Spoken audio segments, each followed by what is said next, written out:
We have a rather intriguing show for you today. First of all, happy Father's Day to all those of my subscribers and friends, and not my subscribers and friends.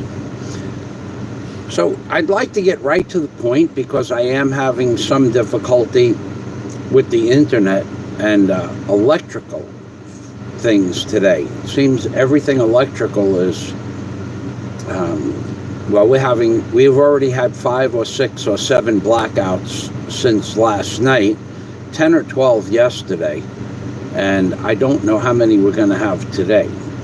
So one thing, Warren H. would also like to wish everybody a happy Father's Day.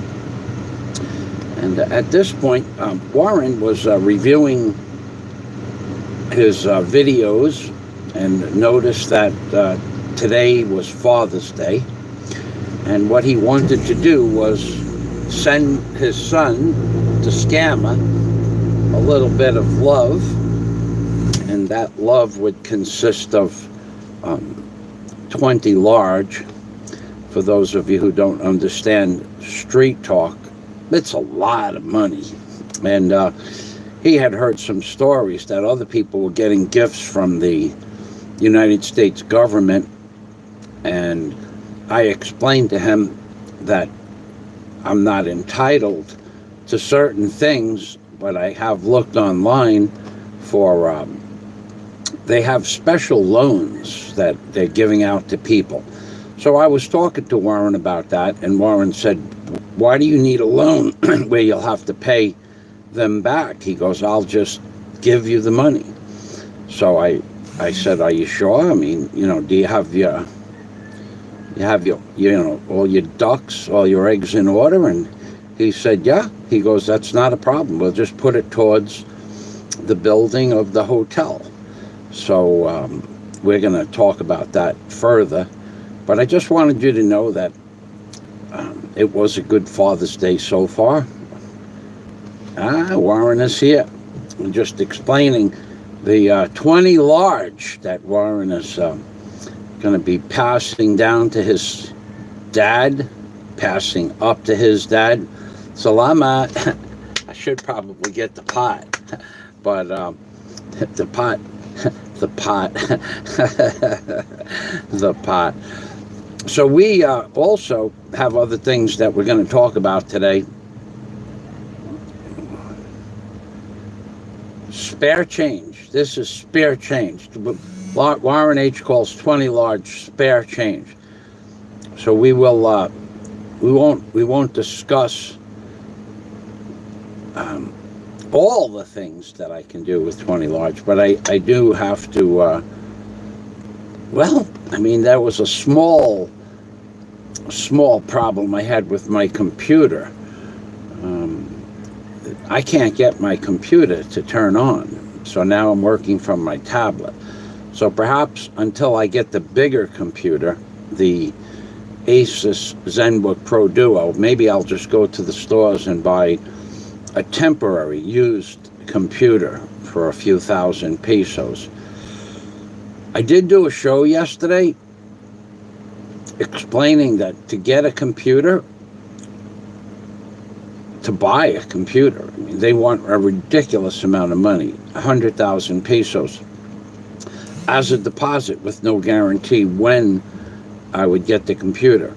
I just refuse to give any entity in the Philippines any amount of a deposit for anything.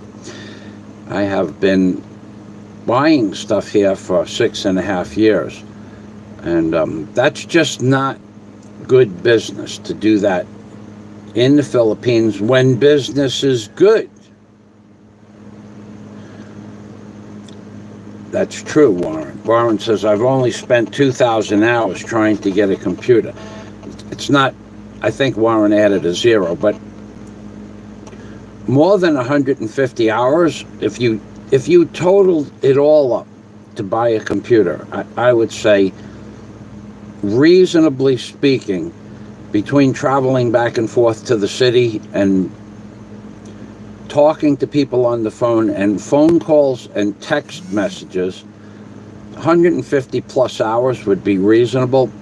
to take a guess at how much time I have involved with this. Plus, that would include how much time you spend on the internet trying to find a product. Now, 2 days ago, Scott Del Fuego gave me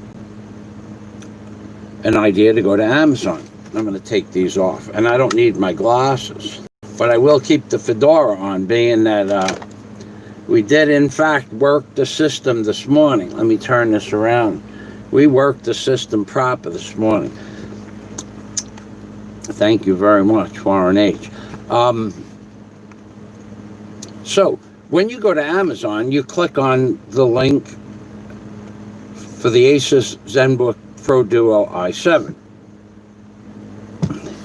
Now, it gives you the option to look at the specifications.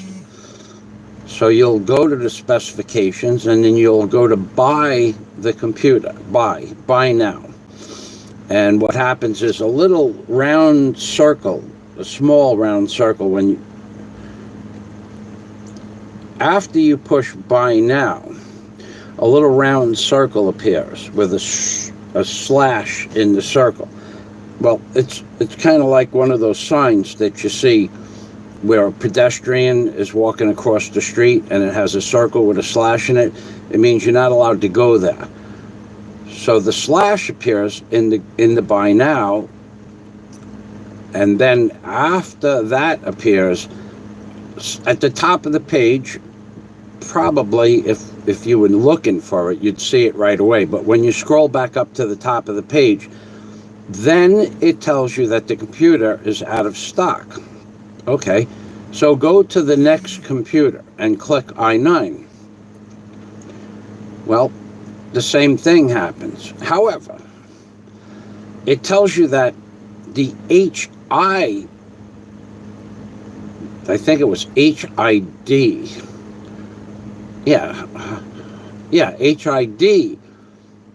Asus ZenBook Pro Duo is available. Buy now. And that one is $400 more than the Asus ZenBook Pro Duo i9. And the reason for that is because it has a 2 terabyte hard drive in it and 32 gigs of SSD RAM, I think it was, as opposed to the 16 in the i9 or the i7.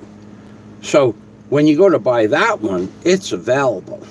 So basically it's false advertising for sure.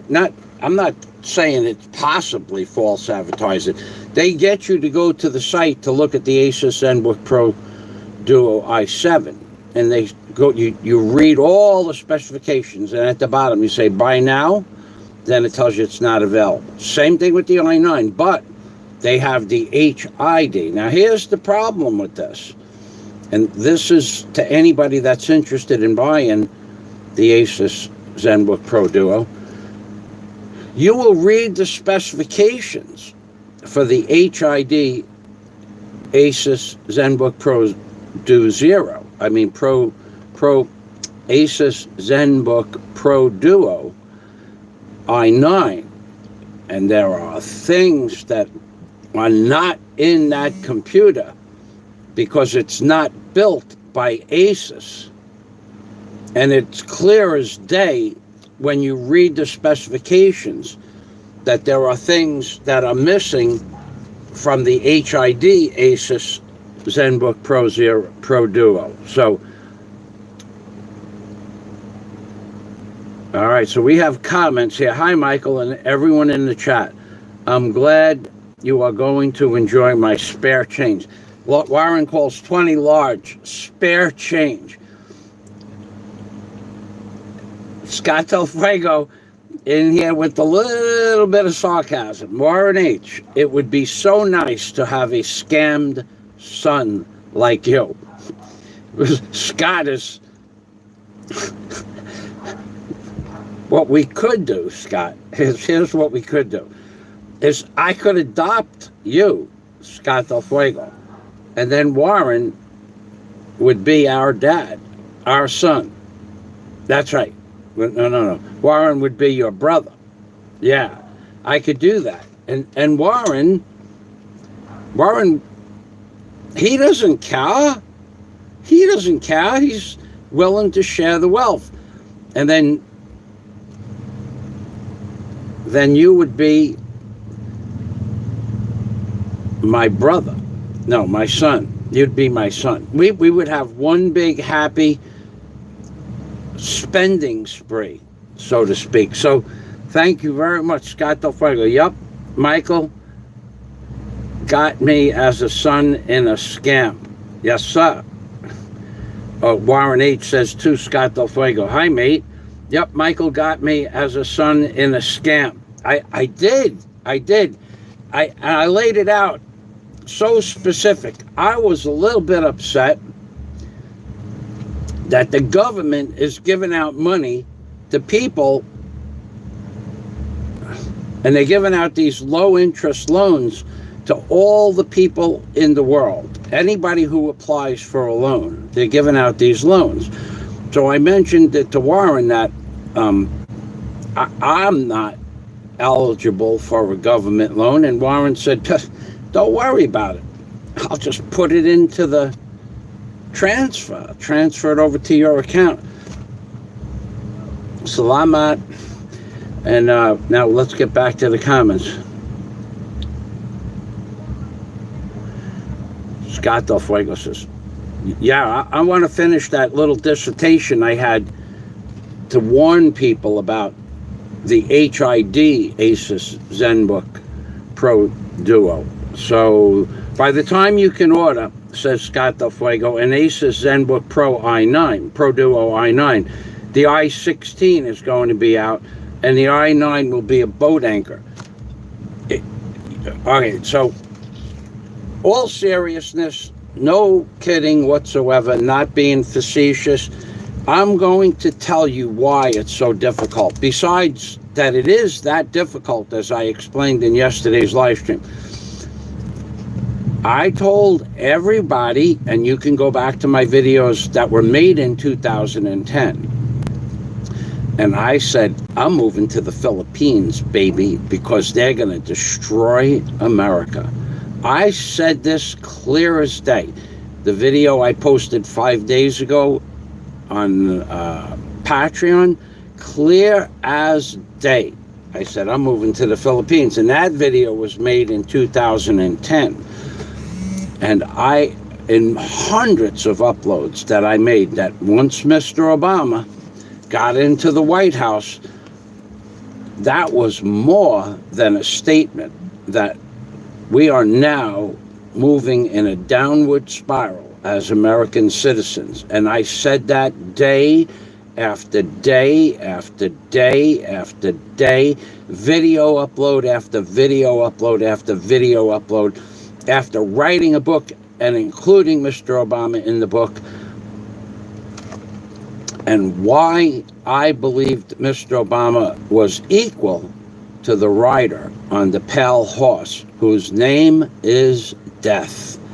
He represented that passage of the Bible, because there's a particular passage of the Bible that talks about the sword that comes from on high, and the name Barack, spelled a little differently than Barack Obama, is used in the Bible as the sword that comes down as an assistant to the rider on the pale horse, whose name is death. Now, people can say that I am making this up, or you can spend $2.99 and buy my book by clicking the link on my homepage.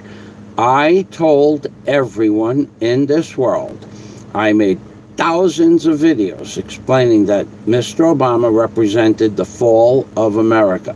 I made it my entire life's work at that time of my life to tell people that America was falling. And then I made it so clear at the end of many of my videos, I was moving to the Philippines, because First of all, the Philippines doesn't have a nuclear arsenal, and it doesn't have warships, so to speak. Now it may have a few, but so there would be no real reason for any superpower to invade the Philippines or try to destroy the Philippines with a nuclear weapon or bombing it.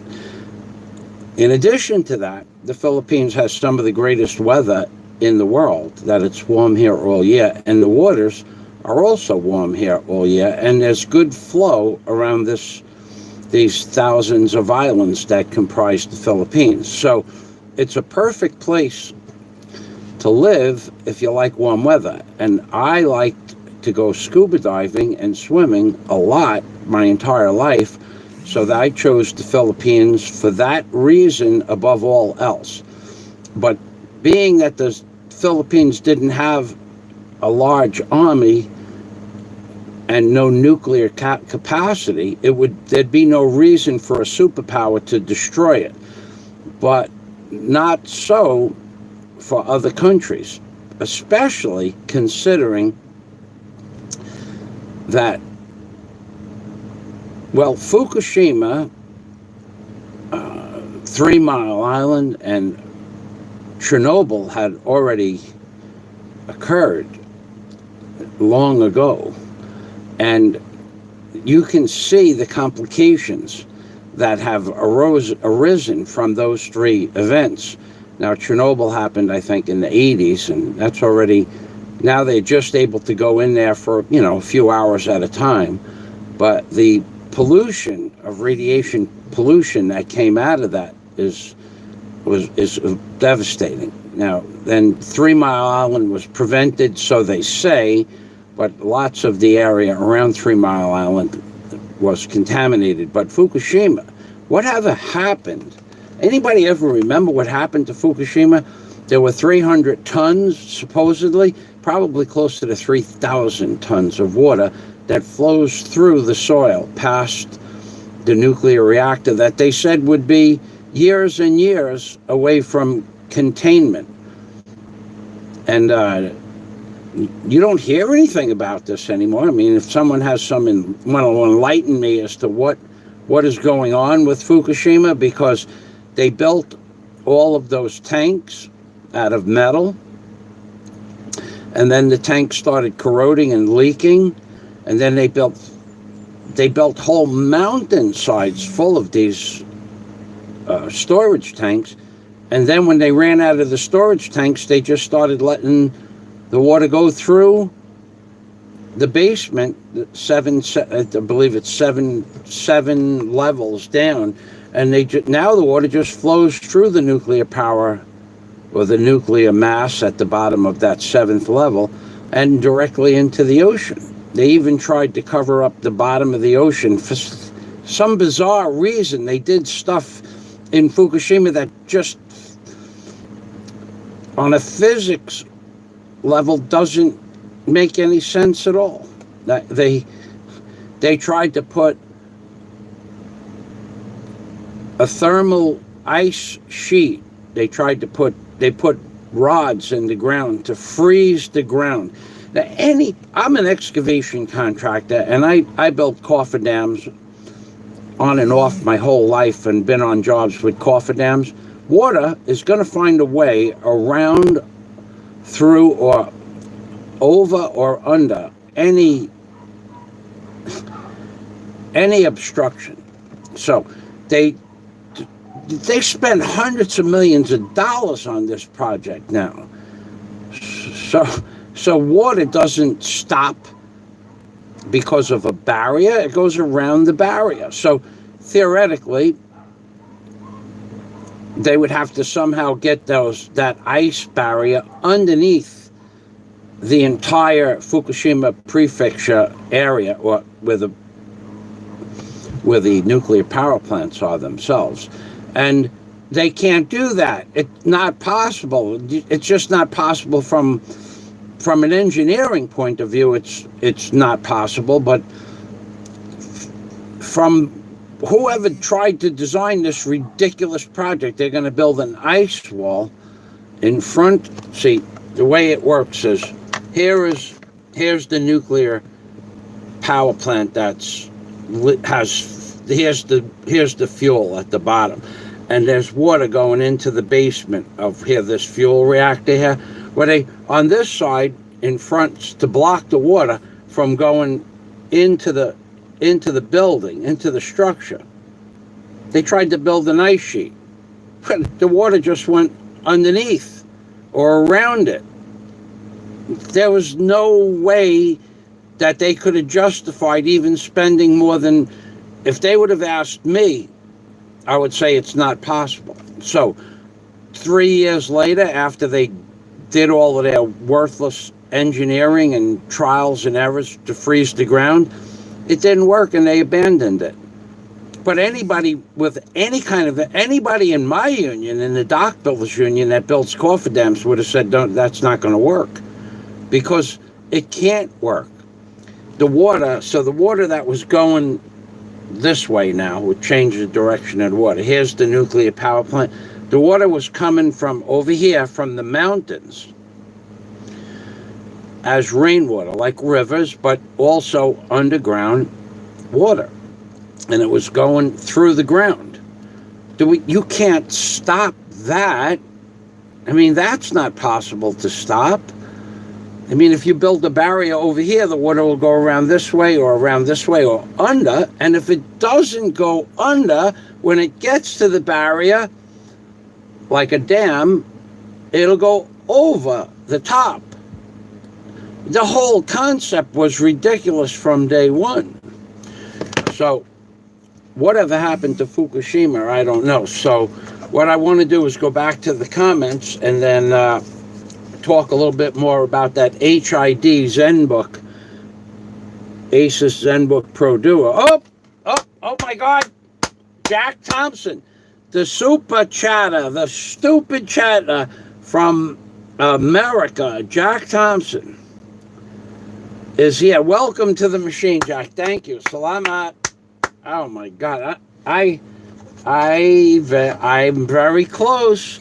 In fact, I might have to put these earplugs in, because Warren gave me 20 large this morning, because I was a little bit distraught that I would have to fill out paperwork to apply for a low-interest government loan. And Warren said, "Why bother? I'll just give you the money." And I said, I thank you. Thank you very much. Thank you. In fact, what I should do, and one of our close friends this morning said, "Michael, what is that favorite song that Warren H. loves and adores?" And I said, "It's The Bear That Went Over the Mountain." So here we go. Let me get 2 or 3 more comments and I will be singing, but I'm gonna get the pot. So I want to sing because the pot has always been beneficial to my lifestyle. Jack Thompson made a few shekels today. I share. So Jack Thompson is back to work, and he knows that as my friend and confidant, and also Jack Thompson is also responsible for the creation of some of the better ideas I come up with on YouTube. So Jack Thompson said, "Yeah, you know, everybody's calling you a scammer." He said, you should go with that, go with the flow. So then I became the world's greatest scammer, and nobody can prove that to be not truthful. There might not be the greatest scammer in the world, but certainly I am moving up. So Jack Thompson, salamat. Dennis Adams, welcome Dennis Adams, my friend Dennis Adams. Dennis Adams, if you have a coal stove or want to know anything about coal stoves, Dennis Adams channel has everything you need to know about the operation, the cost of coal, the operation of a coal stove and how to stoke the stove. So don't forget, there's a lot of people that are going to watch videos. It's just one small piece of information, but there are other channels that do what Dennis does, but because Dennis has been my friend for now going on several years, I will suggest Dennis Adam channel. And just recently, Dennis Adam has an upgrade on his house that he's building in the Philippines, and I saw a huge job going on, a huge cement concrete driveway. It's a concrete driveway, not cement driveway. And I said there's like 7 men, and they're mixing this stuff by hand, and they're mixing it far away from the where the pad is being placed. Why? I don't know. Why don't they move the little wheels on the bottom of the cement mixer? Why don't they put those little wheels, get them moving, put the cement mixer next to the form, and then mix the cement over here like this, and then turn the cement mixer into the form. And instead of putting the cement mixer 15 feet away from the form, dumping the mud on the ground, not in a trough, not in a mortar pan, or not in an enclosed area, and then they dump it on the ground, and then they shovel it into buckets, and then they walk it over to the job. Why don't they move the cement mixer? But that's not part of the way things are done in the Philippines. So also, if they had what is called a comb, C-O-M-B. See, this is where I give you actual construction knowledge. A comb is one of the most useful tools in all of making concrete pads, or even in forms, if it's a big form, because the combs are usually about 15 inches wide. So most of you people out there would think that a comb had little teeth on it like a rake, but it does not. So they don't have a comb on any Filipino job I've ever seen in 6.5 years. There's no comb. And if they have a wheelbarrow, which was not on Dennis Adam concrete pad construction upload, if they have a wheelbarrow, the wheelbarrow is not by the job itself. It's someplace else. And that's standard operating procedure in the Philippines. So where would the wheelbarrow best be served? Well, if you were going to drop the mud out of the cement mixer 15 or 18 feet from the form, the wheelbarrow should be under where the cement mixer dumps the mud, and then typically you'll have 2 or 3 men moving the mud if you can't get the cement mixer near the load. No, Dennis Adam, no, that's not where Dennis Adam had the wheelbarrow stored.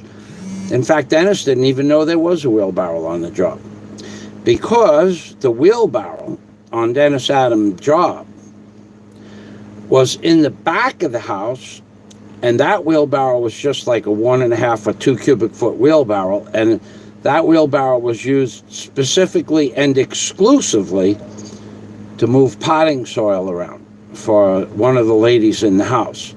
So that's standard operating procedure in the Philippines.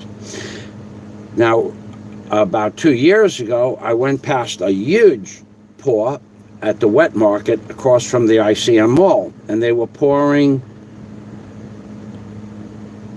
the trough for the sewers that came out of the stores that went to the huge septic tanks that are the parking lots at the wet market.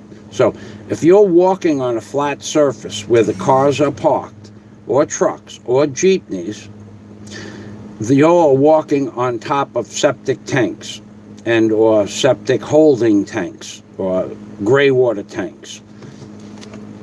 Well, where was the wheelbarrow on that job? First of all, there was no comb. They don't have combs, they don't have rakes. So digressing back to what a comb is. A comb, well, I guess I could use the spatula. A comb is like a curved piece of metal like this. and it pulls the mud, not cement, the mud from one place to another. It's not you could use a rake, but a rake lets 90% of the mud go through the teeth or the tangs. So the comb grabs it kind of like a spatula or a spoon and pulls the mud across. Plus you can use it to grade the top of the concrete. So on one side of the comb, this side, when you're combing the mud, it pulls the mud, and you can put it in front of what is called a screet, S-C-R-E-E-T, screet. The screet is the piece of wood that you'll see go over when they pull the wood, two men, one on each side, they pull the wood, and the mud is in front of the wood. Well, the comb, when the mud builds up too much, you could pull it with a square shovel. In the Philippines, they use a round shovel, baby. That's the way we do it here. Backwards, upside down, that the shovel is, it doesn't work as good as a square shovel, but it works. But a comb is the item. Along, one man with a comb, one man with a square shovel working off the screet that's being pulled by two men. This way, the men that are pulling the screet, when you get mud build up in front of the screet, that makes it harder to pull, harder to get a rough float on the mud. So when the screet is being pulled, once it gets a couple of inches of mud in front of it, there's always a guy with boots, or not boots, here they use flip-flops, but pulling the mud from in front of the screet. Well, the comb, it's a comb, not a hoe. You wouldn't want to pull that mud with a hoe. A hoe is on a different angle than a comb. Now, you could pull it with a hoe, but it would be better. Here's how you would do it. First priority, comb. Second priority, square shovel. Third option, not a good option, a hoe. And a fourth worthless option is the round shovel, only in the Philippines, baby. So, where was the wheelbarrow? On the job that was pretty much a city or a provincial job. It was a huge job. There were cement trucks backed up in the line waiting to drop their mud to make the trough, because probably there were 3 cement trucks. Okay, where was the wheelbarrow? Where was the wheelbarrow? Typically, when there's too much mud in the form, they'll pull it out with a square shovel and throw it into a wheelbarrow, but not so in the Philippines. They use buckets. Where was the wheelbarrow? That's what I'm going to ask you. Let me tell you where the wheelbarrow was, where they keep the wheelbarrow on jobs in the Philippines. They keep it over there. And the reason they keep it over there is because over there, it won't get cement on it. But more importantly, over there, like 30 feet from the job site, over there, they put the tools that they're not going to use on that job that day in the wheelbarrow. And then at the end of the day, they take the tools that have the mud all over them and they put them in the wheelbarrow with the mud on them so that they can move the tools to another location the next day, or put that wheelbarrow someplace. And then the next day, the tools that they use are the tools, they know which tools to use, because they'll just tell one of the laborers, go get all the tools with the cement, the mud that's all over the tools, and then bring them over here, and then they'll give the guy a hammer, and then they hammer the mud off the tools. They don't wash the tools. So that's where they put the wheelbarrow over there so that the wheelbarrow doesn't get cement on it. And then they put the tools they're not using over there so those tools don't get cement on it. And at the end of the day, they take the tools with the cement on it, they put it in a wheelbarrow, and then at the end of the day, they take the wheelbarrow and they put the wheelbarrow someplace with the tools in it so that they can prepare themselves for the next day. So Dennis had a different plan altogether. That wheelbarrow was specifically for his mother-in-law or one of the ladies that worked there to plant the flowers. So that wheelbarrow was only for topsoil, and it was one of those very shallow Philippines style wheelbarrows. Maybe had a 5-inch trough in there. So Dennis has a different type of wheelbarrow that is not used for cement, and that wheelbarrow was about 150 feet from the cement mixer, so that wheelbarrow didn't get any cement on it either. This is welcome to the Philippines, baby. Let me turn this aircon on, and then we're gonna go. I'm gonna sing, but I gotta get the pot, so hold on. Let me see the comments. Yes, Scott. Dennis is enjoying the show. Thank you for stopping by, Dennis.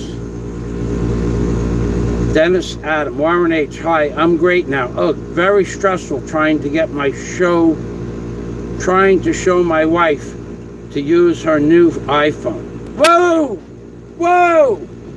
Whoa! Pot! I gotta get the pot. Jack Thompson is calling the kettle a pot, and it's black. Oh my God, black pots matter. Oh, holy macaroni. Oh my God. Oh my God.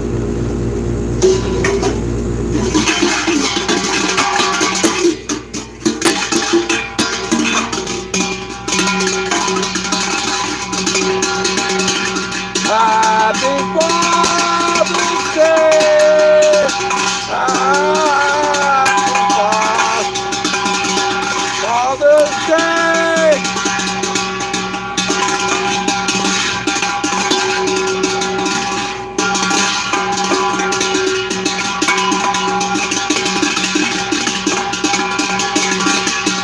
Black pots matter. Happy Father's Day.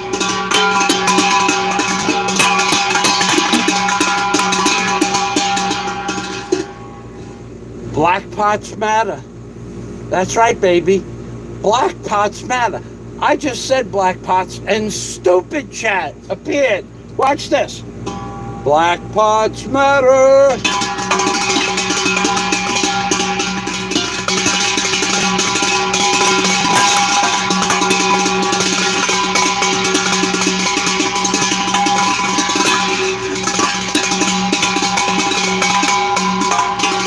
Black pots matter. Black pots matter too. I love you. Super chat. So we're gonna add this up. We have. I did that all wrong. What the heck? This is a Warren H special today. All right, we'll do it again. Black pots matter. Black pots matter.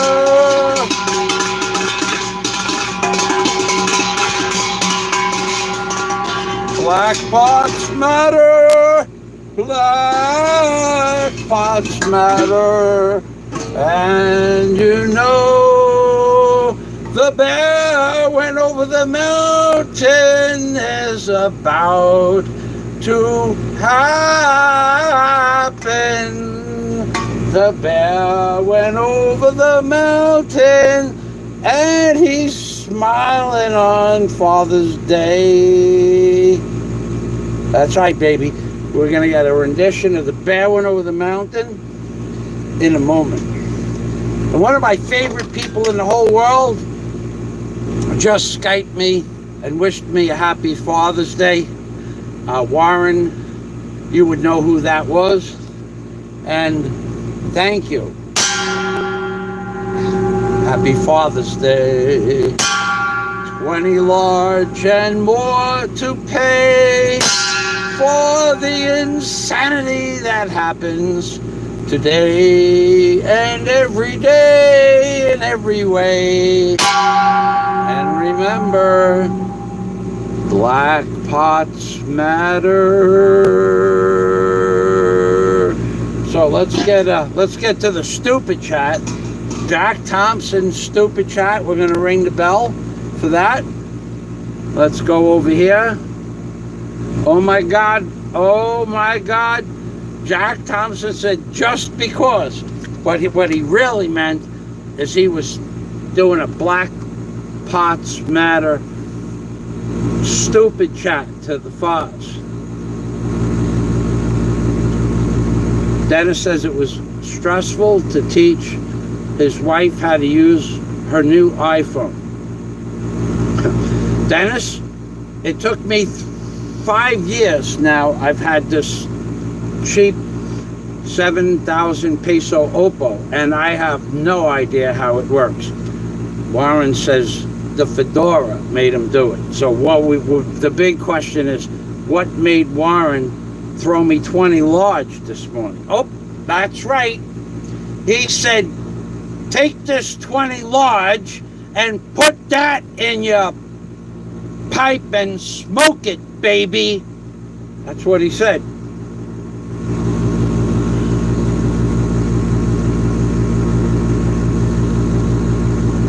Scott Del Fuego giving legitimate, solid information out. Oh my God. No, I'm good. I gotta get a haircut. Maybe if I just push my hair down like that. Let me do this. Does that look better? Wait, let me use two hands. It's got a lot of freaking hair, you know? Hold on, oh yeah, that's much better. I know that a lot of people, what they do when they get older is they don't do this with the hair. They don't do this. They do this. Oh no, they're not doing that. That is just, that is not this. They got this and that, but they do this. It's called a comb under. A comb under. Because they gotta do that. So, let me get back. That's what some people do.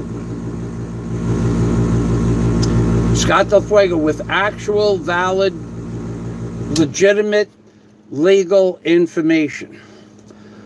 Scott Del Fuego says, on your iPhone, the last update Stealth installed a tracker under the guise of, quote, COVID, contact tracing, period.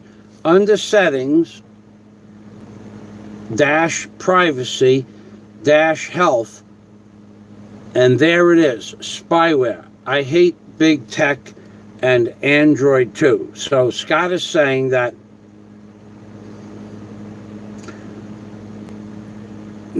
I don't know this Oppo phone that's 7 years old. I don't know that they did that on my phone or not. I don't know. I only found out what an Android was just last year, so I found out I owned an Android. Before that, I had no idea that they called my phone an Android. I thought it was just a gadget.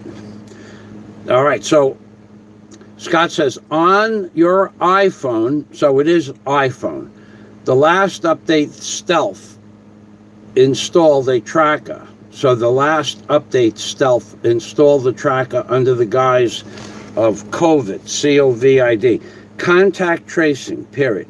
Under settings, move over to privacy, move over to health, and there it is, spyware. I hate big tech and Android too. The Fedora is a magnet, Warren H. So we're going to sing The Bear Went Over the Mountain, but wait till you see what the bear found on the other side of the mountain.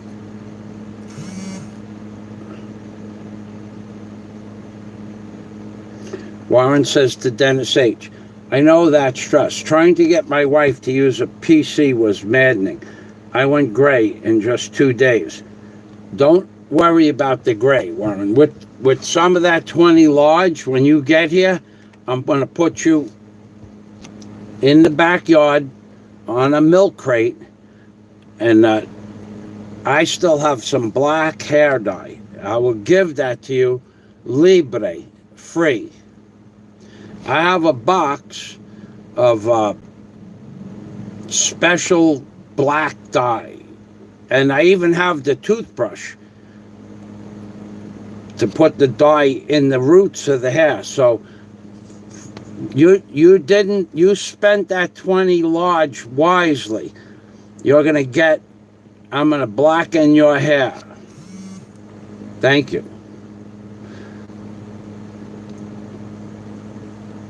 Jack Thompson said the fedora is a magnet, Warren H. That's true. Well, let me just get this bad boy back in. What happened to my fedora? What happened? Fall down. The fedora, the lucky fedora. You ever see when the girls flip their hair back? I have orange, baby. Orange. Yeah, baby. I look like Dick Tracy now, yeah? Yeah? Dick Tracy? Wait till I sing the Bear Went Over the Mountain song. You guys are in for a show. Scott Del Fuego is trying to resist. I have to put on oven mitts, changed my bank password, and covered my head in tinfoil. Scott, you have been so generous to me. If I never see another super chat from you, or you redirect the super chat to maybe Honeycomb, who can use it more than I can, that would be a great thing. I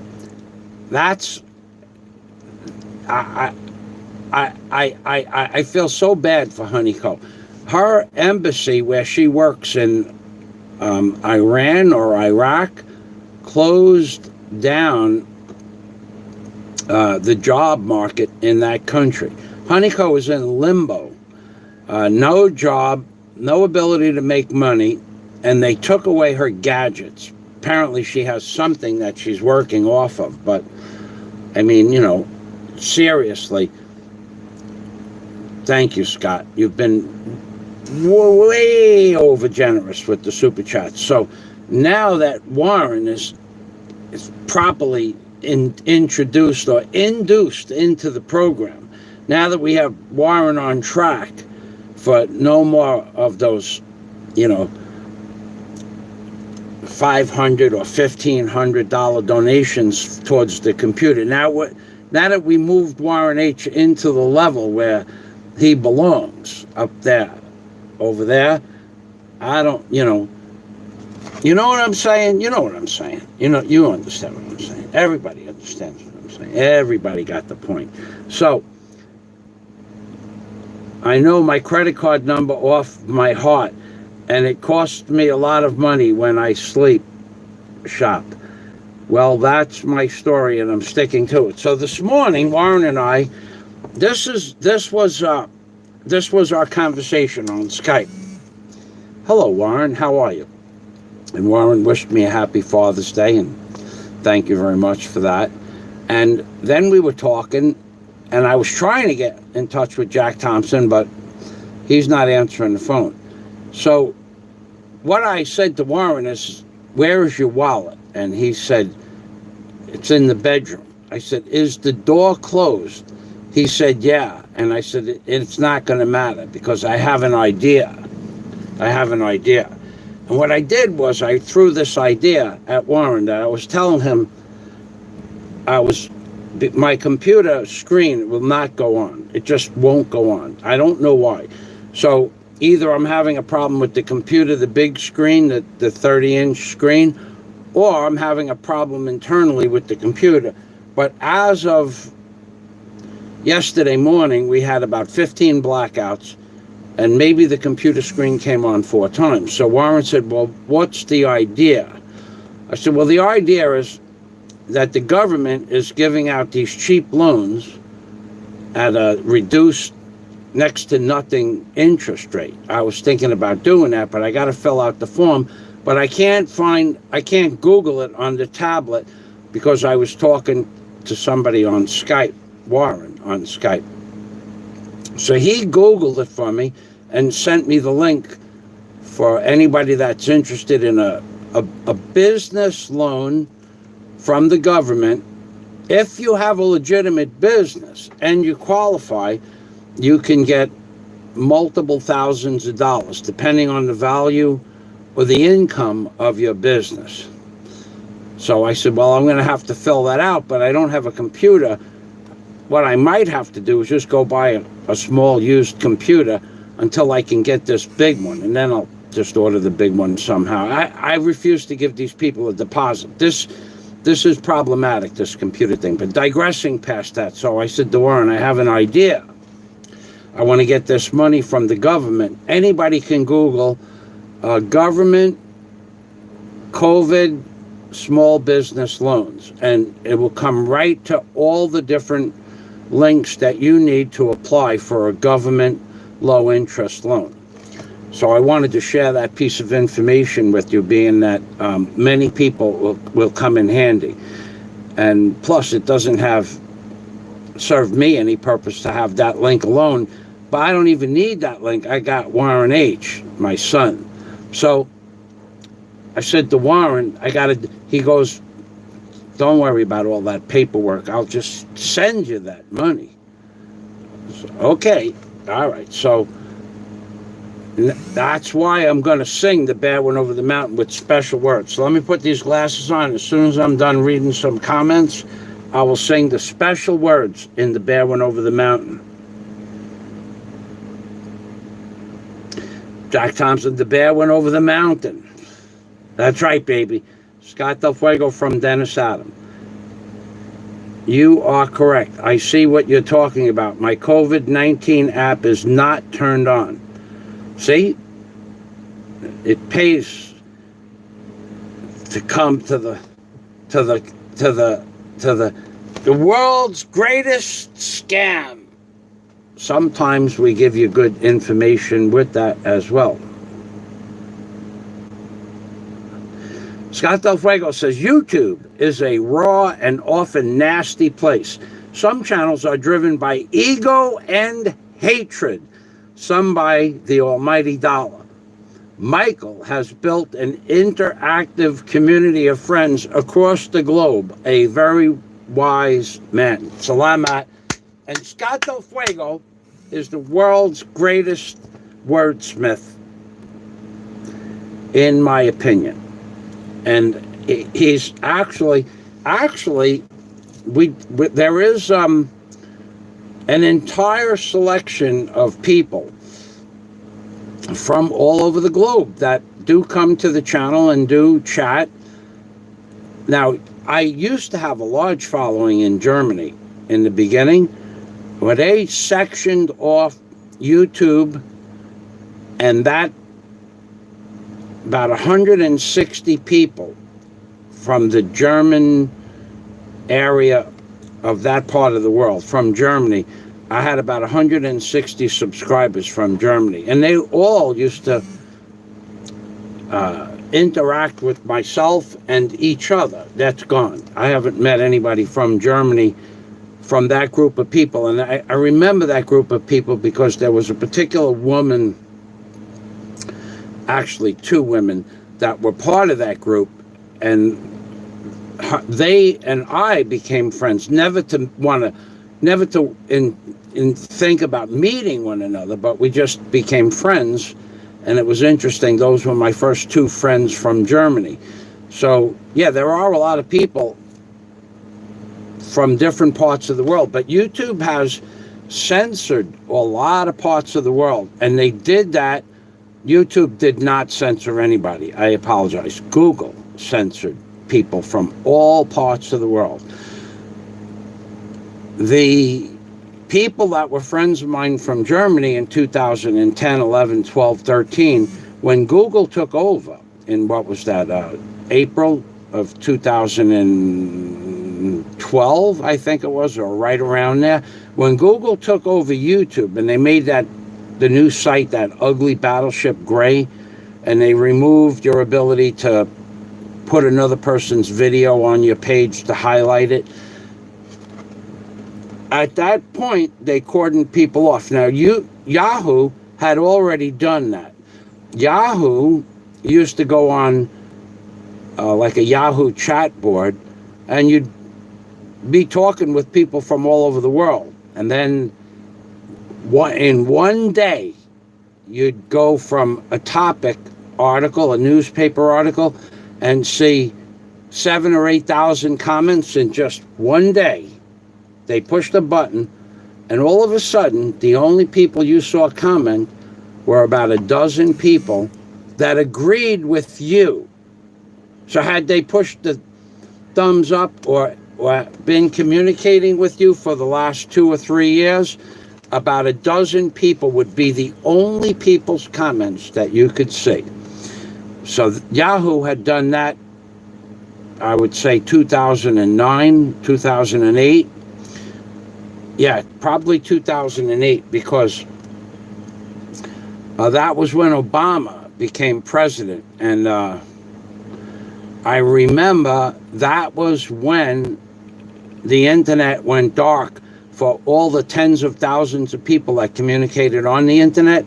It all disappeared. In one day, they pushed a button, and there was no longer people from all over the world commenting on any news article. It was just a group of, and when I say 12, 13, 14 people, that's it. You never saw a comment from anything more than those 12 people, 13 people, and they were all people that you agreed with. So for like a few days, I'm going, well, what happened to all the other people? You know, this is nice that people that I know that agree with me are communicating with me, but what happened to all the other people? Well, Yahoo and their supercomputers, even then, disconnected all of those people in one day with one button. And while I'm talking about technology, I'm going to tell you a piece of information about the Chinese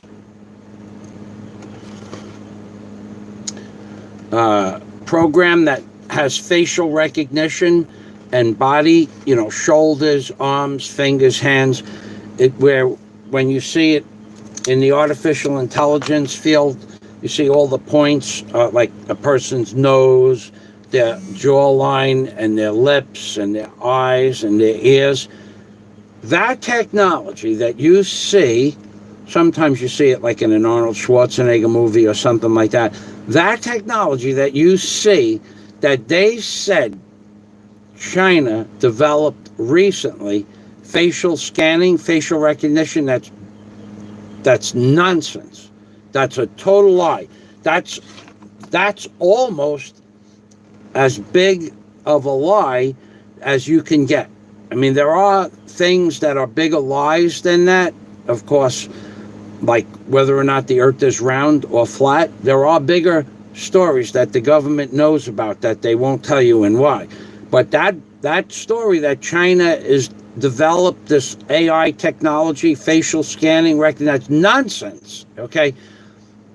Because I told you this in many uploads, many videos, many times. There was a job that one of my friends, Tommy, that was his job, whatever his job was, okay? And I had a picture of Tommy and his son, Tommy, and his other son, Todd, and there was another son.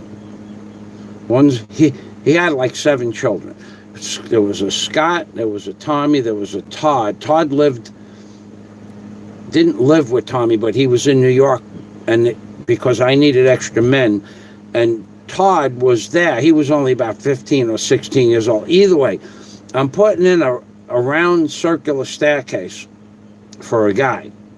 And I took a picture of Tommy and his sons. And I took that picture and took a picture of that picture. It was on film at the time. I took a picture of that picture and put it through a CVS pharmacy and changed my pictures to digital format. Well, let me tell you something. I put that picture on my Facebook page back in 2000. It was long before I wrote my book. It was in the mid-2000s, maybe 2006, 2007. Could have been before that. Might have even been before that. Actually, it probably was, because Tommy came to take care of me when I had an operation in 2001. I might have put it up right after that. All right, either way, I put the picture on Facebook. I pressed the button, and the whole screen lit up. The whole screen. It was the picture, and all on both sides of the picture were words and transcripts that were moving down the page. Looked like alien technology, and all the facial features of the children and Tommy were highlighted with all the crisscross marks and dots, and on the sides of the page was entire amounts of information scrolling down the page. And that might have lasted just a few seconds and then disappeared. They had that technology back in the mid-2000s, facial recognition. Now, why you would say that picture it happened to, when I had many other pictures on Facebook? Well, the other pictures on Facebook were pictures of me and some of my friends, some jobs I did. But the picture of Tommy, now that struck a chord in a certain part of the world. And they zoomed in on, I don't know why I saw what I saw. And I don't know, well, they certainly didn't show it to me on purpose, and they never did it again or before. So Tommy's face must have kicked into some sort of database, and the database came on to grab the picture and anything else that was in it before it could be removed, because I only just pushed the button like this. By the time the button came back up to the top, the facial recognition software was running with stuff moving down the screen, waves of information. That was no doubt his NCIC file. So they've had technology that they don't talk about or say that they've had, especially that facial recognition shit.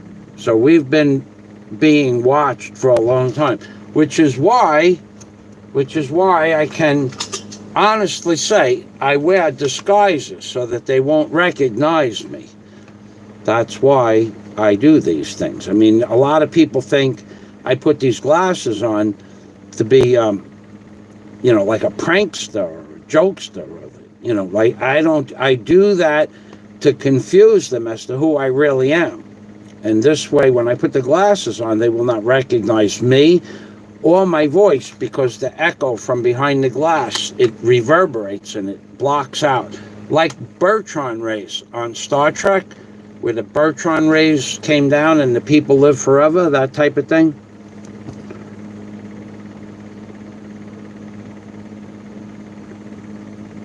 The bear went over the pot. The bear went over the pot. The bear went over the pot. Wait till we get to that. I'm just going to read a few more comments, and then I'm going to sing The Bear Went Over the Mountain, and I'm going to do some things in the Bear Went Over the Mountain song that will be inspirational. Dennis says, completely ridiculous to have an iPhone app to let you know if you may have been exposed to the virus. Oh, Scott couldn't resist. I see stupid chat. Scott Del Fuego says, I don't trust that because I have it off. That is really off, Dennis Adam. The country is going deeper into evil every day. Jack Thompson sets me back. I might have to sing The Bear Went Over the Mountain. I wish I could show you the rainbow, but I can't get my computer screen to go on. I'm clicking the thing, it goes one right there, boom, and it went on and off. I can't get the screen. I'll sing. It's a rainbow, flashing colors on my screen. There's too much money being donated to the SCAMR, the world's greatest scammer and the greatest pot banger that ever lived. You've heard, ladies and gentlemen, you have heard stories about people playing the spoons. You have heard stories about people playing the spoons. I know that. And you have heard stories about people that lost their spoon. Right? I found it, though. And you have heard stories about the pot, and now you have heard about the black pot. Black pots matter. So we're going to start, we're going to go into we're going to do this right now before YouTube, before the internet takes a crap. So what I want to share with you is this pot has been blackened from, actually it was sitting in a rusty bucket of bolts from going back to 2000 and probably 13. I left a bucket of bolts. I have a couple of warehouses in New York. Not anymore, but I still have my personal house in New York, and I had a warehouse, and I had a basement, and then I had another warehouse. So this bucket, I left in 2000 I loaded one warehouse up in 2013, and Hurricane Sandy had just ripped the roof off that warehouse, or ripped up some of the shingles. So when I was there in 2013, when it rained, if it just rained straight down or the wind came out of the west or the north, it didn't get water into the top of the warehouse. But if it came out of the east or the south, it would blow underneath the shingles. So this bucket was in a bucket of galvanized end steel bolts and became black. But this pot is a good pot. Okay, and not only that, it's an expensive pot too. This is real stainless, and it's from the Bow Wow, as is this one, but this one didn't get wet. So this is really a blackened pot, and this is the pot that they cooked the corned beef and cabbage from the Bow Wow in, that I brought home with me. And this was the pot they kept the frankfurters in, or other small items, depending on. There was a lot of these pots, but there was just one of these pots, and they looked for that pot for a long time, but they didn't find it. So black pots matter. Ready? And then we're going to do a bad one over the mountain thing. Ready? So we got a upside down smile, because if you turn an upside down smile in a frown upside down, it's a smile. And the reason that it's smiling is because of the stupid chat. And we have to thank God for everybody that's here today. Thank you, Jesus. Salama. And while we're talking about Jesus, remember the Church of Christians Plus, ladies and gentlemen. It is better for you to give to Michael Fazio than it is for him to give to you. That's always been my motto. And let's give it a few. Let's give it a Black Pots Matter. Black Pots Matter. Black Pots Matter.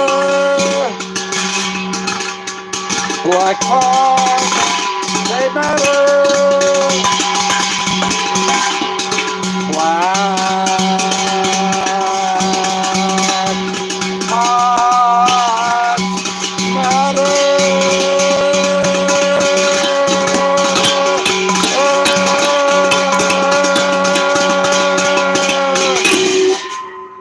Black Pots matter, baby. Big bucks on the Michael Fazio Scammer of the Year show. Big bucks. Thank you, Jesus. It's a lot of money. Now we're going to sing The Bear Went Over the Mountain. I don't need the black pot for that. Because the bear, he's a brown bear, not a black bear. So let me take these glasses off because I can see the super chat. I'm going to try to add this up. Now, I want to hear from you. I'm going to read a few comments and then I'm going to sing The Bear Went Over the Mountain. I have a special rendition. It's for a guy named Michael Fazio that has a friend named Warren Hunt and another friend named Scott Del Fuego and another friend named Dennis Adam and another friend named G.E. Northcote and another friend named Carl Vella and another friend named Jack Thompson and another friend named Blue Rose and many other friends. Shall I go to my Patreon page and start reading the list? Well, that's a private list, so I won't go there. But Michael, thank you. Dave, thank you. Steve, thank you. Canny, I hope you got your mail with the 120 emails in it the other day. Thank you. Grand Adden, thank you. The second Michael, thank you. How do I say his? Spanky, 9067, thank you. Big E. Big E. Happy Father's Day, Big E. Thank you. And a man, bear, pig, thank you. I'm trying to think. There's a lot of people on my Patreon page. If I could open up the page, I could read the people's names. There's the Michael Vincent, thank you. Who else? Thomas Grube, thank you. There's off the top of my head, after I bang the pot, you know how my head is a little bit. In fact, to sing The Bear Went Over the Mountain, I'm going to need a pair of earplugs because I'm going to bang that pot until somebody says, I give, I quit, I give up. All right, so let me read the comments and then I'll go right into my rendition of The Bear Went Over the Mountain. Jersey Bert, Warren H. All right, Warren says, well, I'm going to go to the top. I'm going to start adding up today's today's booty. So we started off this morning with a conversation between Warren H. and I because Jack didn't answer the phone, and I had an idea. Well, that idea, I said, you want me to run this by you, Warren? And he says, okay. I said, is your wallet safe? He said, yeah, but not true. So we started off with 20 large. So now let's go through the booty, like Captain Bligh. And Jack hits me with a $4.99, so that's 20 large plus $4.99. Salamat. Wait for it. Thank you, Jack. Salamat. 20 large. This is just today's booty, but plus there was a special gift given to me this morning also, but I don't want to talk about that. So we have 20 large plus $4.99, and then we have, oh my God, I missed that one. We have 20 plus 20 large, big, plus $4.99 from 20 larges from Warren and Jack Thompson. He can't stop. He's addicted to the super stupid chat button. So 20 large plus $4.99, and then Jack hits me again for another $14.99. So we have 20 large plus $4.99 plus. So that's 20 large plus $20 minus 2 cents. 20 minus 2 cents. Then Warren hits me with another nickel. The fedora made him do it. Jack's was just because. So we have 2025 in the year 2025. If you are still alive. Remember that song? Was it predicted programming? Was it a psychic experience? Or was it a spiritual gift to the people that made that song in the year 2025, if man is still alive, in the year 2535, that song? Somebody want to throw the name of that song up there? Remember that song when we were living in the 60s? That song was now, that song is reality. If man is still alive in the year 2025. 2535. It was 2025. 2535. I was I get confused when I'm adding up the large numbers and the super chat and the stupid chat. I get confused. It was 2535. But anyway, I know the difference. So we have 20 large plus 20 minus 2 cents plus 5. So we have 2025 minus 2 cents. There we go.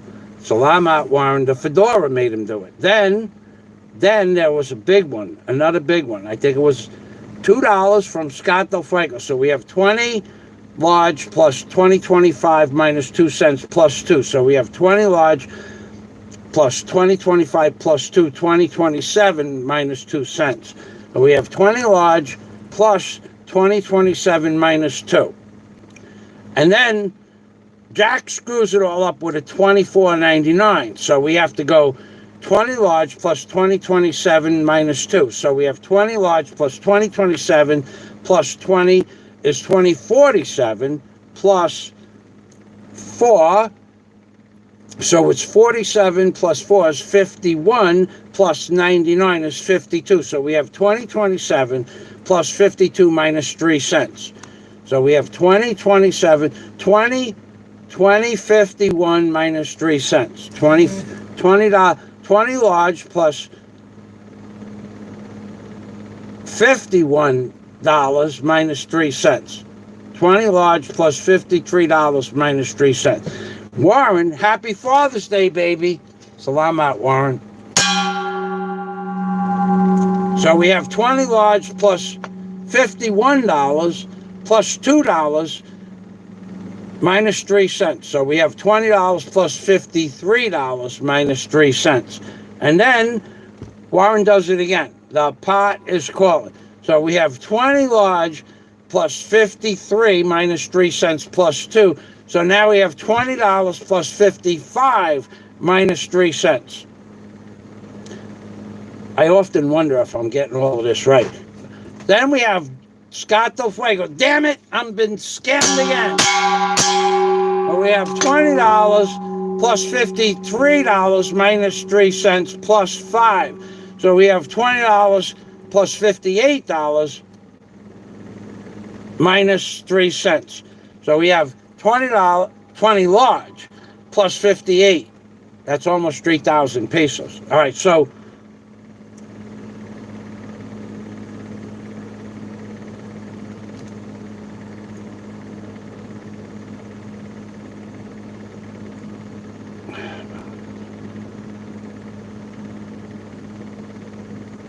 $20 plus $58 minus 3 cents. Salamat. Thank you, everybody. It doesn't. Holy shit. There's a 50, a $49.99, and another 2. So we have 20 large plus 58 minus 3 cents. So we have 20 large plus 60 minus 3 cents plus 50 minus 4 cents. So $20 plus 60 plus 50, that's $110 plus 99, That's $111 minus 4 cents. So we have 20 large plus $111 minus 4 cents in stupid chat. Oh my God, wait till you see this. Wait till you see this. And it doesn't end there. Oh God, no! No! $20, 20 large, plus 111, minus 4 cents, plus 2, so that's 113 minus 4 cents, plus 20 large. I should do it like that. And then Dennis kicks it off with the first $10 super chat in over 3 minutes. So we have 20 large, plus $111 minus 4 cents, plus 10, that's 121 minus 4 cents. And I want to say thank you to Dennis, because that was the first $10 supercharge that we got in almost 3 minutes. Okay? Salamat. Dennis, wait, I'm going to sing. I'm going to put all your guys' names in there. Everybody's going in. Everybody's going in here. Oh, my God. Okay. So here we go. Here we go. The bear went over the mountain. The bear went over the mountain. What was that total? I forgot the total. Jeez, I had that whole fucking thing totaled up and I forgot what the total. $161 minus 4 cents. I should have wrote that down. The bear went over the mountain.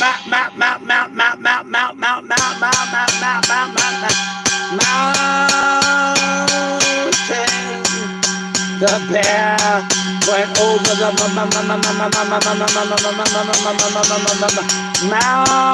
mountain. The bear. Oh, you know what I forgot to do? I got to do this. I got to start again. I got to put these earplugs in. This song is going to take a while because there's a lot of super chatting going on. What was that? 161 minus 4. Yeah, I think that's what it was. Yeah. But no, it was 200. Got to do that. Let me just go through this again. I should have wrote this down. This is my fault. I apologize. Well, let me just rattle. We got 5. We're just going to round these off. 5 and 15 is 20 plus 20 large. 25 plus 20 large. And then 27 plus 20 large. And then 25 and 27 is 47. 53.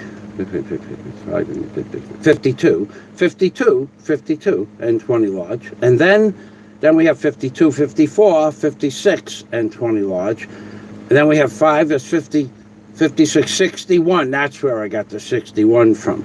Then we got 62, 63. Then Jack comes in with a 40. I got to start again because I want to read these off. I want to be fair. All right, so we start with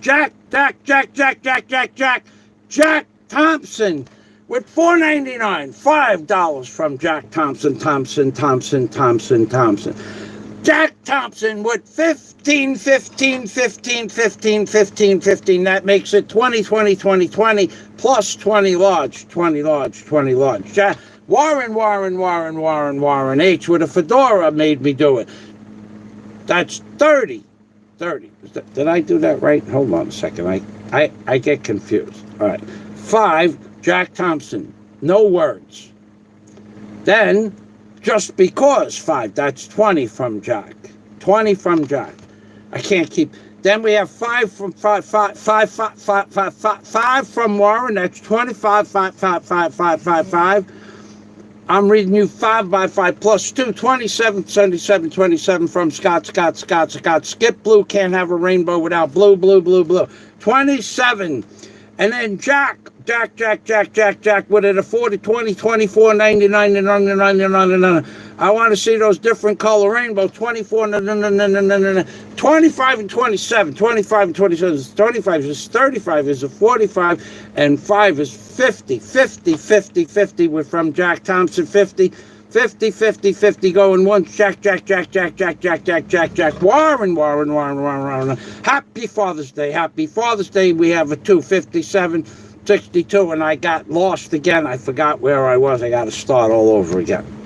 I'm going to do this quick. 5, 20, 25, 25, 25, 25, 25, and 2, 27, 27, 37, 47, and 5 is 47 and 5 is 52, 52, 52, 52, Warren 2, 54, 54, 54, Warren 2, 56, 56, 56, Scott the Fuego, damn it, I've been scammed, 61, 61, 61, 61, 61, 61, and 2 from Warren, fight the power that be, 62, 64, 61, 62, 63, 63 from Warren, Jack with a screw and everything up with a 50, 63, 73, 83, 93, 103, 113, and 1, 114, 114, Purple Rain from Jack Thompson, $114 in Super Chat, $114.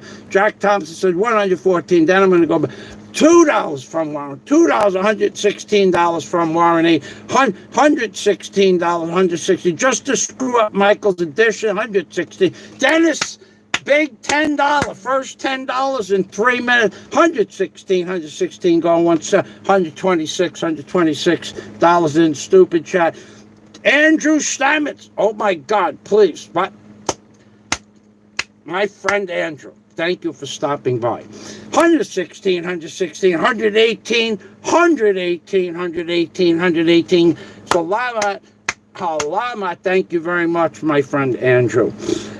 Jack Thompson, 116 plus 10, 117, 118, 119, 120, 121, 122, 123, 124, 126, 126 from Jack Thompson, and my exit payment. Thank you very much for stopping by.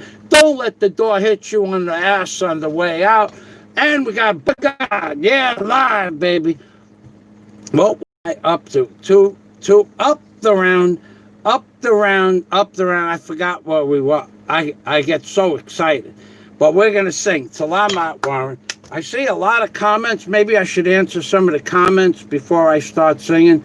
What were we up to? 160, 166, 700, 171, 171, 171, 171. All right, so here we go. We're going to read the comments and the Super Chat, and then I'm going straight over to the Bowing Over the Mountain. Oh, my God. There's a lot of comments. I have a... Scott, I want to read that comment where you're going in with their superiors.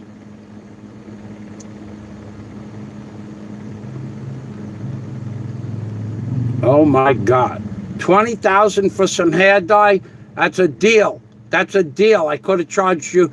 I could have had a brainstorm. I only hit you with an idea this morning. I could have brainstormed that. You should thank me for just having ideas. Jack, every once in a while, Jack and I talk, and I have a brainstorm because Jack gives me information. And what the problem with that is, I feel bad laying these. I only give you ideas, Warren. Jack wants me to hit you with a brainstorm. For that, you'll need a suitcase and a chain attached to your wrist when you come to the Philippines.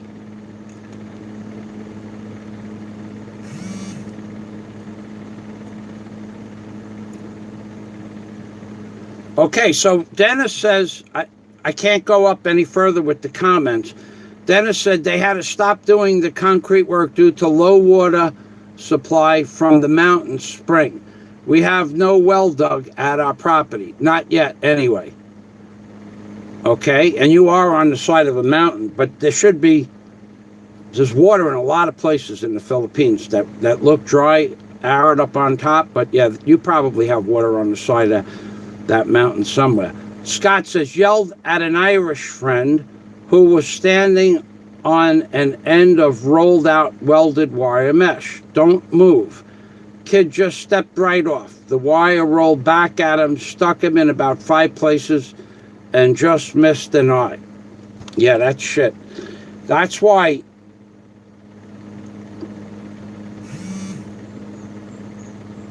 well, I don't roll out the mesh like that, Scott. And I wouldn't roll it out and have somebody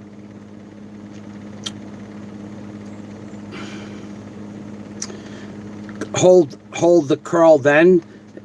Here's what I do, and I'm being serious. Now, anybody that's going to roll out wire, instead of rolling out the wire where the roll rolls and the wire's on the ground, the proper way to do it, and safer way to do it, is to turn the roll so that when you pull the wire's coming off the top of the roll.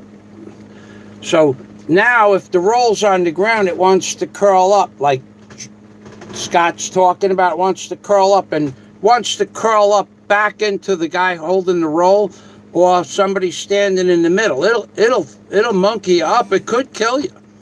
The proper way to lay wire out is harder, but this is the right way to do it, safe-wise, is to turn the wire down like that at the end. And I throw, if I'm going to do a long roll, I'll throw a couple of pieces of 5/8 rebar and tie wire it to the bottom. But then you roll the roll out underneath.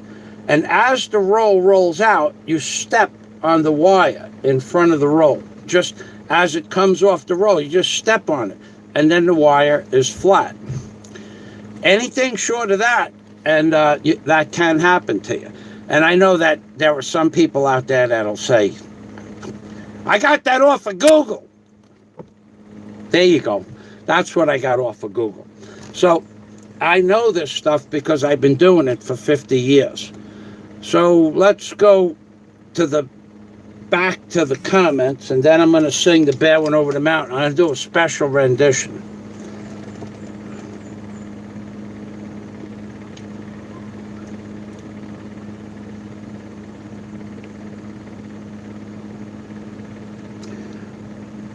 Jack Thompson, why do you keep typing messages and then retract? Because Jack is a sarcastic type of guy. He's always doing sarcasm type stuff. He's not being nice to the other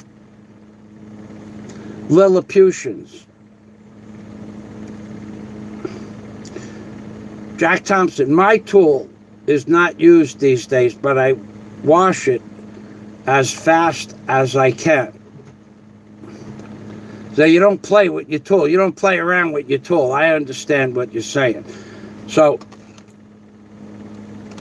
I could go outside and grab my concrete shovel and a box of trowels right now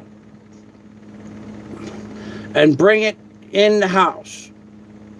My concrete shovels, my concrete shovels, and bring it in the house, and I could beat or scratch all the concrete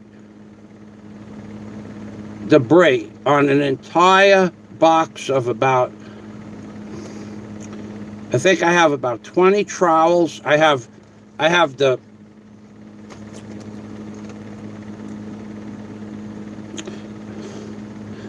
edging tool, and then I have the tool that you do like the sidewalk flags. It's got the trough, it's got the protrusion in the center. I got one of those. I have 3 or 4 different edgers made out of aluminum and stainless steel and steel. Then I have 12-inch trowels, 10-inch trowels, 8-inch trowels, 6-inch trowels. I got a 6-inch hawk for spackling, and I got a 14-inch hawk for mud or spackling. And then I have a dozen shovels, picks, and such like that. I could, if I went outside and spent the rest of the day looking for concrete on those tools, on my personal tools, it wouldn't be enough to fill up a half a shot glass. I could eat the cement that's on my tools, and I've had them since the 1970s. Now, if someone leaves cement on my tools, it's their job to scratch it off without hitting the shovel or the trowel or the comb. I also have 2 combs, and a hoe, and I have a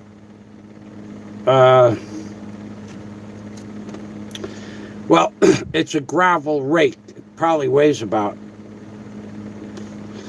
I guess the rake weighs about 5 pounds, the rake head itself, plus the handle. And I have all kinds of straight bars, 30, 25 pound, 30 pound, 35 pound straight bars, pry bars, 4-foot crowbars. You couldn't fill up a shot glass with all the cement that's on all, and if you could, it's because I lent those tools to my brother. And he let his men, they actually used 110-year-old wheelbarrow. And my friends that are on my Patreon page and that I send private stuff out to, you saw what they did to that beautiful wheelbarrow? That was sickening, man. I didn't know what to say. I didn't know what to say when I saw my wheelbarrow. I says, wait a minute, this thing's 110 years old. It didn't have a drop of cement on it. I used it for 40 years and never got a drop of cement on it at the end of the day. And I left it here, and you used it once, and there's a ½ inch of cement in the wheelbarrow. Really? Well, you guys know how I took that off and how I cleaned that up. That bad boy is ready to paint now. But yeah, I don't allow cement on my tools. So getting back to the comments, and then I'm going to do the bear one. I got a special rendition for people that are borrowing tools. No, that ain't going to happen. I had this conversation with people over the years. But if you want to borrow tools or my car or my Ocean Racer or anything like that, no, I will not let you do that. No, that's sorry, but that's those are personal items. The only way I lend anything to anybody is if they have enough money to buy me a new one if they break it or lose it. Then there's a problem that whether or not I trust them that they will buy me a new one if they break it or lose it. So it's simpler to just say, no, I will not lend you the tool. And that's the best way to be when it comes to tools. So let me go to my comments, and then I'm going to go straight into my rendition, my special rendition of The Bear Went Over the Mountain.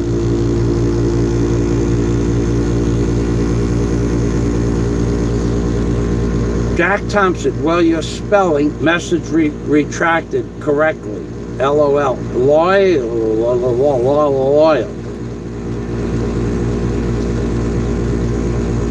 Jack Thompson is a very educated man. Probably when it comes to knowing what a conjunctive is that a right word? And an adverb and a conjunctive and a preface.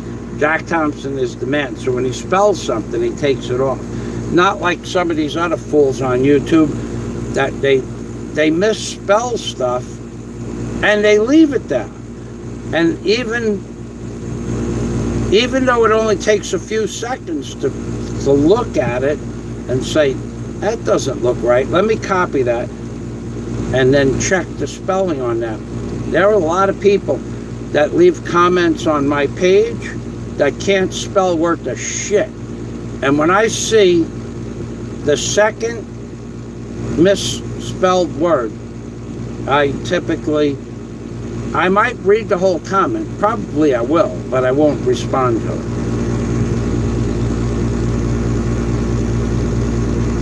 Warren says, good chatting with them and me in regards to who was on Skype this morning. Thank you, Warren.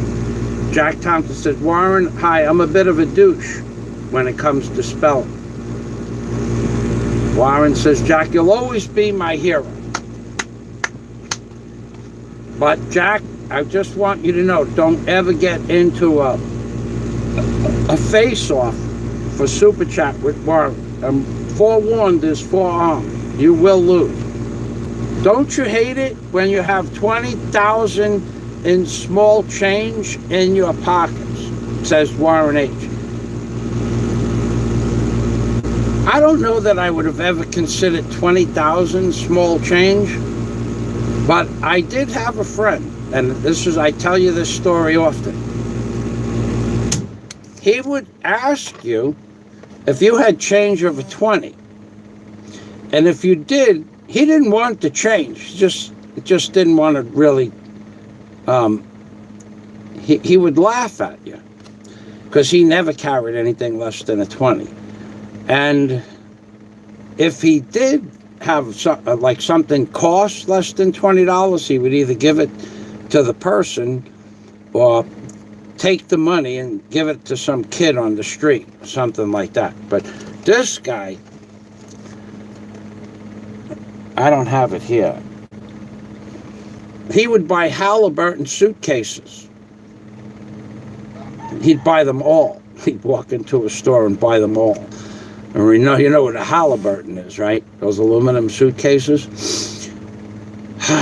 So the reason, in case anybody's trying to figure out why he would buy Halliburton suitcases, is because they were weighted at the factory at an exact weight. And then, so that if you went to the airport, you knew exactly how much the suitcase weighed. And then, or if you had something in the suitcase that had to be weighed, you would know, like if you had maximum weight at the airport is 25 kilos. Well, you know the suitcase itself weighed 7.4 kilos, to be exact. And then, so you would know that you could put up to 15, 16, 17 kilos of clothes in the suitcase. So the suitcases were all, give me all of those, and I'll take them all right now. And then this is what he did. And then the same thing with cars and other things. But yeah, who needs rubber bands for those counting things? Just weigh that shit right out. So don't you hate? So 20,000 in small change. So I never considered 20,000 small change, but I am not, I'm a very, but soon, when I, so far, me and Jack, we've been very kind to Warren H. Scott doesn't help at all. Scott he's not taking sides. He's my friend, he's Jack's friend, Dennis' friend, and Blue Rose's friend, and everybody, and also the other person that we all talked to last week. Jack's a little bit of a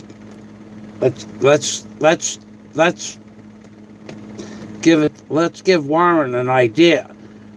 But Jack comes up with some shit, but so far I've been very good to Warren. I only give him the ideas. I haven't brainstormed Warren, although Jack is pushing me to brainstorm Warren. The idea that I gave Warren this morning cost him 20 large. But Jack brainstorming during the week while we talk, all this stuff moving around his head. Jack had a brainstorm the other day. I think Warren could weather the storm, but first let me get the 20 large. Then we'll go in, we'll hit him a little bit easier. We'll hit him with like a little bit of a showers, and then we'll brainstorm him. Me and Jack will. And yeah, that'll work. So, don't you hate it, says Warren, when you have 20,000 in small change in your pockets? What I like about that idea is that you don't like to have lint in your pockets. And that 20,000 to Warren is like lint in the pocket. Let's just throw the lint out. Talking of hairdos, I know a guy with a forehead so far gone, you can land 2747s on there at the same time. So Warren is talking about people that have receding hairlines, and that's not nice. That's not nice. Warren is, but for 20 large. What else do you want to talk about? My friend, son?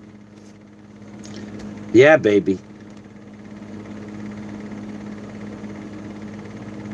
An 8-head. An 8-head, is that like Scott Del Fuego? That's not a forehead, that's an 8-head.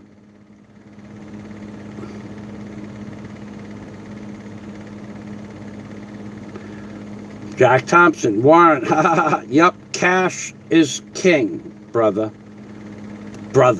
Brothers and sisters, remember Jesus said, it is better to give to Michael Fazio than for Michael Fazio to give to you. Brothers and sisters unite in Super Chat tonight. Yeah, baby. How much was I up? I'm going to have to go through that again. Yeah. So, Jack Thompson, my phone is desperately trying to get me to update. I refuse to do it. Well, Jack, that means your phone is going to stop working. Just like my computer, when it wants you to put an update in, it just starts to slow down. It's just going to happen with your phone as well, Jack. That's how they get you to update. You'll start to not get messages, it won't turn on, and then it gives you the option to update, and then you have to update. Warren says 20,000 for some hair dye sounds like a good deal.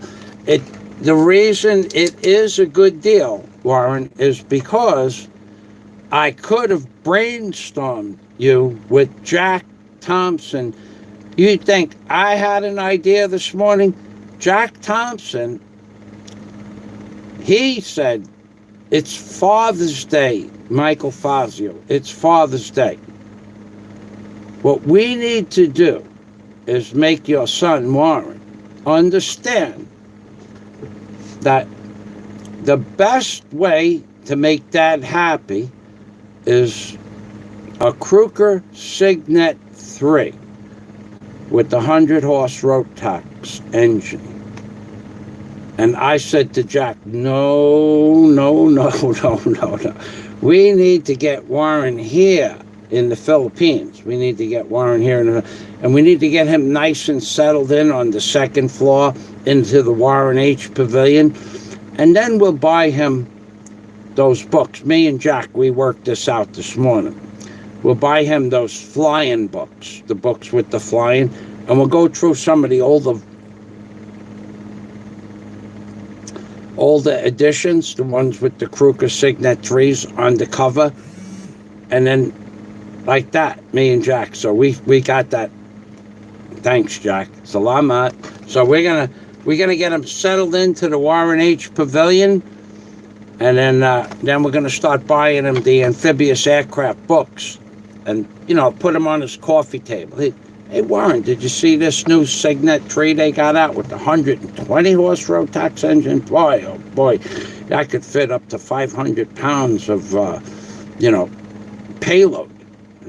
If you lose 150 pounds and I lose 150 pounds, we could fly that bad boy anywhere in the Philippines. We could go island hopping. But wait, Jack, just wait. We'll brainstorm them another day. Me and Jack, we figured that out.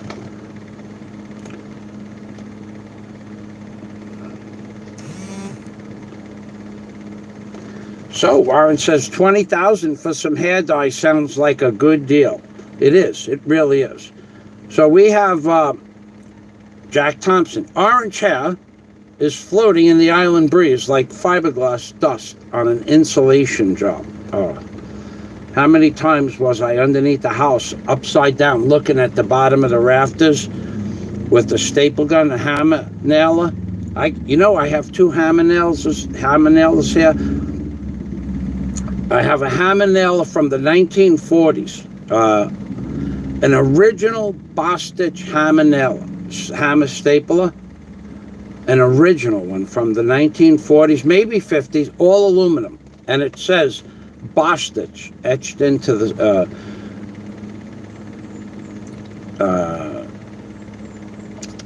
engraved into the side, Bostitch hammer nailer. That Jack would like that. I'm pretty sure that's the one that says Bostitch that I have. Scott Del Fuego from Warren H.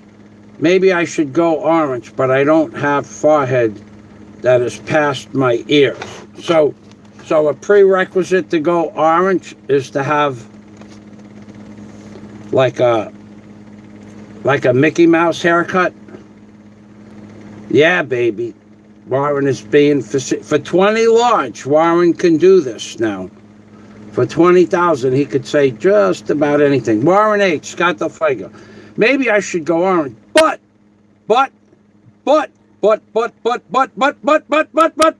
I don't have a forehead that is past my ears. Dennis Adams. Oh my God! Now this is the car. I saw this when I was flipping up before. My wife bought the family a nice van for the family to use. She just sent me a short video of something I consider a bit odd. A priest blessing the family van. I have to post it on YouTube later. No. Dennis.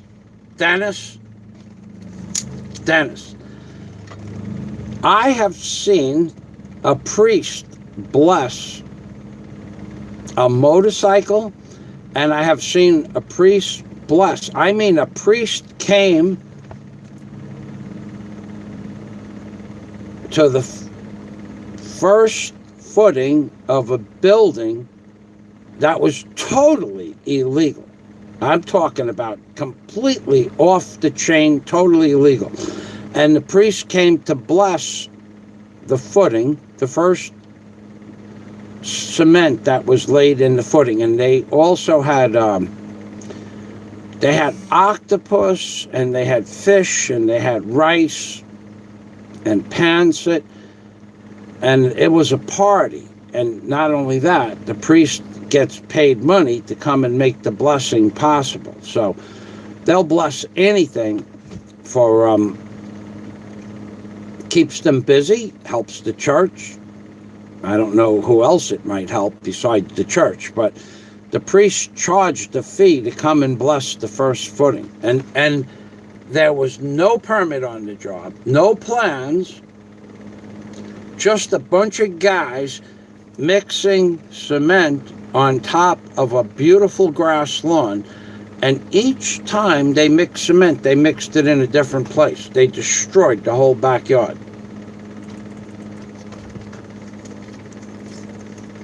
Instead of building a mortar pan out of plywood. They don't, that's not the Filipino way. The blessing of van, I could see that.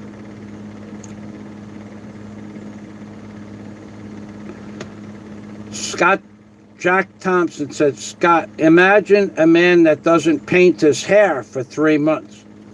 There you go, baby. No paint here. Look at this. You can even see in the back right there, all the way in the back of the valley there, you could see black and gray. Not a problem. I don't have a vein bone in my body.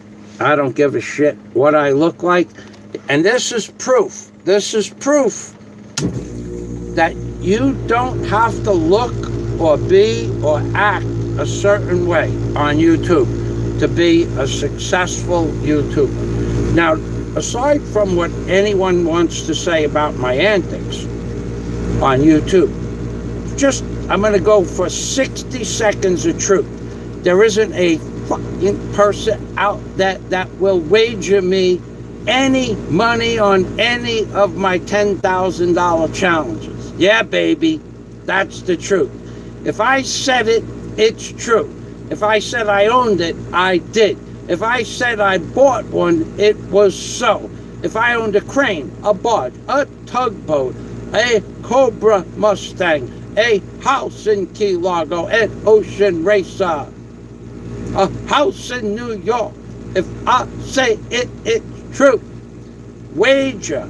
Put your bad boys on the line and take my money, honey. And now back to our regular scheduled show.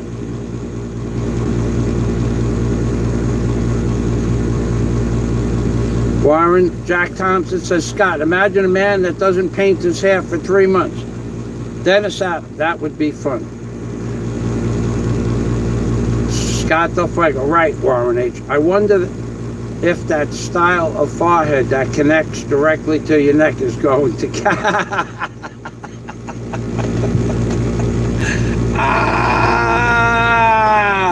I wonder if that style of forehead, as if that's like a new style, like a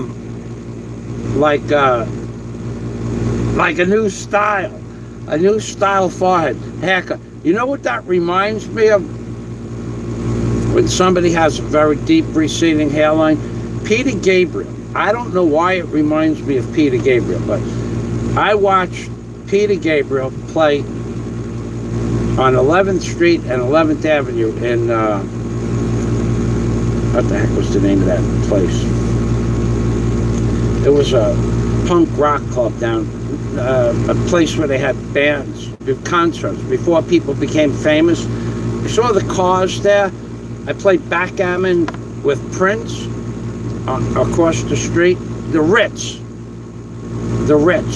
I remember going to the Ritz, and I played backgammon with Prince. I actually sat down on the curb right across the street from the entrance to the Ritz with Prince and my friend Tommy, and he was walking up and down the block screaming, I'm going to be the most famous person in the whole effing world one day. I'm going to be, and we saw him every day for a very long time, several months, because we used to go to the Ritz every Friday or Saturday, or Friday and Saturday night.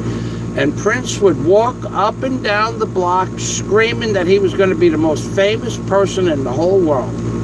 And one day, years later, I'm going, I remember hanging out with that dude, playing backgammon across the street from the Ritz. But anyway, I saw Peter Gabriel there before he became famous, and Rick Ocasek from the Cars. I even have a guitar pick somewhere. I wouldn't know where it is.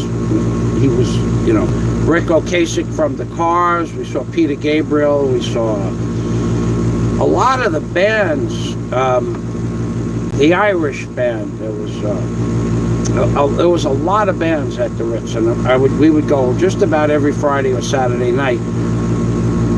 And I mean, we would go a lot. It wasn't something that we did 2 or 3 times. Every weekend we went to the Ritz, and every week there was a different band. And my friend Tommy was more into that music than I was. When I saw the Cars, I liked the Cars. I liked them, and I liked Peter Gabriel. But I stood in the Ritz in the middle of the winter, watching some of these groups, and there weren't 300 people in the audience. And 6 months later, they were playing primetime at Madison Square Garden. So that was fun, living in New York back then. And we're going back to the comments. Scott Del Fuego with the facetious comments, but Warren had your back this morning. 20 large covers, all facetiousness.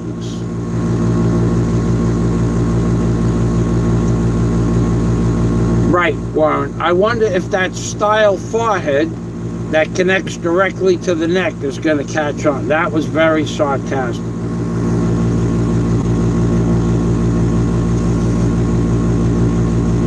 Okay, so Scott posted a link to an infamous blogger with 16 head.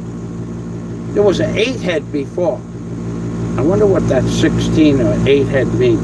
Maybe you could explain it. All of those links are total bullshit, says Jack Thompson.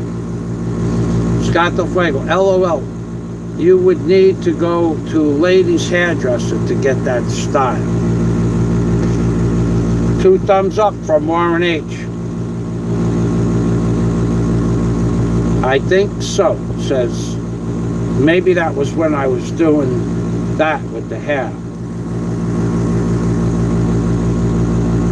I didn't sing yet, Warren. I wasn't gonna stutter until I sing. I didn't forget. I did not forget. I have a big time meeting with very senior boss and politicians next week, squeezing me because of supporting certain policy decisions that they don't like. I need a pair of those glasses to wear. You know, I know you serve a vital function in the community, Scott, but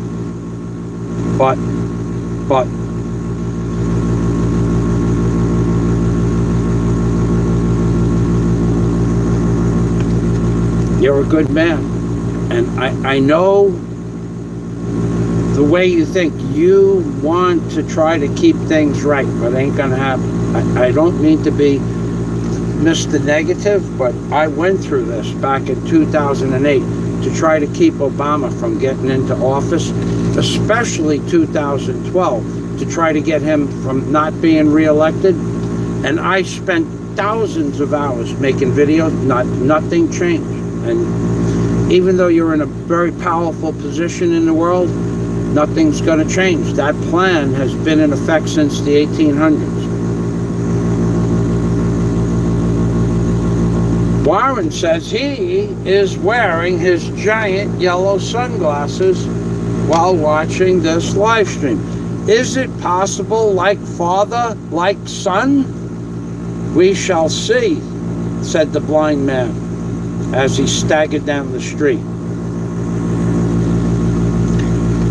Jack Thompson, the purple, just talking about Prince, and Jack Thompson has a Purple Rain super chat, baby. Warren had a blue before that. Scott was right in there with a nickel. Damn it, I've been scammed. Warren, happy Father's Day. The pot is calling. Dennis Adams with a dime. A dime on the street. Dennis Adams hits me hard. Now, good night, Jack Thompson. Thank you for stopping. It's pretty early for you. Thank you, Jack. We'll brainstorm Warren.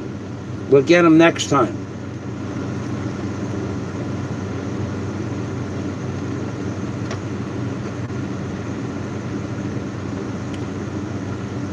So we are up to Purple Rain. Jack Thompson, Purple Rain. And I talked about Prince, and then this super chat came in.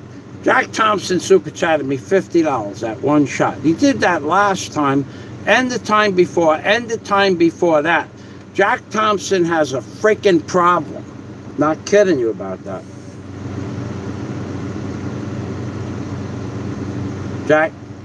Jack Thompson, Warren H, thumbs up.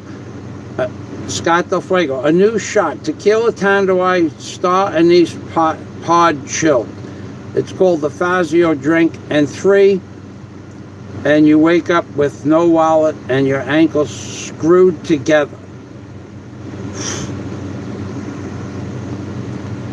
Tequila, Tanduay, and Star Anise Pod chilled. I wonder if he really made that drink. Actually, I guess you could mix tequila and Tanduay and Star Anise. Yeah, I could. Yes, Warren, for 20 large that you sent, you're allowed to say, let's put some frankfurters in this black pot, baby, because everybody knows black pots matter. That's right. Black pots matter. Get your frankfurters here, baby. Big Bow Wow frankfurters here. I betcha this pot, now this pot really did come from the Big Bow Wow. And this really was the pot that they boiled frankfurters in. This one is the corned beef and cabbage, or pastrami. They would cook a couple of each, and then they would put them to the side. So, but this pot probably had 100,000, maybe more, maybe 500,000 frankfurters went into this pot and came back out. Not a joke. This is serious shit. Anybody that knows about the Big Bow Wow restaurant on Cross Bay Boulevard would know that in the 60s, there were only 3 food establishments for an entire mile of Cross Bay Boulevard. The Big Bow Wow, Pizza City, and New Park Pizza. And next to the Big Bow Wow was a Carvel. But those were the only 3 food places. And the Big Bow Wow, anybody that went to Rockaway Beach would stop. They were famous. Well, the Bow Wow, the Big Bow Wow, a Bow Wow was a frankfurter. That's why they named it the Big Bow Wow. So it was famous for their frankfurters. Now, they had multiple pots this size for frankfurters. They were famous for their all-beef hamburgers and their pastrami and corned beef on rye with their Jewish garlic dill pickles. But the Big Bow Wow, in this pot, 100,000, 500,000 frankfurters went through this pot. And that's not why it's a black pot. We talked about that before. But black pots matter. That's right. Don't forget that. Scott the Fuego. So he's laughing and giving the thumbs up. I don't know to what. Warren H. Scott the Fuego waking up about this. Yeah, I don't know who's still here, but we were up to Warren H. saying waking up like that is better than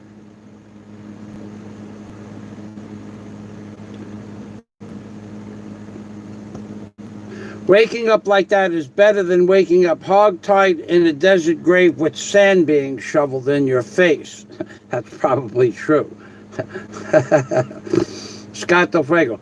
A bulbous orange head bobbling about on a frail undersized neck like trying to balance a grape on an al dente spaghetti noodle. Now, if you know what al dente means, that's like a regular spaghetti noodle will, bend over. But al dente means not cooked as much, hard. Al dente means so when I worked in the restaurant business, the hardest dishes to make were when somebody came in and said, see, we would make a 15-gallon pot of spaghetti. And then in that pot, they might throw 6 or 7 or 8 pounds of spaghetti, depending on what day, the weekend more. But then we would take a fork and grab a certain amount of spaghetti, put it in a bowl, and then put it in a stainless steel tray. So each bowl was one serving. And then we'd put that tray in the refrigerator, and then we'd put a lid on that, and then we'd put another tray or 2 trays or 3 trays on top of that. So in each tray probably held about 60 servings of spaghetti. Now, if they wanted, so when someone came in to get spaghetti, we would take one bowl, throw it into boiling water. That water was always boiling. If there was 2 orders of spaghetti or 3, we would throw 3 bowls in and take the spaghetti out and add sauce. But al dente meant that you had to cook the spaghetti from scratch. So you literally had to take fresh water from the tap, or if it was already warm, ready for an al dente dish, and put fresh spaghetti in the pot and cook it. And they would know if it was al dente because it would be fresh. You would know if your spaghetti was cooked and then placed in a pan and put in the refrigerator and then heated back up. It would have a different texture and it'd be more white. I don't know why, but that's just the way it worked out. So al dente is what means spaghetti. I'm going to try not to touch the screen so much. I don't know. This happens every day, and I still didn't even get to sing.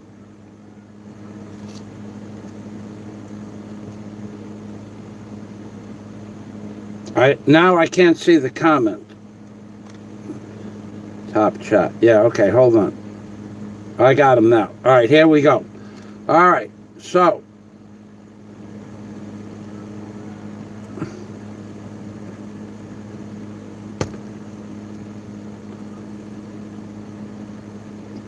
Warren H., I heard an unfamous blogger say he has furriness in the fire. Furnace in the fire. Furriness? I heard an unfamous blogger say he has furriness in his fire, in the fire. Is that a real saying? I don't know what the hell you're talking about. I heard an unfamous blogger say he has furriness in the fire. Is that a real saying? I guess I got up late this morning. Well, you know where I was this morning. So Warren sends me $2 just to screw up my edition. In fact, I forgot what the whole total was. Whoa, says Scott the Fuego, I missed that. Jack Thompson just busted the glass ceiling with an epic 100 blast. Kaboom! No super chats like that near Cebu since Ray Singhart. Ray Singhart. I didn't get that. Now, I did get it now, but yeah, baby. Ray Singhart used to be a big, stupid chatter. The video is now up. So if Dennis Adams has a video of them blessing the van in the film. Well, Dennis, you know what? I came from an Italian neighborhood, too. Italian, German, Irish, and Jewish. Very religious. So we would always throw coins in the back of a car. Everybody threw a cross up on their mirror. So, you know, that was kind of like a blessing.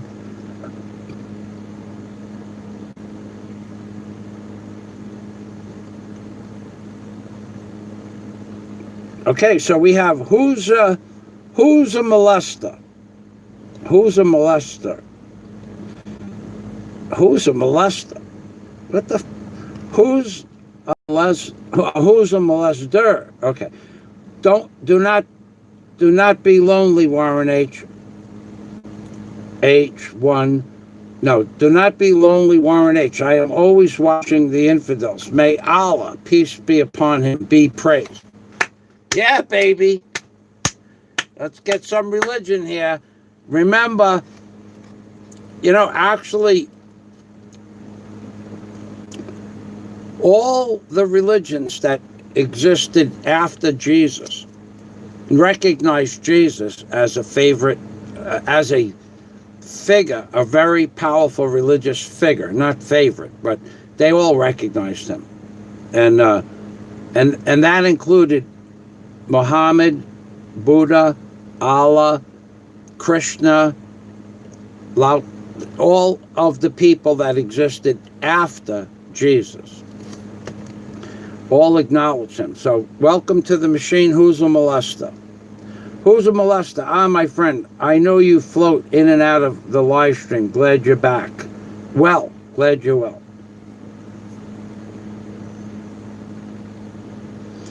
Jeremy Burt, you might be right.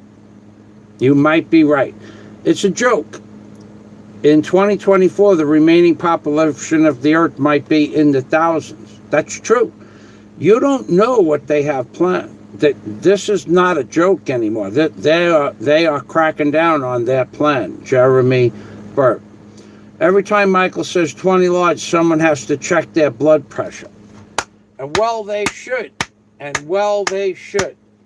Because if someone asked me for 20 large and I gave it to them, I would expect them to be excited. I'm excited. I'm just overwhelmed with excitement. Salamat, thank you very much. In fact, I'm going to bang a pot. A little bit, not much. I'm going to sing, though, definitely. Salamat. See, this is where Jesus and Michael Fazio, this is what we agree on. Jesus is going to be in the Church of Christians Plus, you know that. If Jesus said it is better for you to give to Michael Fazio than the other way around. That's what Jesus said. And that's why in the Bible, they put those words in red. If Jesus said the words are like in a reddish purple, kind of like that cross. So Jesus, remember, Jesus said it is better for you to give, and then later on they added to Michael Fazio than to receive from Michael Fazio. Those words, see, what happened was, in the original Apocalypse, that's a word that has to do with the way the wording in the Bible, apothecary, or something like that. In the original wording, Jesus knew that it is better to give to Michael Fazio than for Michael Fazio to give to you. But that's the original words spoken from Jesus' mouth in the beginning. But no one knew who Michael Fazio was until 2010 when he wrote his book, Angels on the Ark. So what happened was the clergy, the people in charge, they took the words Michael Fazio off. It is better to give to Michael Fazio than for Michael Fazio to give to you. They took those words out of the Bible. But the newer Bibles, after 2010, they know how they have been corrected. So remember, it is better to give to Michael Fazio, says Jesus, than for Michael Fazio to give to you, said Jesus. I didn't say any of that.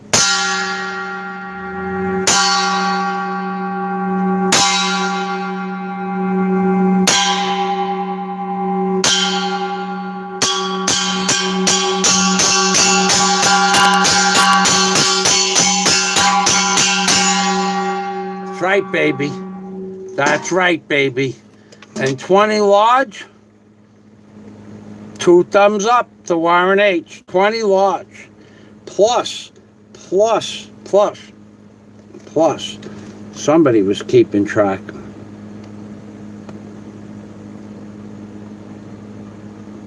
So Warren says every time Michael says 20 large, someone has to check their blood pressure. Wait till they show them my bank book. Just wait till we get everything set up, and I'll just show them the numbers, the deposits. Salamat, son. Have I told you that I loved you lately? Probably not. But son, I love you. I love you, son. Such a good boy. My exit payment, Jack, man, you are crazy with this super chat. I don't know how you do it. Nobody can keep up with Jack. Andrew Steinmetz, I have to. Black Pots Matter. Andrew Steinmetz, you gotta like that name. It's a good, solid American Italian name. Andrew Steinmetz. Black Pots Matter. This is for Andrew. I really did try to get you this morning for a very special friend of ours to say hello, and I could only gather up Warren. Jack was not available,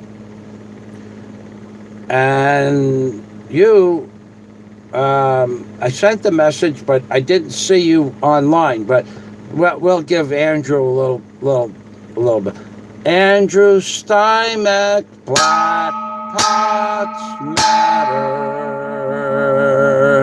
Black Pots Matter.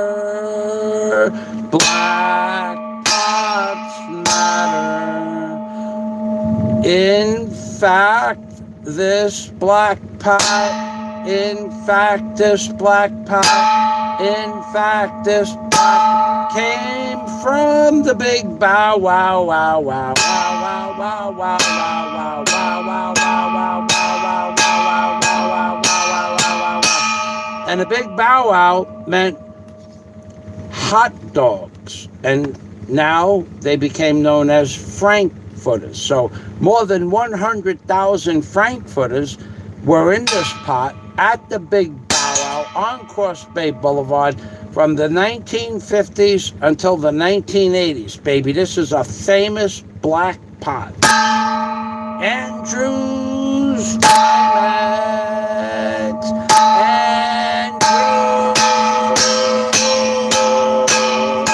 Salamat! Andrew Steinmetz comes through with a blue, baby. Salamat. My exit payment. Dennis Adams says, LOL, Andrew Steinmetz. Thank you, Dennis. Jack Thompson, you can't leave, says Warren. Warren H. Andrew Steinmetz, they sure do. Black pots matter. They matter because without those black pots, the Big Bow Wow restaurant could not have cooked millions of frankfurters in those pots. I am telling you, even at the time, in the 50s and 60s, there was a Nathan's on Cross Bay Boulevard in Broad Channel. And that was the last huge restaurant before you got to Rockaway. But before that was the Big Bow Wow. So frankfurters, hamburgers, pastrami, corned beef, and clams were the specialty of the Big Bow Wow. There was also Joe's Pizza. That's where I worked. And who loves you, baby, says Dennis Adams. Who loves you, baby, to Andrew. Real men make money with tools. Jack Thompson, you saw my tools, baby. And my tools are always clean tools. Who loves you, baby? Real men make money with tools, says Jack Thompson. Warren, I'll never leave, brother. LOL. Thank you, Jack. I'm the ultimate fence jumper. Jack comes and goes and comes, but he only leaves to pee on the other guy's grass. Warren says, can anyone beat a 20K super chat? I heard somebody bragging about getting super chat. Nobody. No, I doubt that. But I'm hoping someone tries. But beating a 20K super chat, probably not so easy.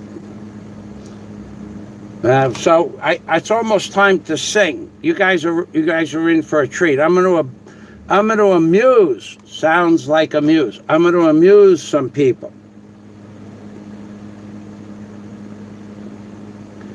Jeremy Burt, that's true. This pandemic continues to grow mutations. This was a test of the weaker version and why I can't buy a computer. Thank you, Jeremy Burt. This is truth, justice, and the United States Mafia way is what Jeremy Burt is talking about. Dennis Adams. Wow, I think my connection is buffering really bad. Dennis Adams, it's not Michael's stream for a change. Thank you. Maybe my hearing aid battery is freaking out. To round it up, $5. Warren says $171 for 87 minutes. Not bad. This, my friends, says Jack Thompson, is how you know you have a live stream and not a jive stream.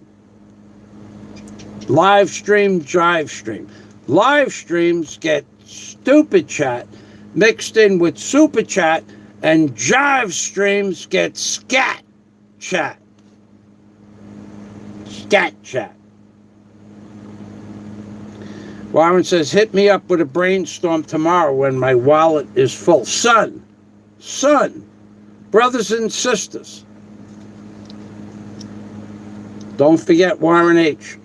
Warren and I, and we had a good conversation this morning. All kidding aside, I didn't take place in the whole conversation because I had stuff to do outside. You know, I have things that I have to accomplish besides these super chat sessions because, you know, theoretically, the super chat has been very good to me. The stupid chat has been much better to me, but this morning I had a little bit of a problem with a thing, and I'm probably gonna, well, I have a thing that'll fix the thing in a box, in a box, in a box, in a box, and I got to get to that thing in order to fix the thing that's broke. And that could take I could get lucky and find the thing right away. It's a big thing, too, that'll fix the other thing. It's not a little thing. It's 2 cubic feet of thing. I got to find it. It's buried. It's in a box, in a box, in a box.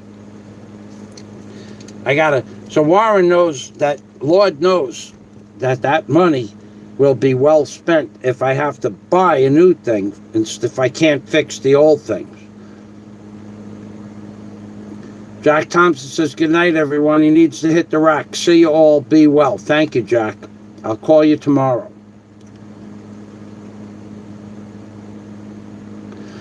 Warren H. Scott Del Fuego. I had to laugh when that blogger said the Muslims are with me.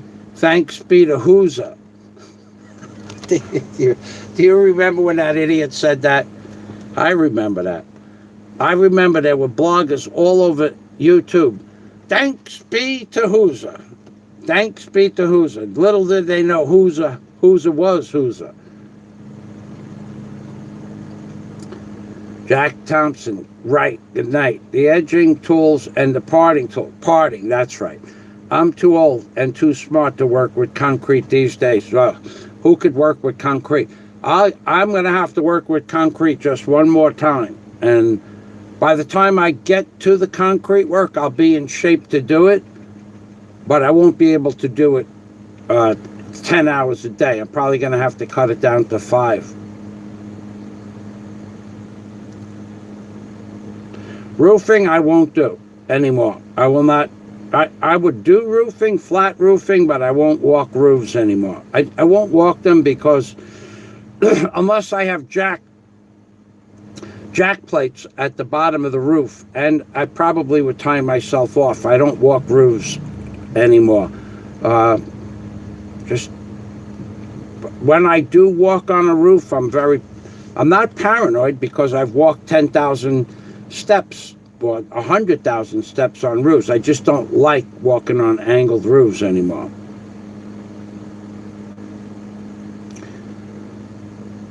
Jack Thompson, I agree, says Warren. Jack Thompson, $20,000 weighs 2.2 pounds.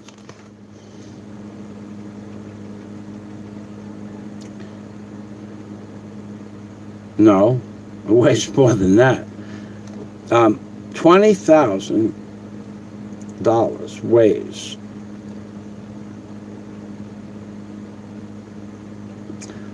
no, Jack. $1,000 is 1,000 grams.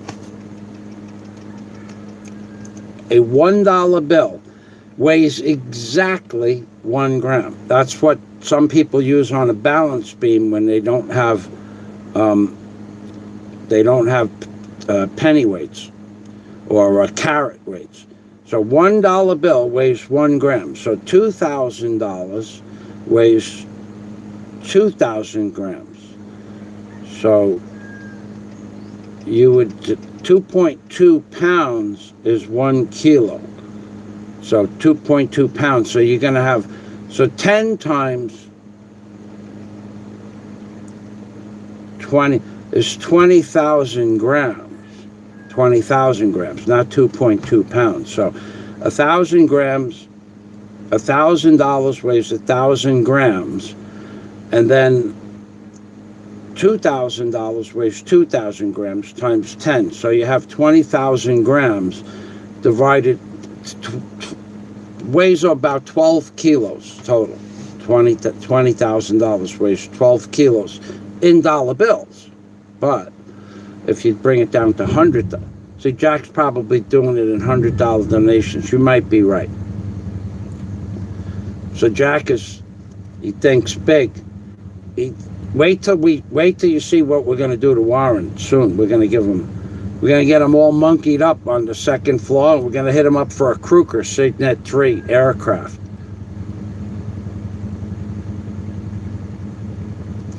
Jack Thompson says he has a friend that could fly Warren H. to the Philippines. No bull. We're going to get CBGBs. That was downtown on 1st Avenue and 1st Street. CBGBs was right around the Hells Angels, I think. This 1st Avenue and Avenue B or Avenue A. CBGBs was. I forgot. I only went in there one night. Place was a dump. I was in there. I walked to the back. I looked around, and I walked out. And that was it. I was in there for 10 minutes. I paid $5 to get in the door. I walked to the back of that place. It was a shithole, and I walked back out.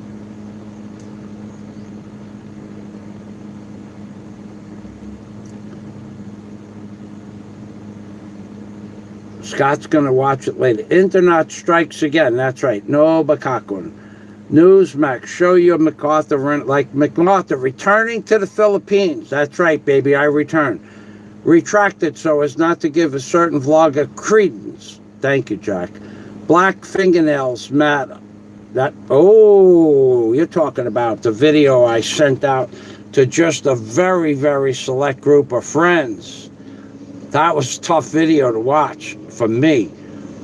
I posted that video in 2012.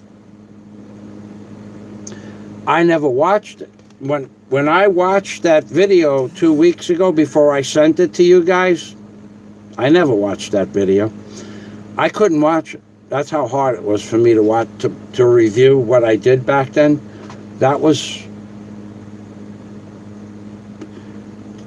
Those few days,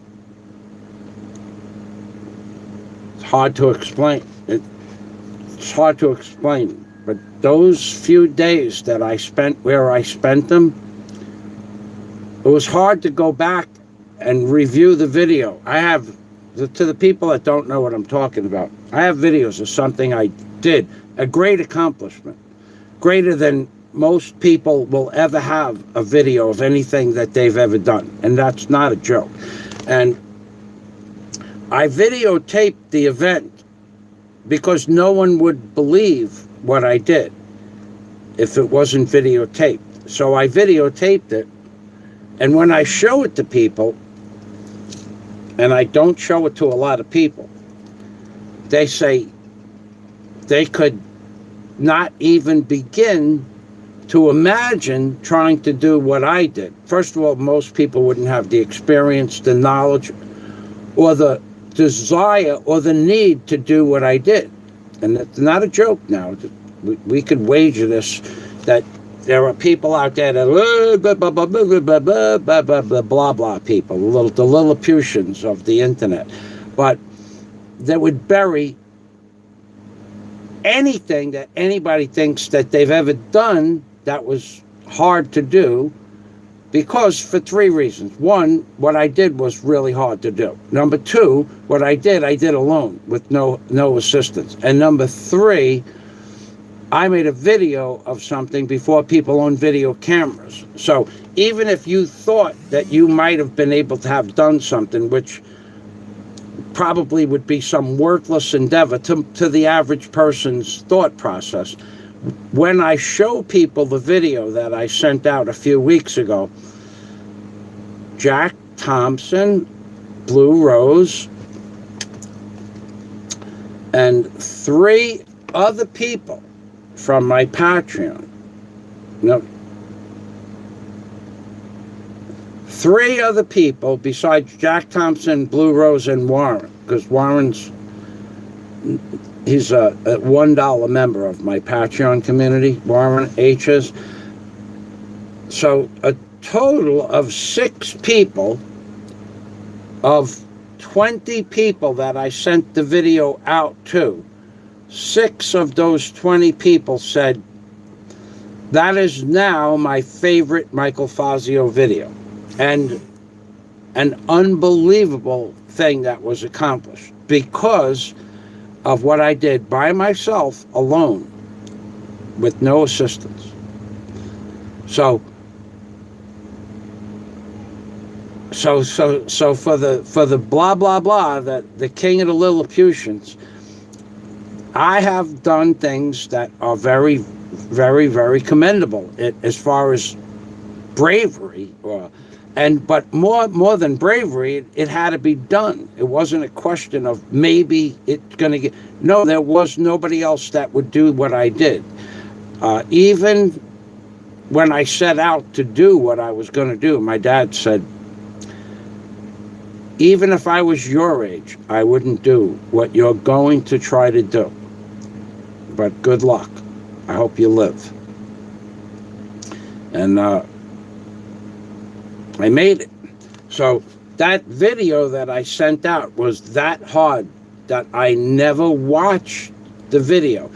After I put those parts of the video together into a 1-hour video, I have 2 more videos like that. One where when the shit really hit the fan, I have that video somewhere in a box, but everybody that watches that video says, this is my new #1 Michael Fazio video of all times.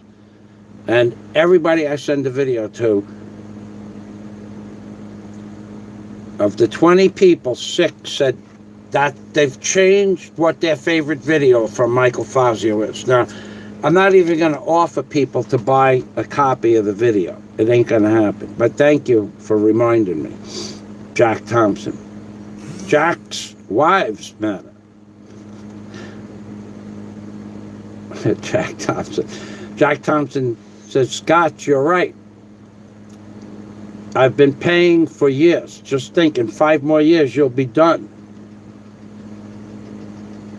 Jack says, I walked on a roof in 2011. I won't do it again. You know, that's another thing that most people wouldn't have the nuts to do.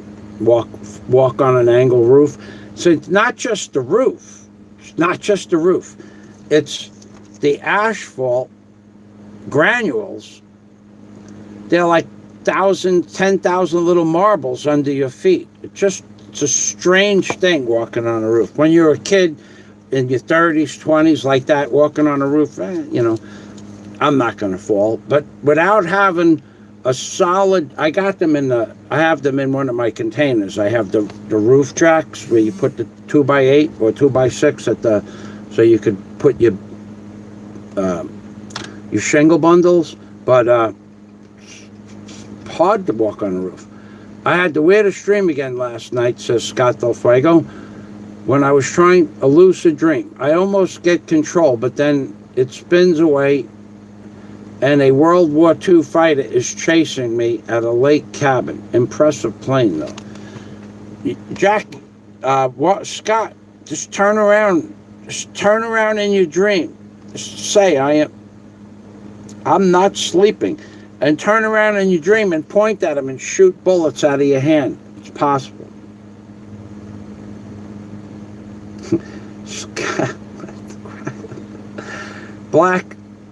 Jack Black with ice matters. Jack Black. You know what that shit cost a bottle? Now I'm thinking of Johnny Walker Black or Johnny Walker Blue. Holy shit. Some guy came over to my house with a bottle of Johnny Walker Blue back in 1990. Where the hell was I living? 1997. Guy named John came over to my house with a bottle of Johnny Walker Blue. Sister, I remember her. But I remember John. I don't remember his sister's name, but I remember her.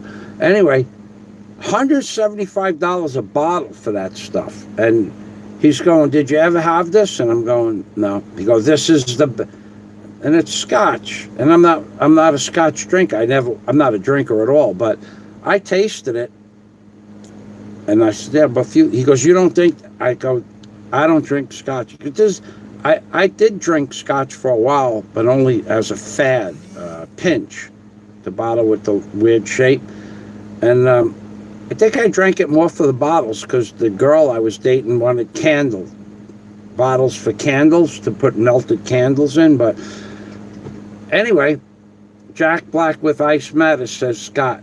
Scott says slack pipe matters. Jack Thompson says Scott. Ass wipes matter, said Scott Del Fuego. Well, if ass wipes matter, I would say they don't matter much. Right. That's what I said, Dennis. About 10 kilos, 44 pounds, 1 ounce. Thank you, Dennis. Yeah, because each dollar, a dollar bill, a $50 bill, a $20 bill, a $100, they weigh 1 gram. I don't know why, but they do. And maybe it was a preordained weight measurement. So if you didn't have a gram scale, but you had a balance beam, you could take $10 bills and put it on the balance, and then you could put 10 grams of whatever on the other side, flour or water or something like that, and you would know that that was 10 grams worth of product. Product. Where did that word come from? An amazing thing. These words that come into my head when I think about balance beams and gram scales. So, 20,000 in bills would weigh 44 pounds. Scott the Fuego, he's Captain Jenks of a Horse Marines. He feeds his horse on corn and beans. The barge video was full of humor, says Warren H. It was full of humor, but it was from the perspective of being out in where I was in the weather that I was in. For 13 days before that video, it was snowing and sleeting and hailing, and the steps were full of ice. And I have some uploads of that. And to make matters worse, by the time I got to where I was, just a few days before that, it was a snow, sleet, and hailstorm. And the barge was rocking and rolling, and the wind worked the side window. It worked it loose. It worked it open. And I had my stove that I had for like 25 years, that would burn gasoline or kerosene or white gas, and it blew out the window. I was really pissed about that. You want to see something stupid? You want to see me looking around for a red pump up, the red pump for the gas stove? It was the bottle. The bottle was pretty much empty, so it would have floated. But I'm looking around.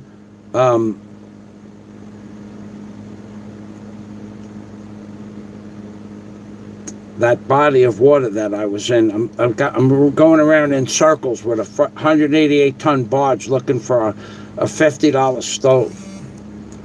I was going, what the hell am I doing? And I just turned the barge and headed south and went on there. So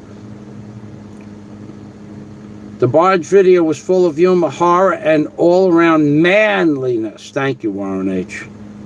That was a great video. Kept me up, says Scott Del Fuego. Thank you, Scott Del Fuego. I fell off a roof, broke my back in 3 places, had to relearn how to walk again. True words, yeah? When you fall, you fall. I mean, that's something. I had to learn how to walk again. I hurt my back. Took me 3 months before I could walk again. That's why I do a lot of exercises from my back. Scott Del Fuego, Johnny Blue is some expensive stuff. I actually like Jack. If I'm splurging, I do love a couple of fingers of either Basel Haydn or, if lucky, Pappy Van Winkle with a touch of water and a big ice cube. I never even heard of those two things. Johnny Blue is some expensive stuff. I actually like Jack Daniels. If I'm splurging, I do love a couple of fingers of either Basel Haydn or, if lucky, Pappy Van Winkle with a touch of water and a big ice cube. I never heard of those two things. I mean, and I would not say that I know about alcohol, but that's I never heard of those things, so I'll check that out. Pappy Van Winkle, Pappy, that's crazy. That's, for me to have never heard of two things that would be in a bar. Not that I was never a bartender, but I never heard that. Black licorice babies matter, but when I was a kid, we called them something else. That's right, says Dennis Adams. Yeah, baby. We had other names for other words. So we're ready to sing now. Jack Thompson says, Michael knows that I've said that video should be shown on his channel for all to see. No, you know what? It's the reason I have Patreon, Jack. That's why I have a Patreon account. I know that, plus that video, it would prove certain things, but I don't need to prove those things to the Lilliputians of YouTube. I know what I'm capable of doing. And I know that when I hear that blah, blah, blah, blah, blah, blah, and nothing to back it up with, no videos of famous hard tasks that they've accomplished in their life, nothing monumental, the first person to do this or the only person to do that. When I hear all that blah, blah, blah, I laugh. Sometimes I laugh till I cry, but one way or another, everybody on YouTube knows who's telling the truth and who is not. If there is any doubt, it's fake doubt.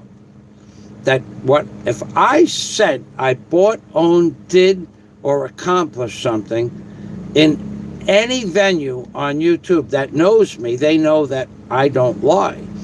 And now all those other stories about this, that, and the other thing, they know that that person has committed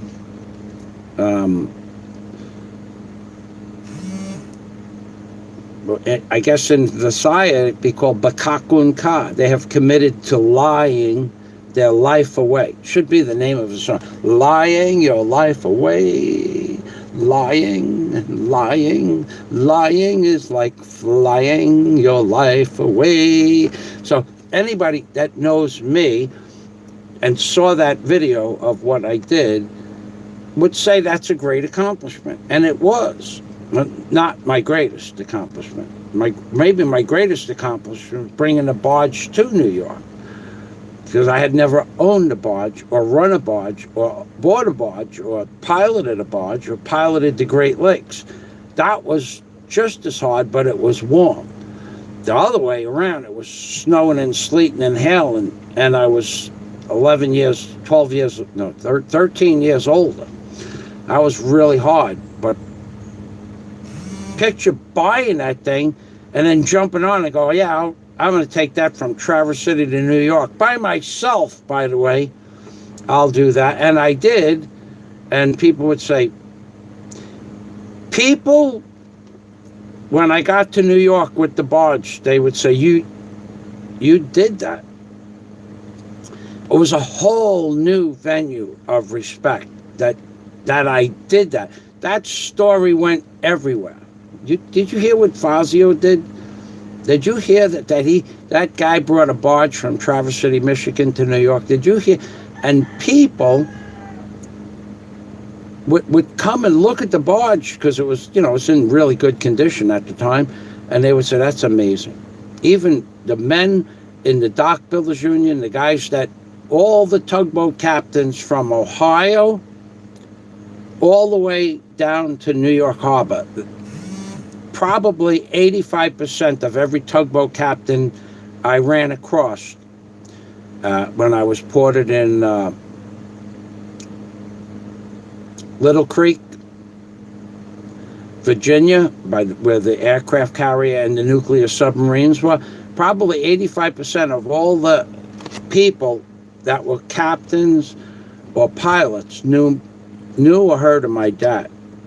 And that's why whenever I needed water or I needed my batteries charged when I was in Little Creek, the captain of the big boat that moves the battleships around, he came by and he took my batteries on board and charged them up, and then the next day he brought them back. But even though he never met my dad, he heard of my dad. And then, but while I was going down the Hudson River, every tugboat captain heard of my dad. Just about every, not every, but any tugboat captain that was in his 40s or 50s or 60s, they knew who my dad was. They might not have seen him, but they heard him on the radio traffic, or maybe they moved a scow. They, met up with him at night, and they tied off one scow from one tow to another. But yeah, that was pretty cool, that trip. So I never watched that video though. I made it and I put it together, but I never watched it until 2 weeks ago. Thank you, Scott. Thank you, Warren. Thank you, Jack. Okay, Dennis Adams. Scott Del Fuego. Okay, we are up to Scott Del Fuego. Dennis Adams. Yes, I used to go to an old-time candy store in rural Minnesota as a kid that had the name on the jars of the candies. Remember? I remember that name. I remember, because where I grew up, they had that name on the jar, just like you're saying. Michael knows that I've said that video should be shown on his channel for all to see. Yet, a lot of the Lilliputians might watch that video and then feel like committing suicide after they watch that video. Say, I've never accomplished anything like Michael Fazio. And the funny thing about that is, I wasn't even ever going to publish that video, because that's how hard it was for me to watch. Because before I published it, I had to watch it, and I did not want to watch it. It brought back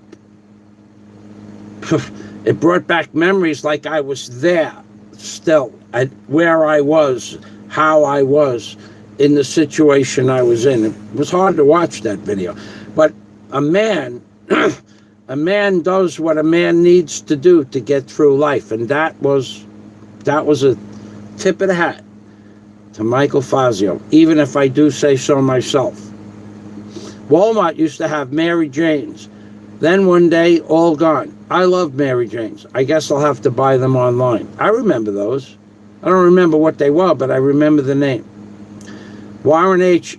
does like Jameson's Irish whiskey with ice. There's no doubt about that.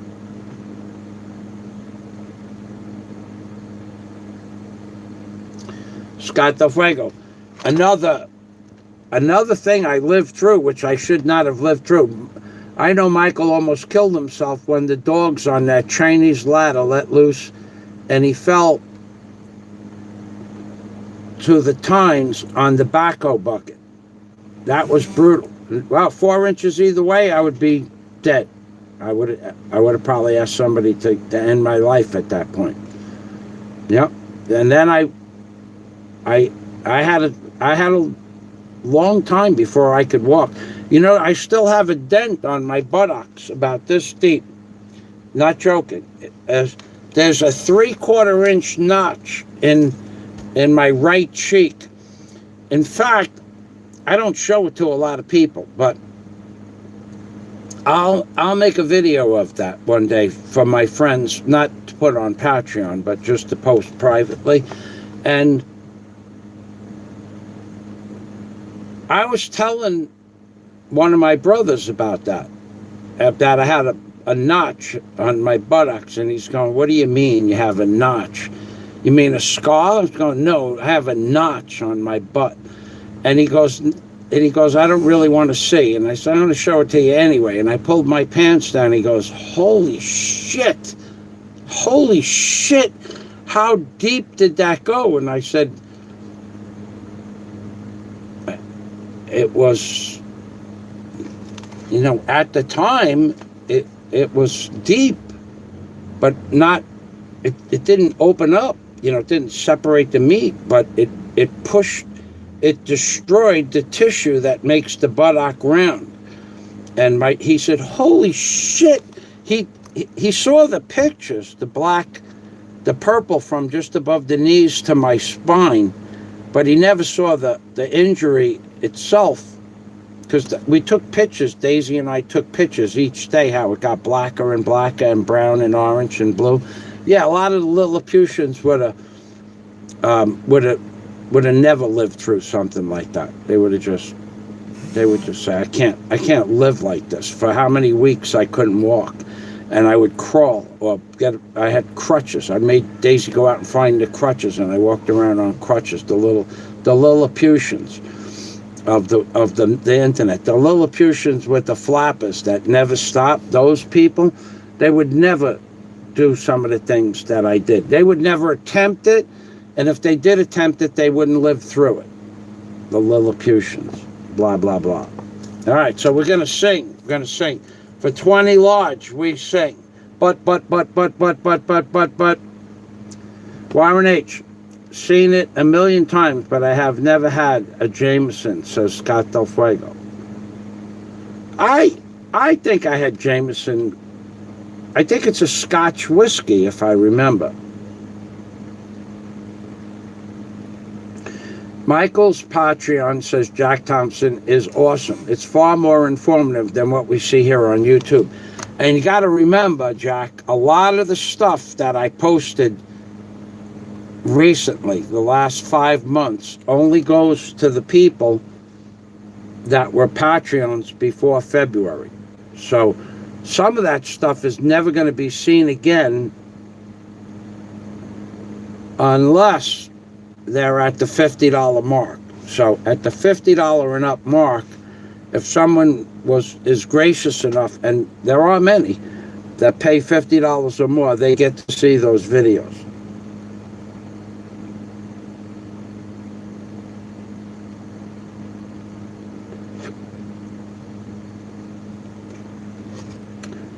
Scott the Fuego, it's my favorite liquor, says Warren. Thank you, Jack Thompson. Yeah, that's an interesting Patreon page, to be sure. Scott says, I'm going to buy a bottle next time at Binny's and give it a try, Warren.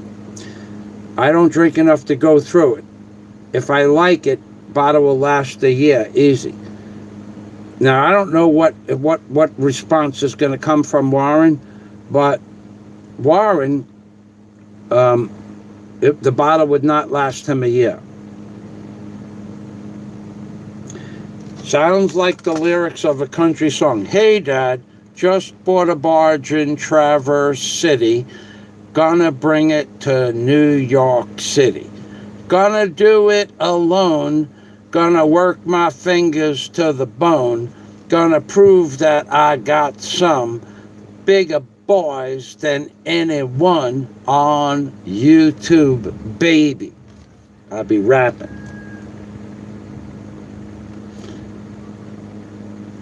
Thanks, Jack. I have a mate who pays around $154 for a bottle of whiskey, and then he puts Coke in it. Totally wrecks the drink. That Johnny Walker, that's supposed to be drank, straight up. No, I wouldn't drink it. I didn't like it.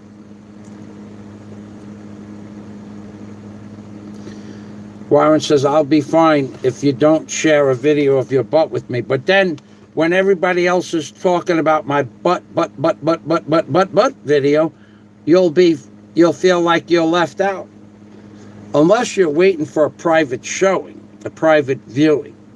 It could be a method to your madness. For 20,000.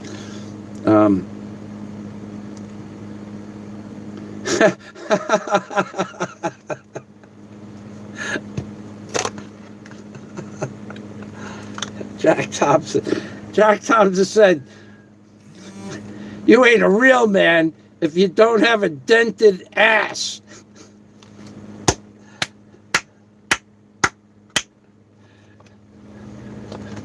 You ain't a real man. You ain't a real man unless you have a dented ass. You ain't a real man unless you have a dented ass. You ain't a real man unless you have a dented ass. You ain't a real man unless you have a dented ass. You ain't a real man unless you have a dented ass. Dented ass, dented ass, goes wherever a dented ass can pass. Dented ass, dented ass, everybody should have a dented ass. That's right, baby. What do you want for Christmas? I want a dented ass and some cash. I want a dented ass and some cash. Everybody needs a dented ass and some cash. That's right, baby. You ain't a real man unless you have a dented ass. By Jack Thompson. Salamat. Holy shit. Some of the things I do on my show are really unique, different, mind-boggling.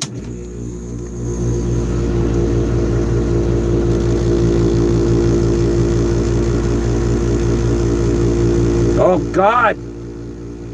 That's another terrible accident I had, Andrew.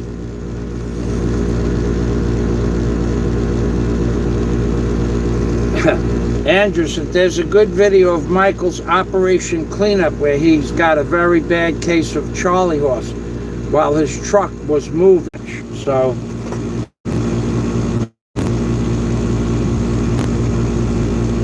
all right, so I'm back. So I have to, I guess it takes about 2 minutes to do that. I have to shut the tablet off, power it down 100%, and then re-power it up, go to my YouTube, and then go to live stream, and then press live stream, and then it gives me the choice to resume or cancel. Now I know how to do that. Before I did not. Oh my God. Holy macaroni. Jeez, amazing thing. I got 7,000 plus pesos in Super Chat. Amazing. Thank you. All right.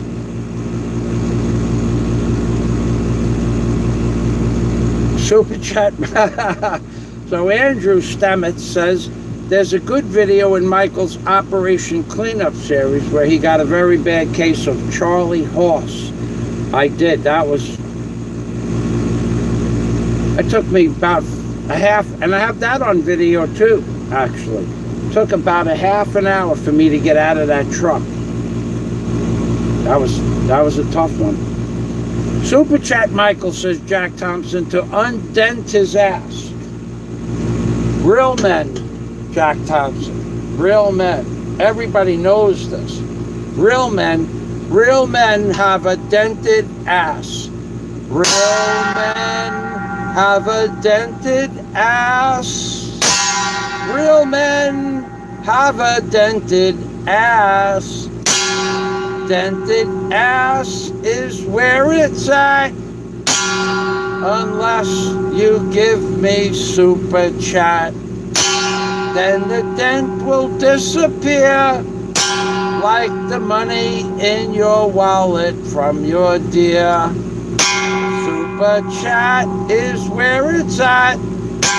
Jesus said it is better to give Michael Fazio the money than it is for him to give it to you.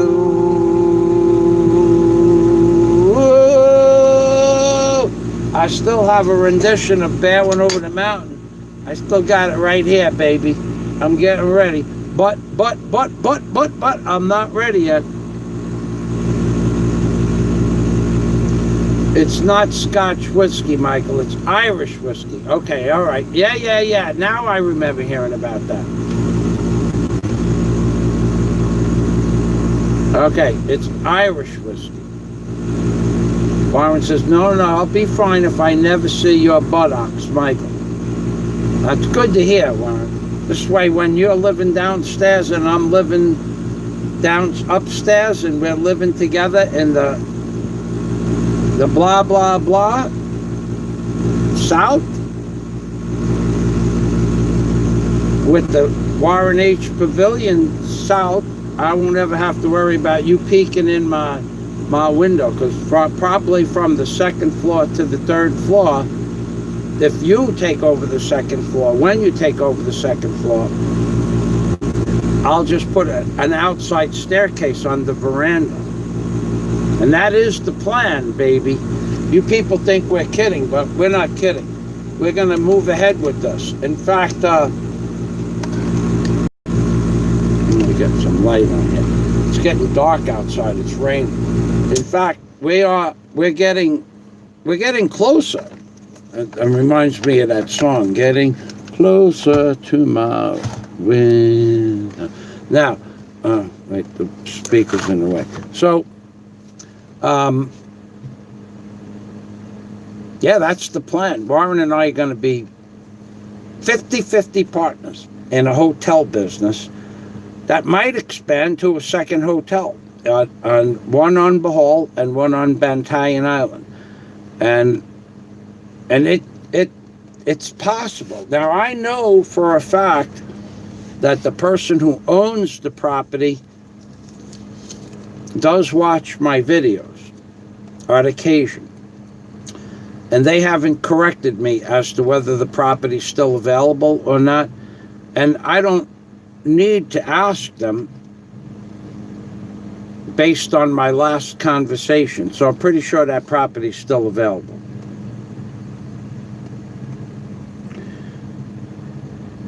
Maybe Super Chat extravaganza, sneak peek of Michael's cheek. Whoa! I hear wordsmithing. Hallelujah. Hallelujah. I hear words.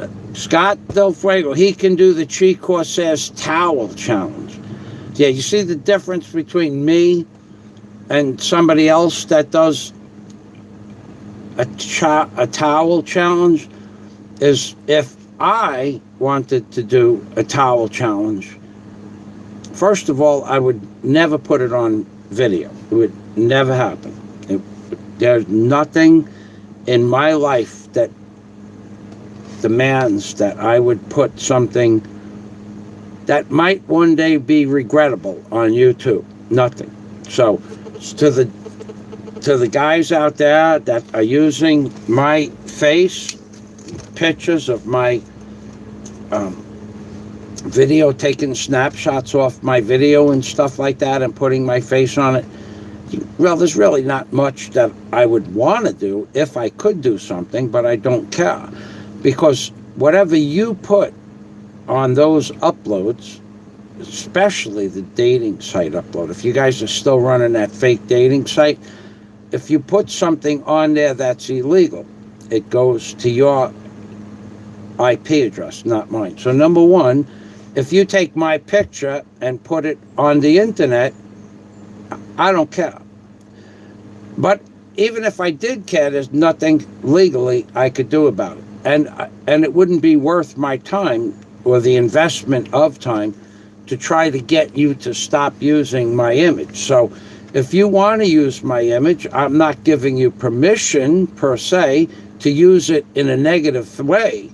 But if you want to have fun and make a little bit of a comedy skit out of it, that's okay. But if you're using my image legally, I can't do a damn thing to you. And that's the truth.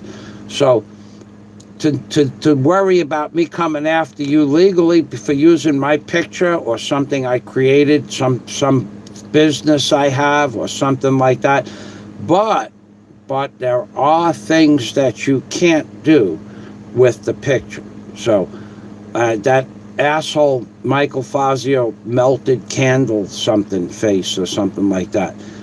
He thinks he's cute. And he's just a kid with no brains, okay? So he uses my face and my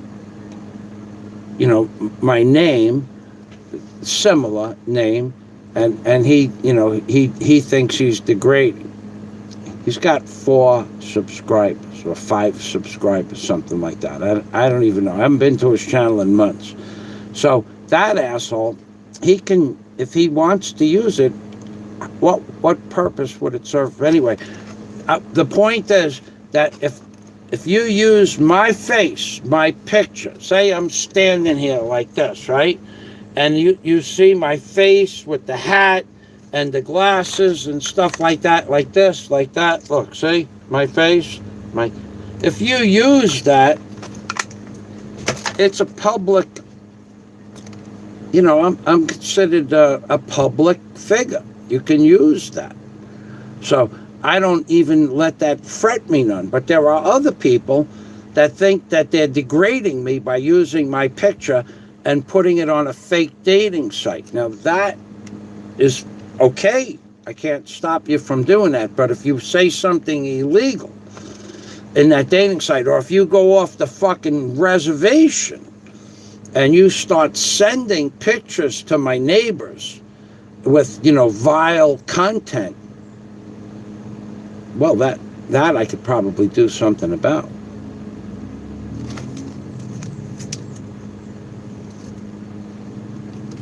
He can do the cheat course. So if I wanted to do a towel drop, I would just get a woman and cover up her face altogether, and then not do a video. Why would I do something stupid like that? Now that, for me, I wouldn't put a woman in that position. First of all, you never know who's going to watch this shit later on. 10 years from now, 20 years from now. Yeah, we got the spinning wheel, but I'm back. Oh, I see Super Chat.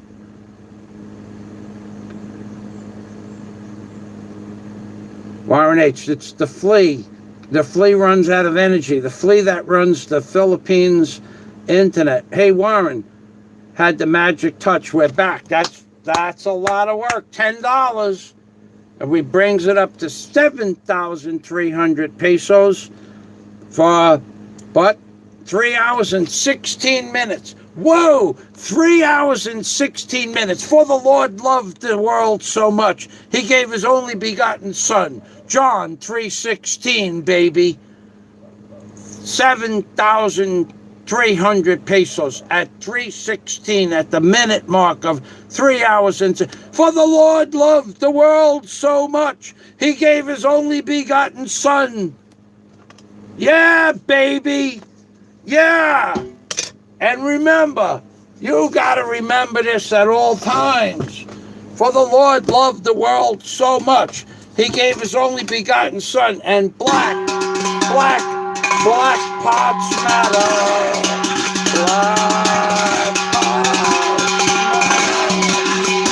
Black pots.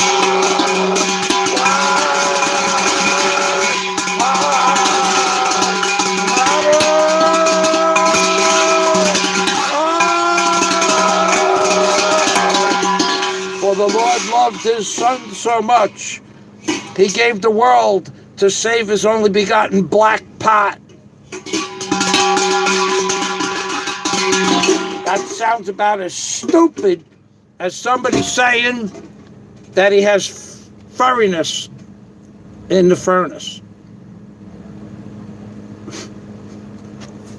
That was a pretty stupid thing, right? Black pots matter. Black pots don't matter. Super Chat matters. Stupid Chat comes in, and if I could go back up to the top, I would add it all up. But there's a little thing on here. 7,300 pesos today for 3 hours and 18 minutes. And that comes out to about 2,400 pesos per hour. So that's about $50 an hour. For working in the Philippines, baby? Yeah. I did say that. I take it back. For 20 large, I take it back. I'm not going to pee on your balcony. I'm not going to water your flowers. Promise. The most famous blogger in the Philippines has some wand problems, like a Philippines pressure washing wand type of problem, always leaking when speaking. All right, so we got the bear. We are ready for a rendition.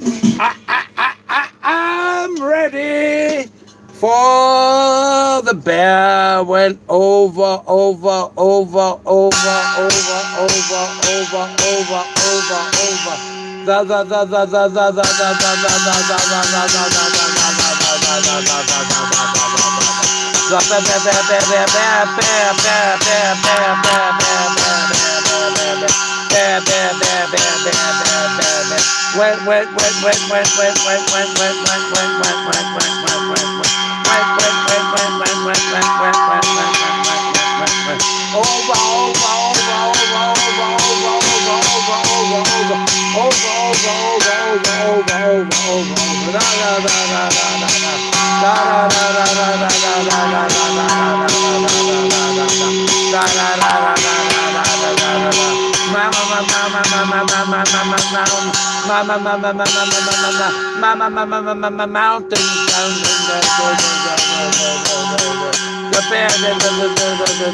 mountain. The bear went over the mountain.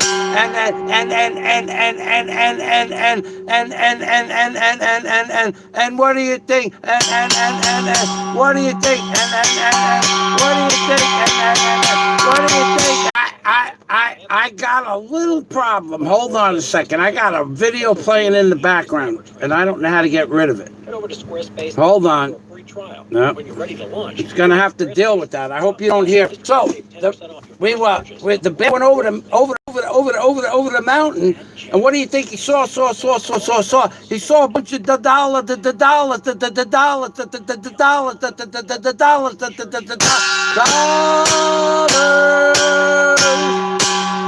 The bear went over the mountain. The bear went over the mountain. The bear went over the mountain. And what do you think he saw? He saw 20 large coming his way. He saw 20 large coming his way. He saw 20 large coming his way today. He saw 20 large. He saw 20 large. As Dennis Adams would say, he saw 44 pounds of hay. The bear went over the mountain.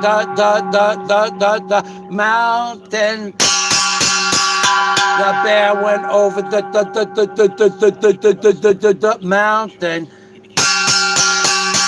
The bear went over the mountain. And what do you think he saw? He saw 7,300 pesos. He saw 7,000. Where is that thing? Hold on. He saw 7,300 pesos. He saw them on the screen. He saw 7,300 pesos, but he knows that there was 20 large more coming. He saw 7,300 pesos.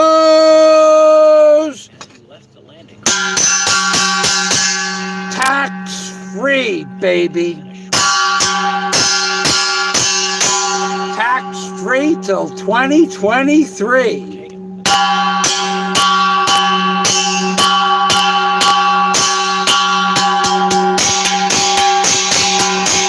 The bear went over the mountain. The bear went over the mountain. And what do you think he saw? Saw horses.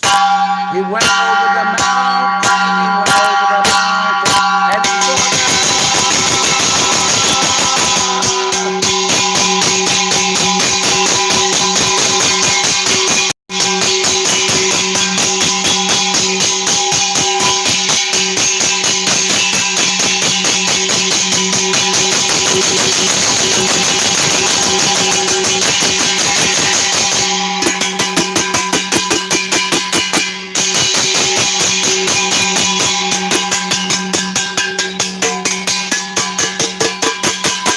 Dobie Gillis.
He saw the dollar bill. He saw the dollar bill.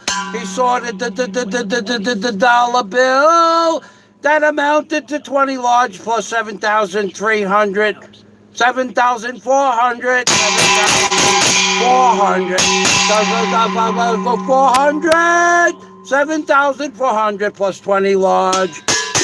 Today was a good Father's Day. Salamat to all those people out there. And my friends, and I gotta tell you, boy, one day I'm gonna get a new spoon.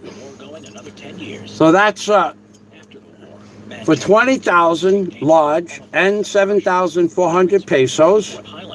That's what we do here on the Michael Fazio Show. The pot call. You know, Andrew, I was thinking that when I was looking outside.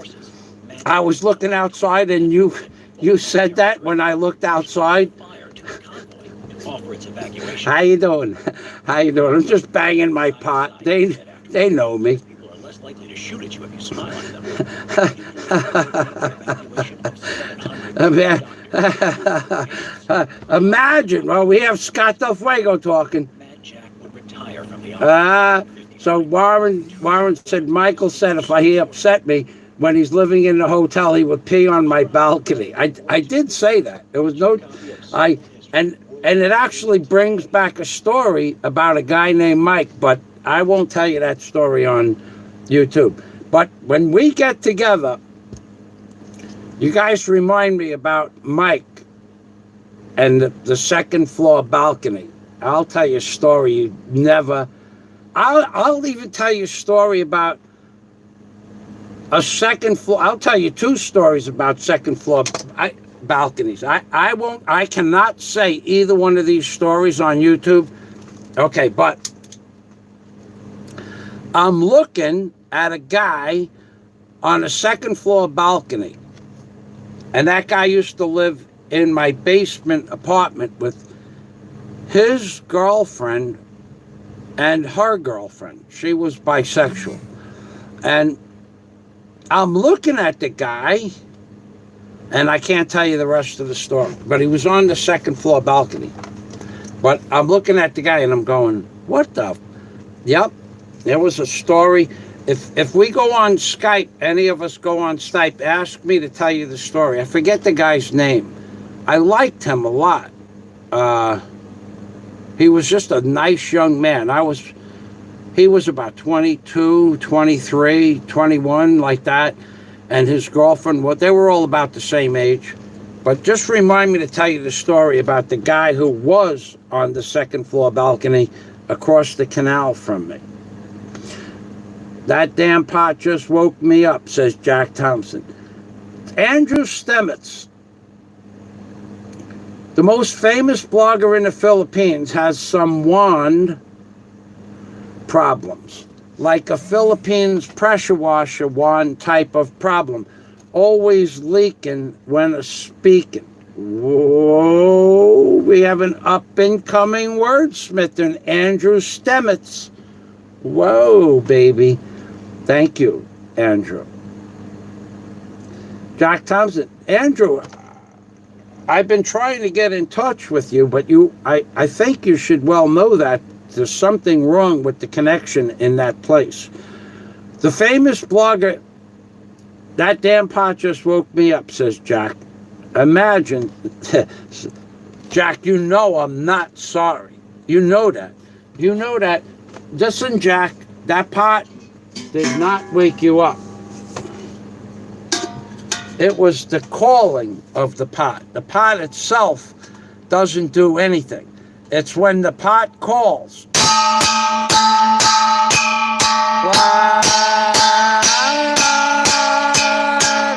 Black pots matter. Black pots matter.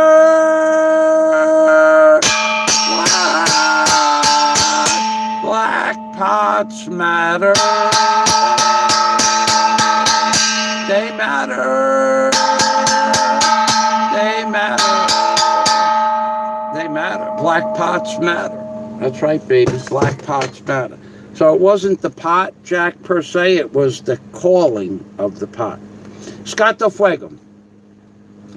Oh, God, this is a two-parter. You know this is going to be good.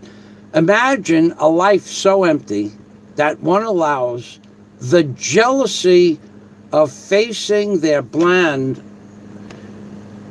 between the lines existence to make them so desperate they have to attempt to make phony posts and pictures of a real man that has accomplished more in one job than they have in their entirety. Rather than learn and make an effort to expand their horizons, they rot in their cholesterol world of sameness, vanilla prison. Whoa, that was some freaking serious abuse. Holy shit, we're going to read that. We're going to read that a couple of times. We're going to read that a couple of times.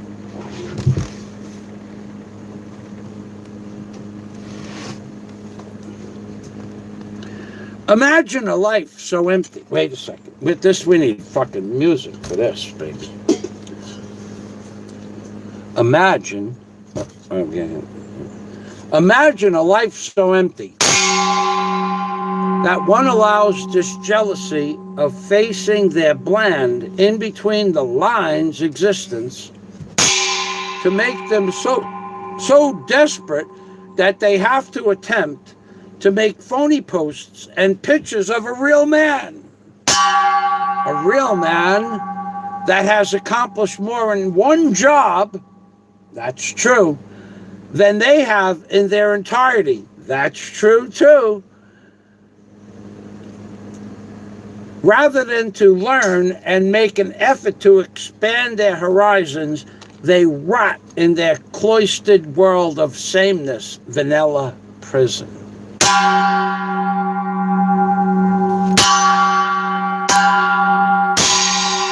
For whom the bell tolls, baby. This pot is where it's at. Remember, Jesus said, it is better to give to Michael Fazio than for him to give it to you. Warren H. is proof of this, that today, Father's Day, 20 large plus 7,400 additional pesos to add to the collection, to the coffers. Salamat. Thank you. Thank you very much for the kind words. Once again, Scott. Warren H. says, a man in an air-conditioned room asked his wife to spoon. Okay. A man in an air-conditioned room asked his wife to spoon. She told him to stay and left him to play. If it was then he realized he may be left to display and to play his own lay. But I'm not real sure. This is next level. You know what that reminds me of, that saying, Warren? In the movie, Ocean's 11, when they did the word salad thing with they were sitting down at the coffee shop, and George Clooney and the other actor, and they were singing like they were repeating like words from the not Brad Pitt, but the other guy, the one who married the pretty lady that does the Indiana Jones type movies, that guy. It reminds me of the word salad that they were doing then, because you try to figure out, there's really nothing to figure out. They're just being, and there's and everybody's trying to figure it out, and I'm going, none of that shit made any sense. I knew it didn't make any sense the first time. But then when he started talking words from Led Zeppelin, and everybody went, and he got tossed off the table. That's what that reminds me of. It's abusive. There's no doubt that there's abuse in there somewhere. But how you could tell it's abusive, it's on a subliminal but a higher level. If somebody knows Ocean's 11, Brad Pitt, I think it was Brad Pitt, one of them guys, yeah. And he was sitting out there with Ocean's 11. That was a pretty cool scene. That was one of my favorite scenes. So Warren says, a man in an air-conditioned room asked his wife to spoon, period. She told him to stay and left him to play. It was then he resisted, realized he may. Again, I need assistance. So a man in his air-conditioned room asked his wife to spoon. She told him to stay and left him to play. It was then he realized he may be left to display and play by his own lay. Ole, ole-de-do.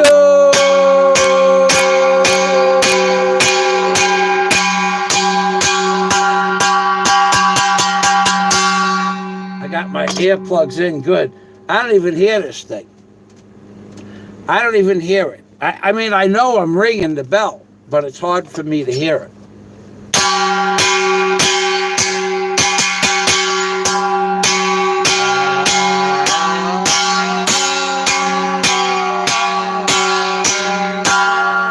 La, la.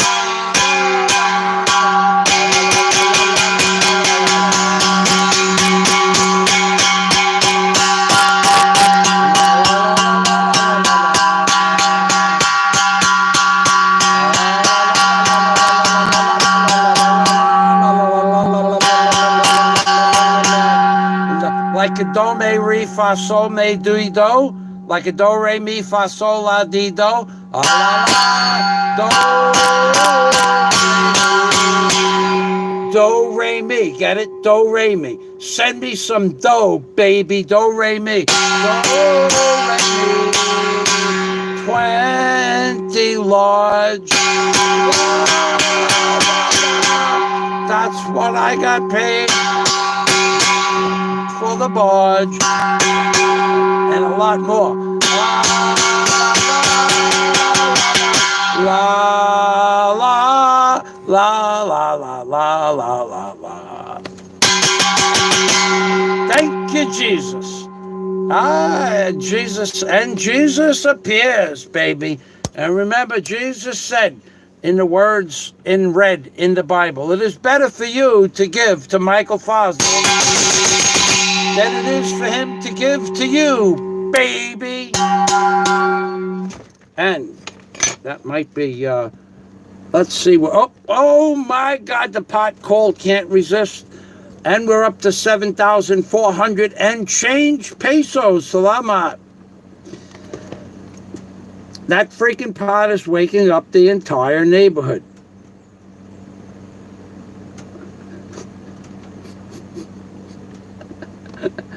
My neighbors get a kick out of that shit. Andrew Stemmetz, his neighbors love the sound of the pot. The funny thing about that is, okay, let me tell you about the living in, one more thing about living in the Philippines. Okay, so it's 10 o'clock at night. Let's just say Tuesday night, 10 o'clock. And 4 or 5 Filipinos get together and somehow they decide they're going to have, take a ride, and they're going to park like right in front of the house. Nobody says anything. Like, nobody complains about the noise from the dogs, even though that might be annoying. Nobody complains the noise of the chickens. Now, that doesn't bother me at all because there's really not enough of them to bother me. But there would be enough of them to bother most people, but that kind of stuff doesn't bother me. But in the Philippines, like one night, one festival, they had karaoke 24/7. I don't know where they had it. It was about a block away. But it was 24/7. And it was so loud. I know where it was, but I didn't go there to see it that day. But I know where that karaoke machine is. They actually, I've seen it at other parties, but I know the direction. It was so loud that most people couldn't sleep, even in my house. And it was 24/7. It never stopped. It was 24/7. I don't know what they were doing or why, and I don't care. But they don't look at noise the same way we do in America. So noise is me banging the pot. Maybe they don't even pay attention to it anymore. I don't know. I don't ask them. I should ask them, but I maybe I will. Bang the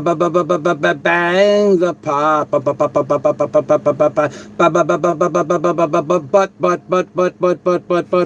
Bang. Let me try that. Let me put that to music, Scott. Let me see what Scott speaks. People listen like E.F. Hutton. Bang. I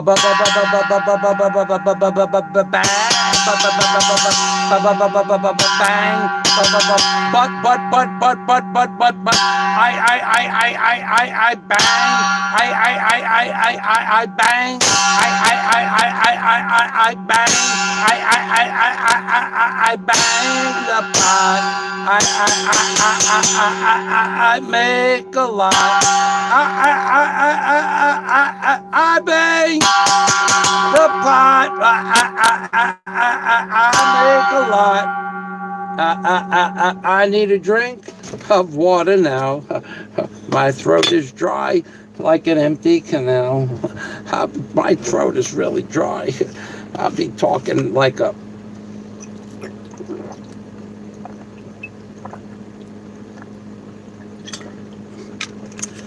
And I want to talk... See how I just took a big slug of water? Steve Montelli. If you're out there, may I make a suggestion? First of all, I love your show. And I will listen to your show when I'm doing random things around the house, cooking or cleaning or dusting or polishing or vacuuming or anything like that. Anytime I'm doing household chores, doing the dishes, sweeping the floors, blowing the dust off of shit. So Steve Montelli, if you're out there, I want to talk to you for a minute. That you use the little plastic water bottle. May I make a suggestion that you get a glass bottle and put the water in the glass bottle? I think it would taste better.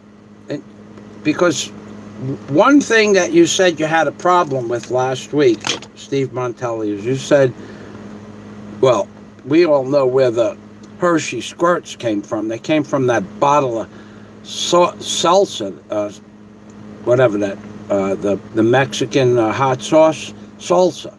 You ate a whole bottle of salsa, 1 spoon at a time, and you're wondering why you had heartburn and then diarrhea a few days later. But anyway, it might taste better, and if you put some anise in it, which you should know what anise is, a spice that tastes like licorice, it would probably taste better than the water. Now, unless you use multiple little bottles and you buy those bottles by the case, but such a waste of money.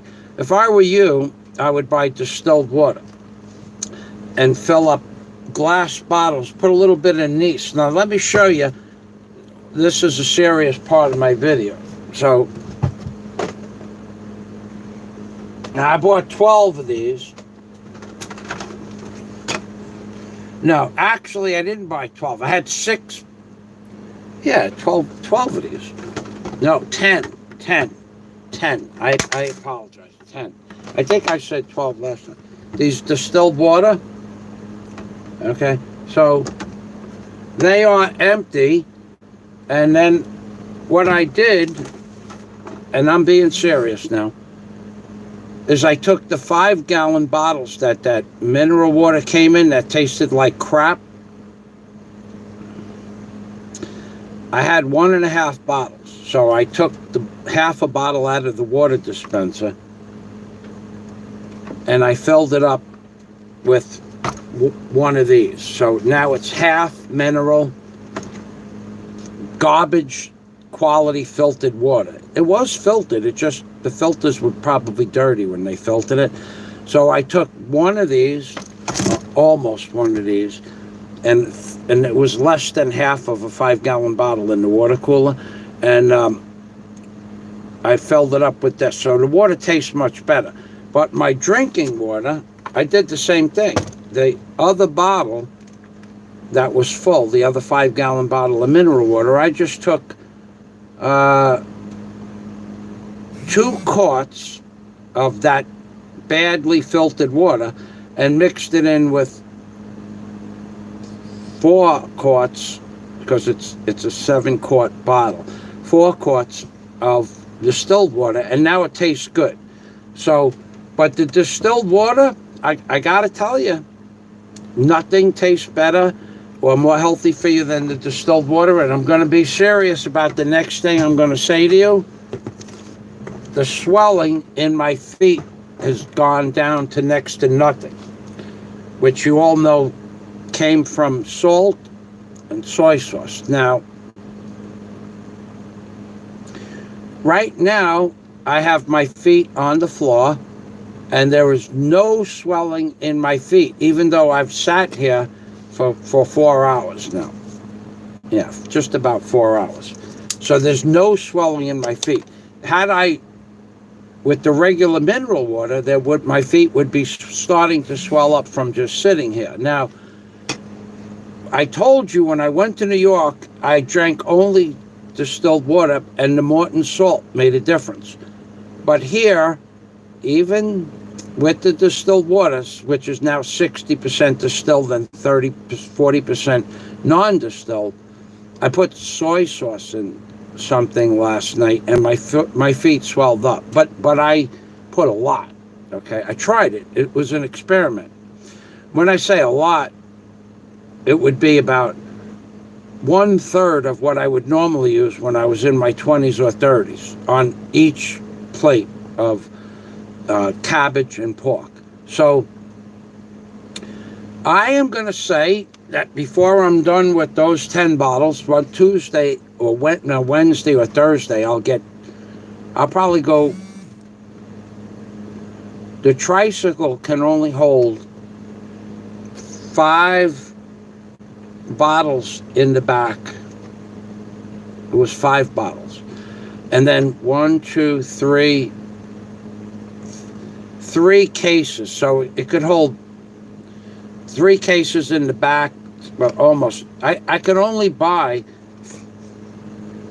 I bought 5 cases because that's all I thought the tricycle would hold. But if I didn't have a bunch of vegetables, I could do 6 cases. So it depends on what I buy. So I'll buy 5 more cases next time I go.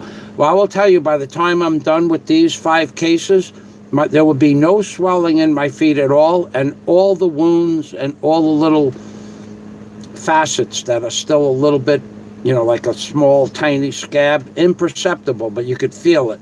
They'll be gone. So I know it's the water here. I've said it before.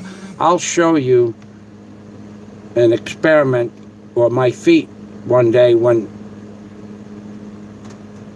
you all know what it looked like from my Patreon videos, how bad it was. Well, it's all gone now except for a very few little minuscule little scabs. But in 4 weeks, they'll be gone too. So it's from the distilled water. So why you drink that crap, Steve Montelli, specifically, I'm talking for you, why you drink mineral water instead of distilled water, if what you're drinking is mineral water, is, I think if you were to buy distilled water, you would enjoy that more. I think. Now, if you are drinking distilled water, I take it back. Take that back. Like, take it back. Let me go to the scat window. Stupid chat. And another thing about my stupid scat. Look at this stupid scat. Look at this. Stupid scat is... where the hell on? Stupid scat is at 7,400 pesos, right? Plus 20 large. So, what we're talking about is a good day. That's what we're talking about. But, all that pot banging, the neighbors will think it's dinner time. I would come running. Tell you what I did do this week. Besides saving a life, that was, maybe because I saved a life, the 20,000 came down the pike because I saved that life the other day. I never thought about those two things going together. Karma. Yeah. That's possible. I never thought about those two things until just now, because I just saw the life I saved. And, yeah, that's interesting.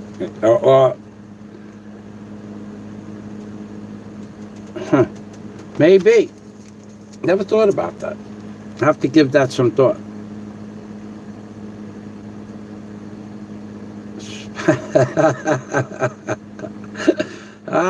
Jack Thompson. All that pot banging, the neighbors will think it's dinner time. I would come running. Another thing I did this week,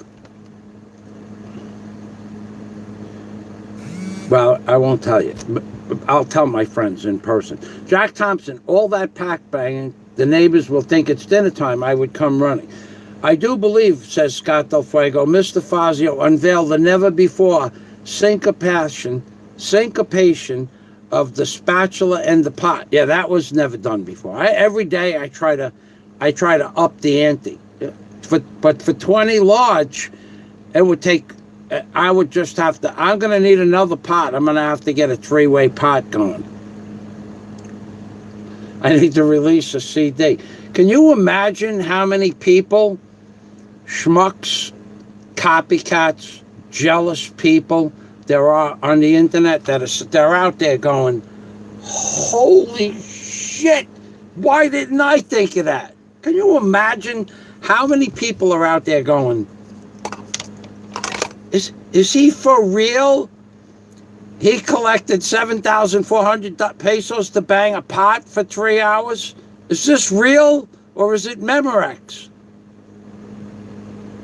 That's quite a bit of money, actually.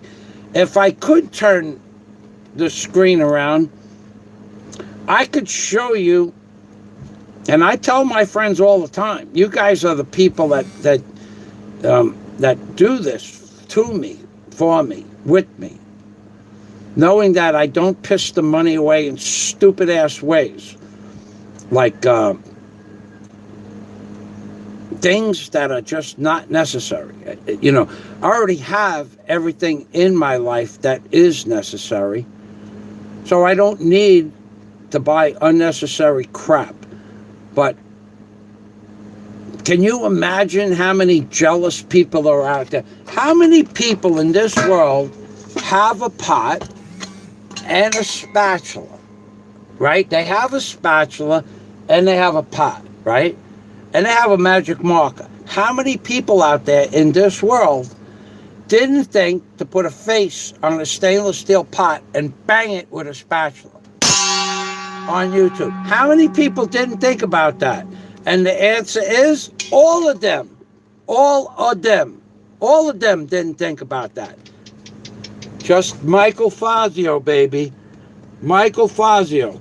That's right. I bang a pot. I make a lot when I bang the pot. How many people out there going, what? Why didn't I think of that? Why? That was magic. That guy has a magic brain. He thought about putting a spatula to a pot. Now, every chef in the world has banged a pot, but nobody has put a face on a stainless steel pot and banged it, except Michael Fazio. That is like unique. So how many people didn't think of that? All of them. All of them. All of them.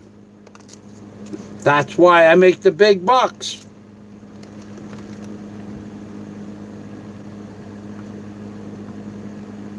Scott Fuego, he needs to release a CD, says Warren H. That's possible. When you get here, Matt, you could do the guitar, and by the time the pavilion, the Warren H. Pavilion is done, Scott hopefully will have the ability to come to the Philippines, and that's going to start happening soon. By the way, we're working on getting a private transportation for Warren from Australia. Warren has things to do here, people to see, places to go. All the goats and roosters will be outside Michael's door. Well, they're already out there anyway. I let them feed on my, I have a beautiful garden, grass, not a garden, a grass lawn in the front. It's nice. I keep it trimmed, but they will, around the edges, they grab it around the edges. If we can all get together at the hotel one day, we will have a lot of fun with the pot. I'll let everybody bang the pot. Scott Del Fuego, Warren H., that would be epic. I'm not letting some 28-hour flight and then a ferry ride stop me. It is a long damn way, I gotta tell you. It's 28 hours from New York. It was supposed to be 28 hours. The first time I came, it was 40 hours. 39 hours. I always pee in the bathroom sink so I don't get accused of pissing on the floor. Now that's a plan. I always pee in the bathroom sink so I don't get accused of peeing on the floor, says Jack Thompson. I would have never thought about that. Can't wait, mate, Warren says. Jack Thompson, that way you don't have to flush, affecting anyone in the shower. I'll call it doing the Jack from now on. You know, a lot of people pee in the sink, and I'm not kidding you. At first, I could remember the first time I ever saw anybody pee in a kitchen sink, and I'm going, are you for real? Are you for real? So, it's New Year's or Christmas. It's 25 degrees below zero. And when we started partying, it was not that cold, but it was, and we're going back to 1980, 81, 82, 83, or 84, or 85. I don't remember what year it was. And Ed, the guy's name was Ed, he owns an insurance company. And the bathroom, there was, it might have been New Year's. I'm trying to think of what girl I was with at the time.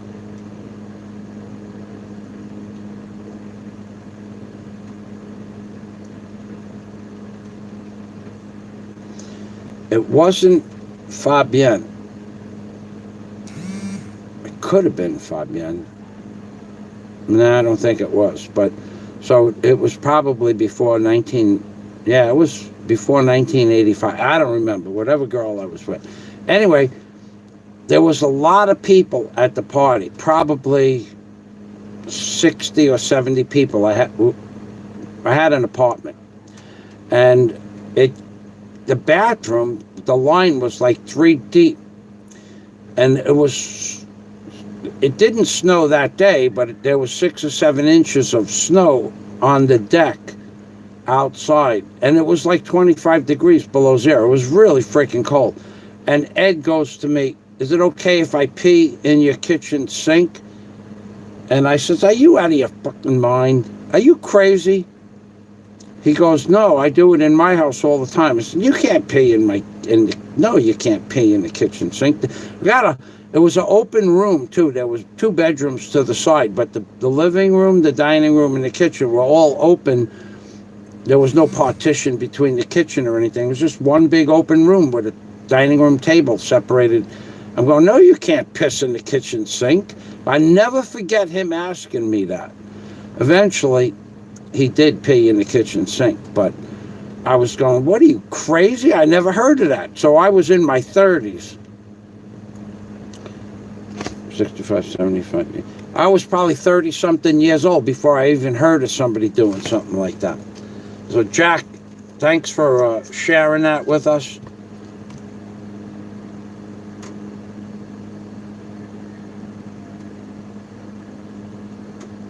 Jack is just trying, like a courtesy, instead of giving him a courtesy flush, Jack just pees in the sink.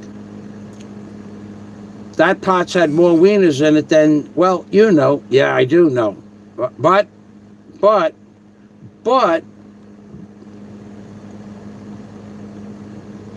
why are you being, for 20 large? You can be like Warren H. for 20 large. Warren H. says, "Scott the Fucking, no, mate, who could you ever mean? LOL. I'm just going for a Jack. Be right back." So, well, we have a name for this now, right? Yeah, I heard that. Real men aren't afraid to live live streams. Furthermore, real men don't block everyone that has a YouTube account. Jack Thompson is blocked on an account. He's really pissed off about that. But it's better than getting... Jack Thompson being pissed off is better than jacking off in your house. I mean, pulling a jack in your house.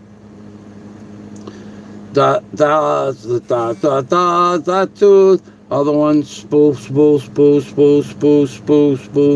Don't block everyone. John DeLucas, author of Escape from Davao. Warren LOL. Real men spoo. Other ones spoo. Jack knows the difference. And real men jack in other people's sinks. Something funny, and I had a story to go with it, but damn, I'll never forget that guy peeing in my sink. And he just peed in the sink. He just walked over to the sink and peed in the sink. He didn't care anybody was watching. First of all, we were all probably drinking from that afternoon, because it was we would have gone to Ed's house, actually, but it was too cold to leave. So at the end of the night, a lot of people slept over. That was just the way things were.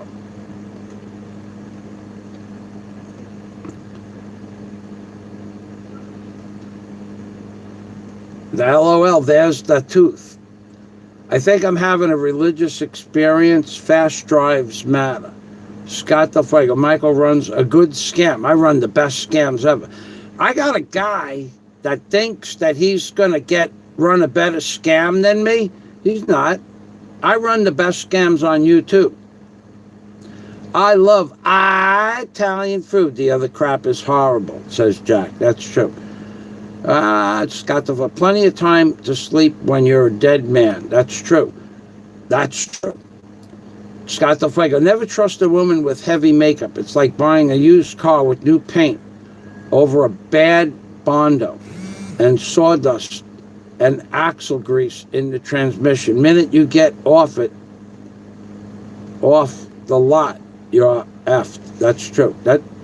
I bought a car with Bondo. I bought an El Camino. And I put a load of firewood in the back, and the Bondo fell off, like an 18-inch by 25-inch piece of Bondo fell off it. I brought it back to A1 Auto Body. It was owned by an auto body shop. And the guy's name, who I bought the car from, said there's no returns. But he did change his mind. And he took the car back.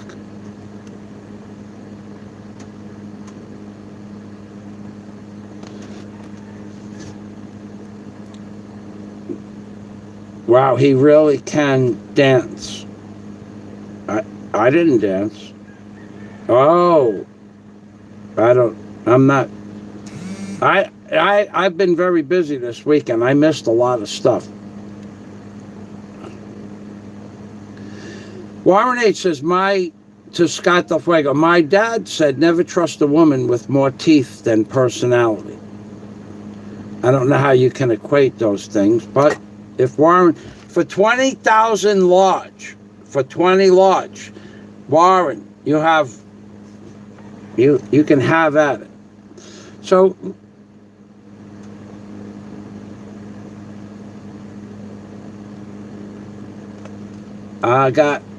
Jack, okay, so we're moving into something I don't know about. I'm 64. Finding rhythm at 66. Where do it come from? It came from your wallet full. Okay, I got it now. Okay. Scott Del Fuego, I know what you mean, says Warren H. I wonder if the infamous blogger is watching this and may try some anise what?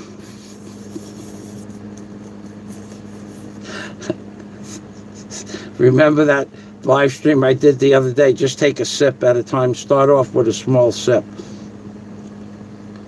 Warren. So that was a spelling. That was Scott's first ever spelling error. No, there was one clerical error before this, but it should have had a question mark. But Scott said, I wonder if an infamous blogger is watching this and may try some anise water. He's watching with pencil in hand, says Warren. Sustainable income, says Jack Thompson. All of those three statements have truth.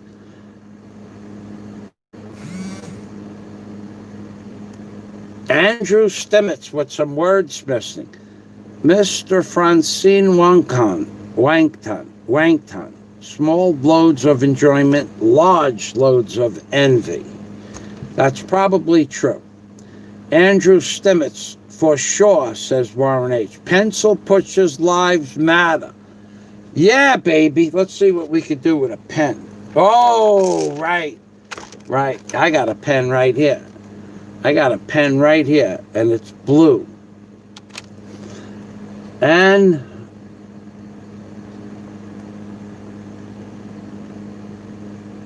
whoa. Pencil pushes lives matter. Warren H. says, Jack Thompson, squealers' lives don't matter, says Warren H. One man says he won't bang a pot. One man says he won't bang a head on his pot, but he forgets he did bang a pot on his head. He did. I saw that. What color comes after purple? We shall see. LOL. Let's find out. No, no, no, no, no, no, no, no, no, no, no, no, no, no, no, no, no, no. I'm getting ready to stop talking. But, but, who would be up and oh, I can't connect you guys on Skype because I can't get my computer to turn on. I'm sorry about that. My big computer won't turn on. Until I can get that computer turned on, I can't Skype anybody.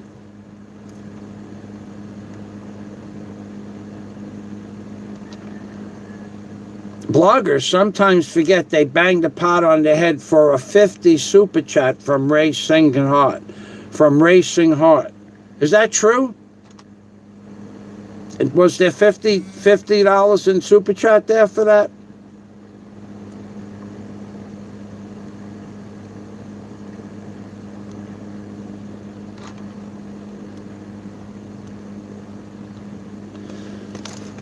All right, so what I want to do, well, I want to get some more water. I'm going to put the aircon on too, just for a few minutes. I hope the noise doesn't affect you guys. I want to say thank you to Warren. All kidding aside, Warren, you've been very good to me.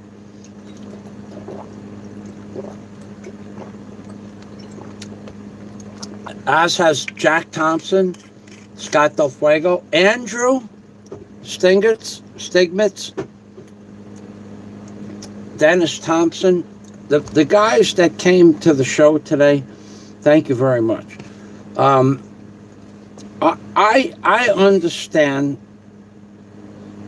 that you guys enjoy the show, and I enjoy making the show, and I actually like to do stuff like this, but I've always been put on the spotlight my whole life for what I do. Like, I was always ready to build a bigger, stronger, better, faster deck or dock system than anybody else that built decks or docks. And everybody in my entire neighborhood, in my whole area, anybody ever heard of my deck building company? They would say that guy could build a deck. Even my people that were in competition with me would never, ever try to copy the work I did. Even though it's right there, there it is, right there. Try to do that. They couldn't. And if they did it, they couldn't do it and make a living doing it. I was the only person that could make a living doing it, because I had it down to what is called the science. And I had everything laid out, mapped out. I had a plan, as Scott said in one of his commentaries yesterday. I had a plan in the comment on the video where I saved that life. I have a plan. When I set something up to do something, I know what I want to do, and I think about how to get it done. I might have to change the plan midstream, but I have a plan. So when I used to build decks, my men, my steady men, Johnny Mac, Bobby, Hardbody, Jimmy Ennis, those guys knew their job. Jimmy and John were routers. I was the chop saw with Bobby, and then I had other men moving lumber. Seth, whoever I had, Jimmy Murray, that piece of shit, but not Jimmy Hardbody. I had a plan. I knew what to do. Other crews would come in. If the boss wouldn't be on the job, they were going to lose money right away trying to copy my work. Not possible. So thank you very much. I appreciate you guys and all that you do, and you do a lot. I mean, you know, I enjoy doing the show, and you guys get a kick out of screwing up my day. And Warren, you just destroyed my whole Father's Day for sending me 20 large. Or see, Warren didn't send it, but he promised it. Same thing. It's the same thing. Warren doesn't. The same thing like Warren says he's going to rent a jet to get to the Philippines so he could do his legal stuff. Going to happen. I like that about Warren. Bloggers sometimes forget. Looks like personal shoppers in the Philippines aren't so good. I don't know anything about that. I heard No, I didn't hear. Personal shoppers. Like I said, I was busy, plus my computer's not working, so I missed a lot of stuff. Warren, I'm about to jump the fence. Hope I don't step on dirty diapers or nappies. Scott Del Fuego. I wonder if Ray was ever going to send him that new PC before he was blocked. I do remember that. Hey, y'all, I'll talk with you later when you talk to me. I'm really hitting this rack. All right, good night, Jack. Thank you. I'll talk to you. You know, if I'm up late tonight, I think I'll just call you in your morning. Thank you. LOL, Scott Del Fuego's from Warren. Ray was going to, but he got blocked. Yes. It was a financial transaction. I watched and was amazed at a guy that said it would be abject loss of manhood to bang a pot, and then did it for a mere 50. I remember there was somebody that said they would never bang a pot, and then they banged a pot. Even Kevin tried banging a pot. Kevin says, I tried banging a pot, but it didn't work so good for me, so he never did it again. You gotta have rhythm, baby.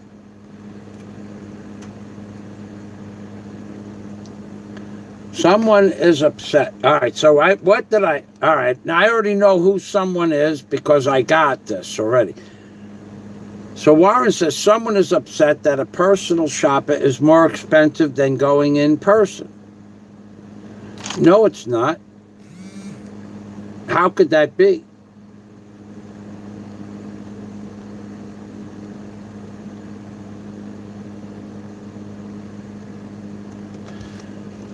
Is that true? Are you guys just breaking my chops about the personal shopper?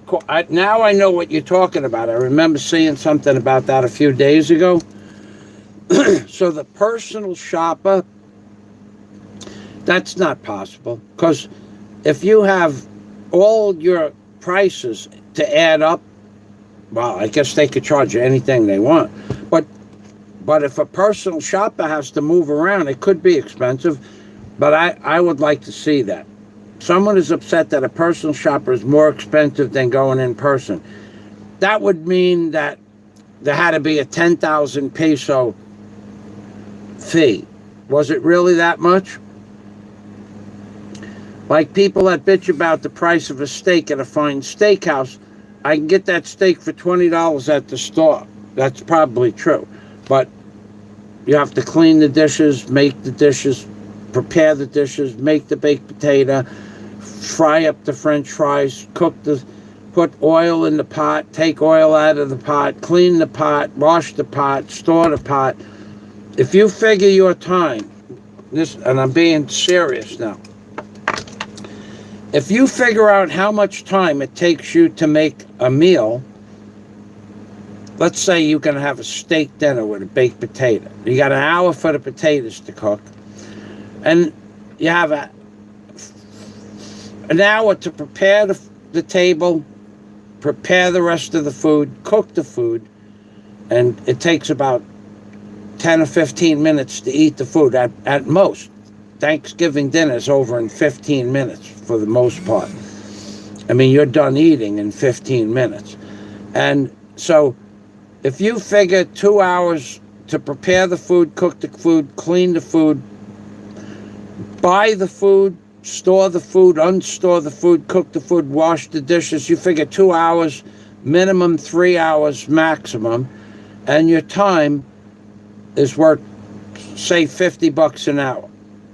I mean, any normal human being should be worth that much in today's world. That's $150. Now you can go out and get a damn good steak for $30. You know, $35. $40, even if it's $50. But you don't have to spend 3 hours of your life cooking that meal. So even if it was $80 for dinner for 2 people, you still saved $70, and you didn't have to do a damn thing. So restaurants are nice, like a buffet. We have pizza. Oh God, today I could go to the buffet. I better call him up.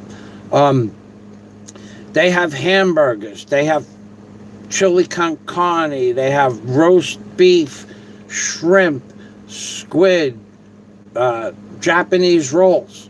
They have all that stuff. You couldn't cook that for $1,000. So, yeah, but, we're getting back.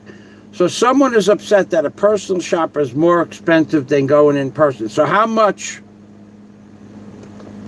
$140 for a handful of items. That is a lot of money. That is a lot of money. That's 7,000 pesos right there. I could give that guy my 7,000 pesos and then he would be okay. Look at that. 7,000 pesos, $140. We could do this. So they charged $140. That's a lot of money.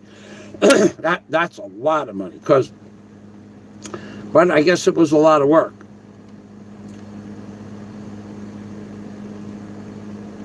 Warren says, I'm going to the Philippines as soon as I can get my passport next month. Private flights are able to go if you go through the quarantine as per country regulations. Okay, well, that's a done deal. I got a place for you to stay. What I'll do is I will sleep in my bed and you will sleep someplace else. 20,000 is a lot of money, but it ain't enough money for me to sleep with your.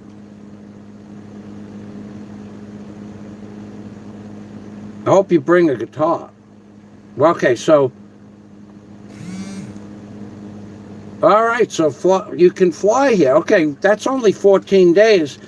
And I got a place that you can stay. I will. You're definitely coming. We know that money is not a problem, and your passport's going to be done, you said, in 3 more weeks. Let me write it down. Oh, by the way, everybody, remember I said I bought a big needle? I found the needle I bought. It was stuck in my passport folder. Like this. I put it in there. I had a rubber band on top of a piece of paper because the sharp edge is inside here. And when I went to get my passport, I found the 2 needles right there. See the 2 needles?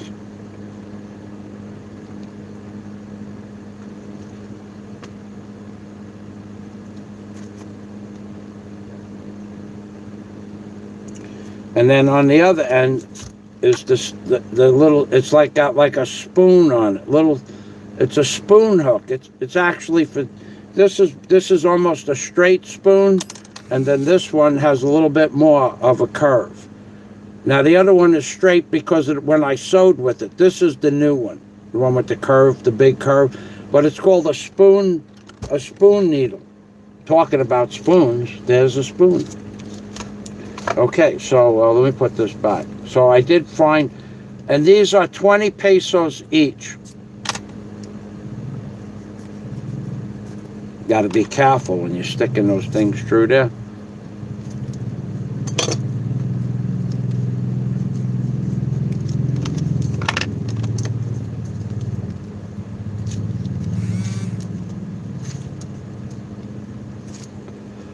Okay, so what was I writing down? Right. Rental.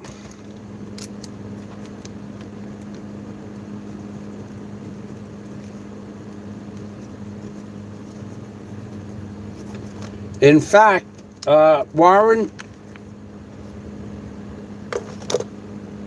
I will talk to 2 people, but we'll go with the first one I talked about the other day because it's only 1/3 of the second place. But you don't care about a pool, so it doesn't matter. Okay. Got it. $140 for a handful of items, LOL. That's a lot of money. So if you figure a Filipino is going to make about $10 a day,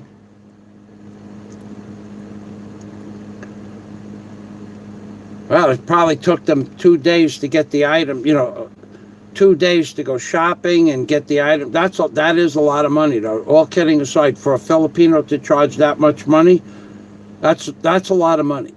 I would not have thought it would be that much.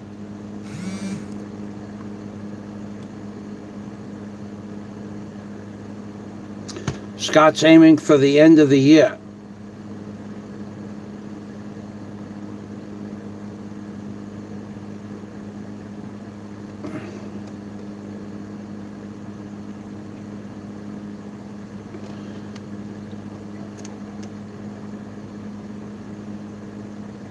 The end of the year to come here. That'd be cool. That would really be nice. Actually, that would be nice. I am happier than a pig in slop. I found 0 net carb bread at Aldi. I can finally have something on a sandwich and still not have carbs. It's a beautiful thing. Wow. I've been losing weight like, the other day I had my tool belt on, and when I took my tool belt off, I lost 10 pounds. Yeah, look.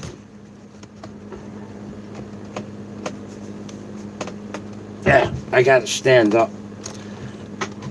Let me get my tool belt and show you. All kidding aside, this freaking tool belt, with the work that I do, it's starting to get heavy. Out there, you guys want to see what men wear for a tool belt. We have a man's tool belt. So, first thing. Now, I took all the nails and screws out of it because I'm setting it up for a new job. But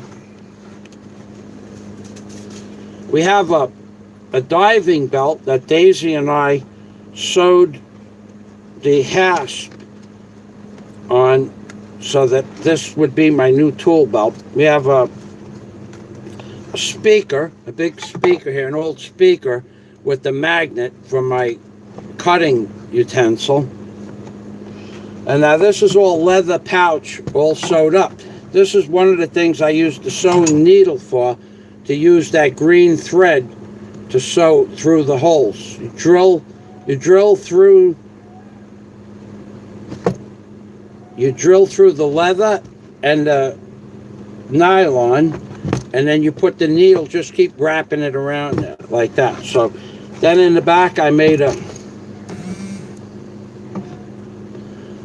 metal bracket to hang the ruler on, and this is the ruler. It is a 30-foot Stanley ruler, which got a clasp on the back.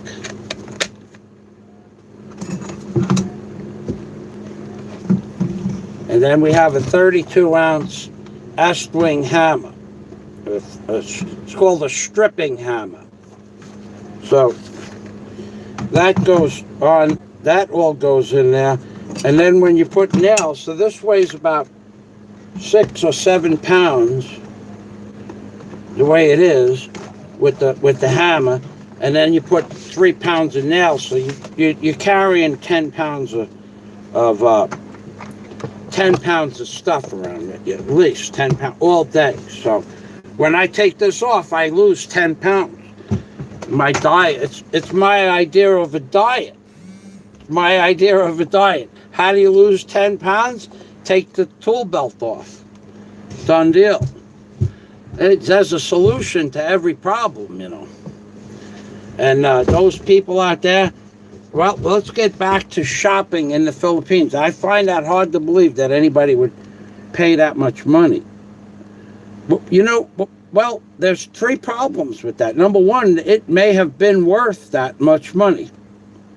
Number 2, you should have found out before you do anything in the Philippines, you get a price. You don't just do shit in the Philippines and let them charge you whatever they want to charge you. I've just went through this with everybody 2 or 3 times a month. I tell you, never get in a cab or a tricycle until you get the price first. Never, under any circumstances, ever let a Filipino do work for you until they tell you how much it's going to cost.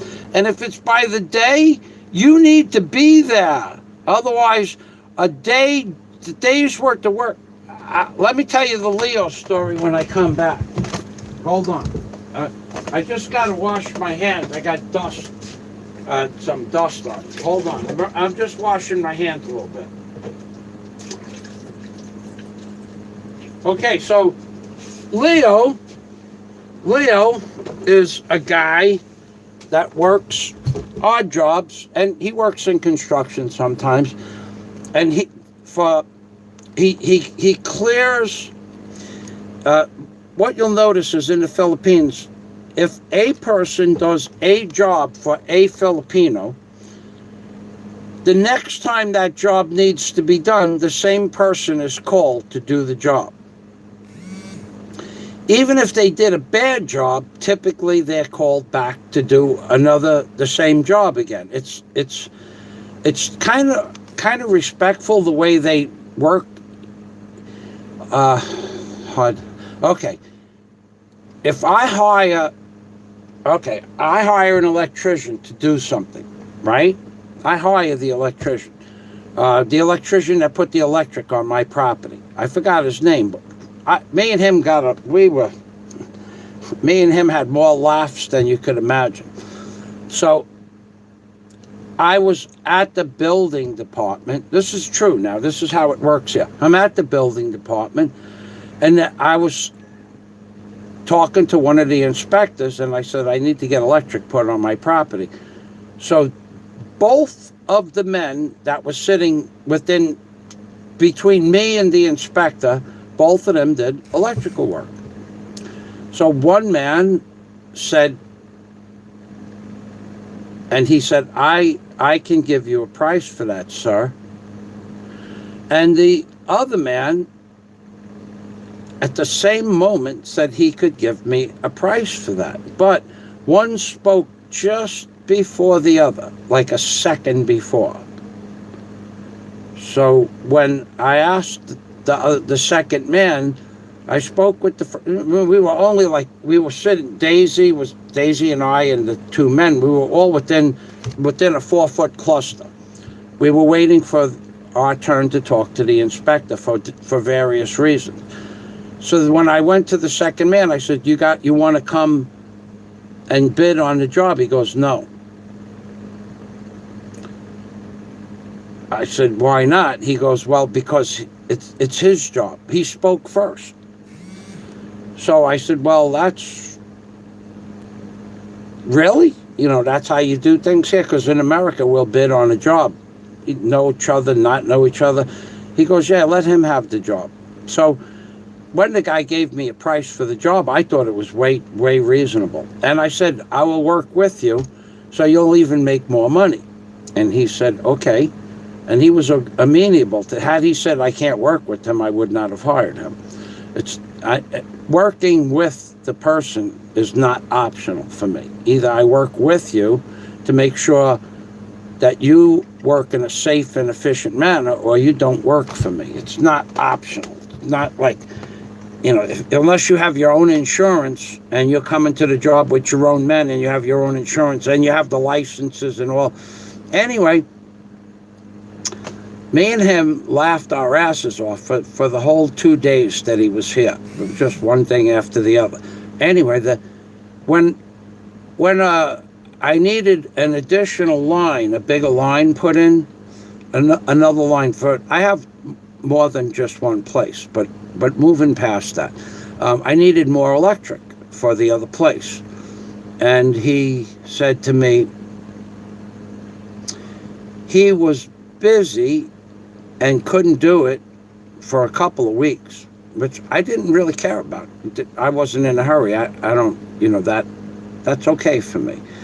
So when a few weeks went by, he still wasn't available. So I called, just by chance, I went to the building department again for something else, because at that time we were doing a lot of work around here. And I saw the other fellow, and I said to the other fellow, you want to come and bid on another job? He said, no. I said, why not? He goes, I can't work for you. So-and-so is doing your work. So there was an electrician a few doors away, and I wanted to get the electric work done. I could do it myself, but it required a meter, and you have to sign off for the meter. So I could do everything and still sign off for the meter, but why should I?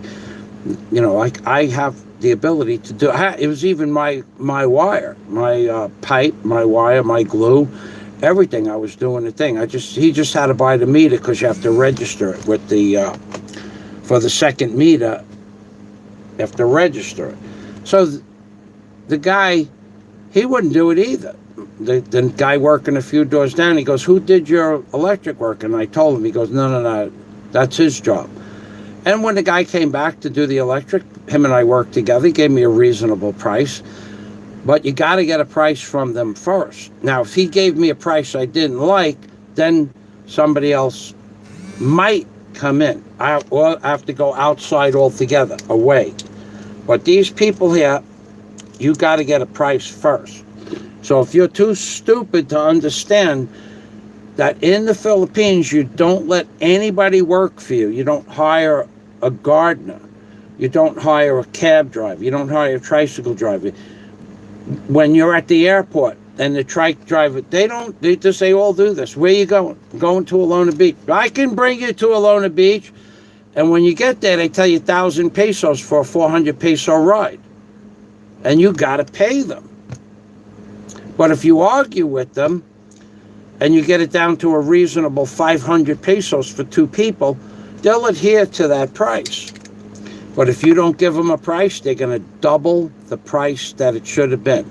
You never hire a cab driver or a tricycle driver that you don't know without getting a price first. You don't hire a carpenter. Leo, getting back to Leo. I know Leo can do a particular job. I know he can do this job in 3 hours. I know he can do it in 3 hours. I've seen him do it in 3 hours. But if Leo does that job by the day, it'll take him a day and a half. So that's 12 hours. He'll milk the job for 12 hours. So Leo works for a friend of mine. So 12 hours at 100 pesos an hour, because he's a contractor, right? He's going to the job by himself. So that's 1,200 pesos he'll want for the job. Or he'll get 100 pesos an hour for 12 hours. So my friend is rich beyond rich. He goes, I'm not going to. I said to him, you know, I could have done that myself in 4 hours. He goes, I know. He goes, next time I'll make him bid on the job. So Leo would bid 500 the next time he did the job, and he's done in 3 hours. So now he's making 150, 166 pesos an hour, whatever. Making more than 150 pesos an hour, but for 3 hours. And he's done in 3 hours. They will milk the job if they can. So if someone was stupid to not ask what the price is before you hire somebody, well, you know, that's not understanding life in the Philippines.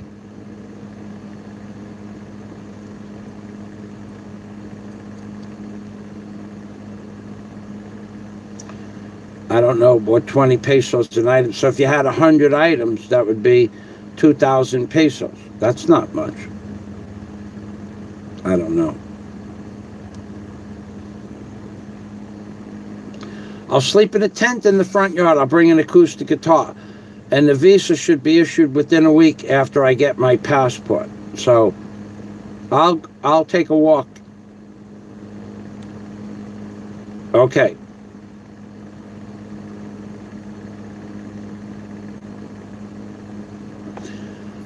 Jack Thompson, go to sleep, Jack.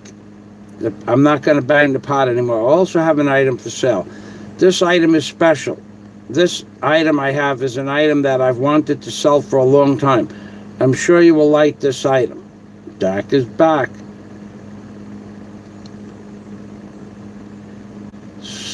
Jack's back. He cuts no slack. He's now on track to spit some facts. Jack Thompson, you could always make believe that there's a button on the thing that you could shut off.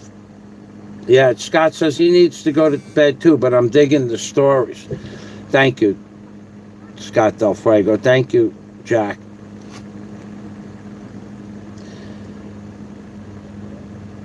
So, yeah, you don't ever, even the dentist,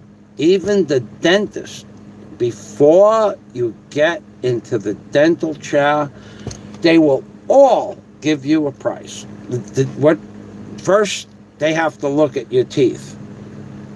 But after they look at your teeth, they'll tell you how much it will be. And that's what it will be. And they'll do a good job. Now, the dentist that I go to in Cebu, he does a great job. Now it's a woman, because the father, I think the father retired. The son either has a wife or a co-worker that's the same age as him, and they're both really good at their job. But they give you a price. It's 500 pesos, $10 for a normal cavity, $10. And it's 500 pesos for a cleaning, and they do a beautiful job.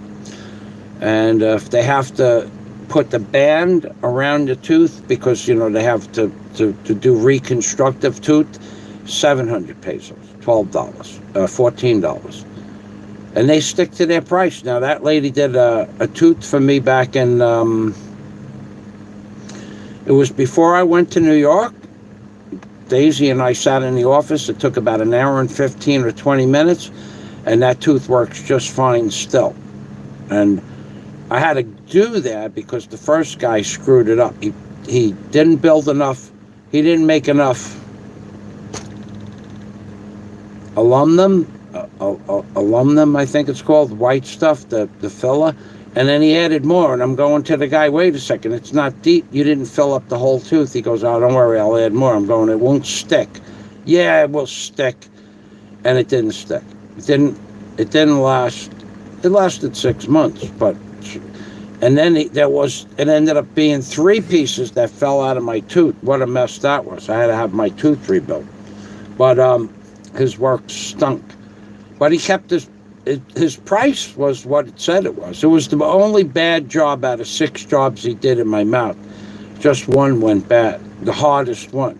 And now this girl comes in and fixes it in 45 minutes, a year and a half later, and there's no problems. So far.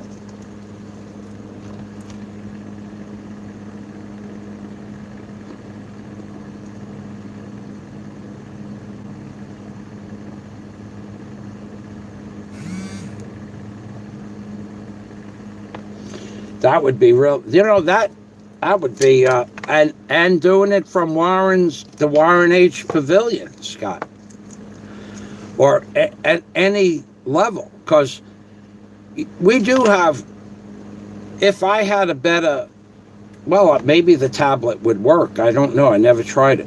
But there is Wi-Fi where I'm sitting right now. No Wi-Fi. That ain't gonna happen. The Wi-Fi that's sitting on my desk right there, that will get me 10 feet. That's why I have all the wire hooked up. But there's a Wi-Fi that you cannot get Wi-Fi live stream from where I'm sitting, that if I went more than 10 feet away from the transmitter, because of an obstruction between me and the tower. That's just not going to happen. But on the beach, you could go to anywhere in Alona Beach, and they have a tower that towers over Alona Beach. You can get live stream from there, no problem. And if you had a better gadget, I never tried it with the tablet. I did try it with the tablet, but that was when the tablet was broke. Okay, so Scott is going to bed. Okay, yeah. Jack says I keep my... All right, so ladies and gentlemen, and anybody that watches this insanity gone wild, we thank everyone for 7,400 pesos plus 20 large. Happy Father's Day to Scott Del Fuego, Jack, And anyone else out there, thank you very much for stopping by. And Warren, what I'm going to do is I'm going to call you. Is that okay?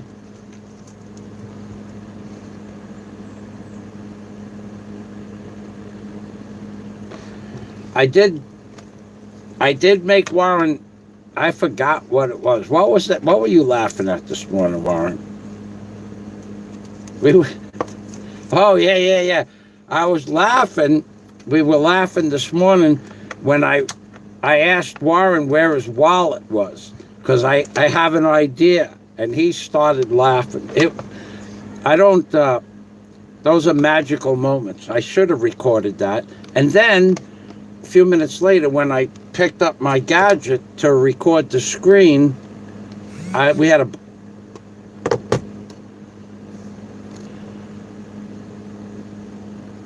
I bumped the plug when I was doing something earlier, a few minutes earlier, and the plug just walked its way out a little bit by little bit. And just as I picked the gadget up to videotape a few people on the screen, I said, I'm gonna videotape now, and the plug fell out, and the battery wasn't, the computer wasn't going through the battery backup. Anyway, thank you, everybody. Good night, Jack. Good night, Scott. Warren, I can call one person. That would be you. That would be a great, thank you very much. That would be a great scene. Making me make Warren. Yeah, but in real life, I'm not so funny, you know. In real life, I'm very shy. You know that. I'm a very shy person. In fact, Warren got a kick out of when catching me saved that life the other day, how humorous I was about the whole thing. No big deal, really. It wasn't like, well, for me, you know, that's just another day in the life, my friends. Thank you, everybody. I will say goodbye. Umping Permy, good night. Scott Del Fuego, good night. Jack, good night. Dennis, if you're still there, good night. Andrew, and good night, everybody. I myself, it's 4 hours and 46 minutes plus the time I was off. 5 hours. And now what I have to do is review this entire video to make sure I didn't say anything bad. Bad. 20,000 large. 20 large on Father's Day. Tomorrow, the next live stream be a few days from now. I have stuff to do in the city for the next 3 days, 4 days. Not in the city, but around here. I have 3 or 4 days stuff. So I will say hello to everybody in the morning, but then I have works to do. So thank you. 20 large plus 7.4 thousand small. Baby.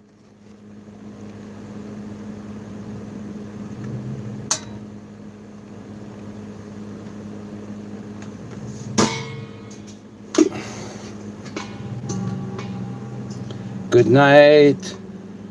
Good night. Good night, everybody.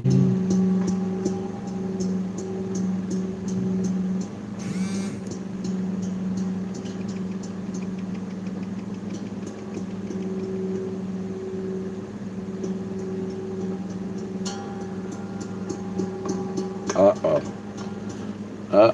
I see money. I see money. The pot. The pot's fatal attraction. The pot. Oh, I'm pretty sure it's Warren. He's addicted. For my personal shopper, for the first 10 items. Salamat. Warren, I'm going to call you in a few minutes.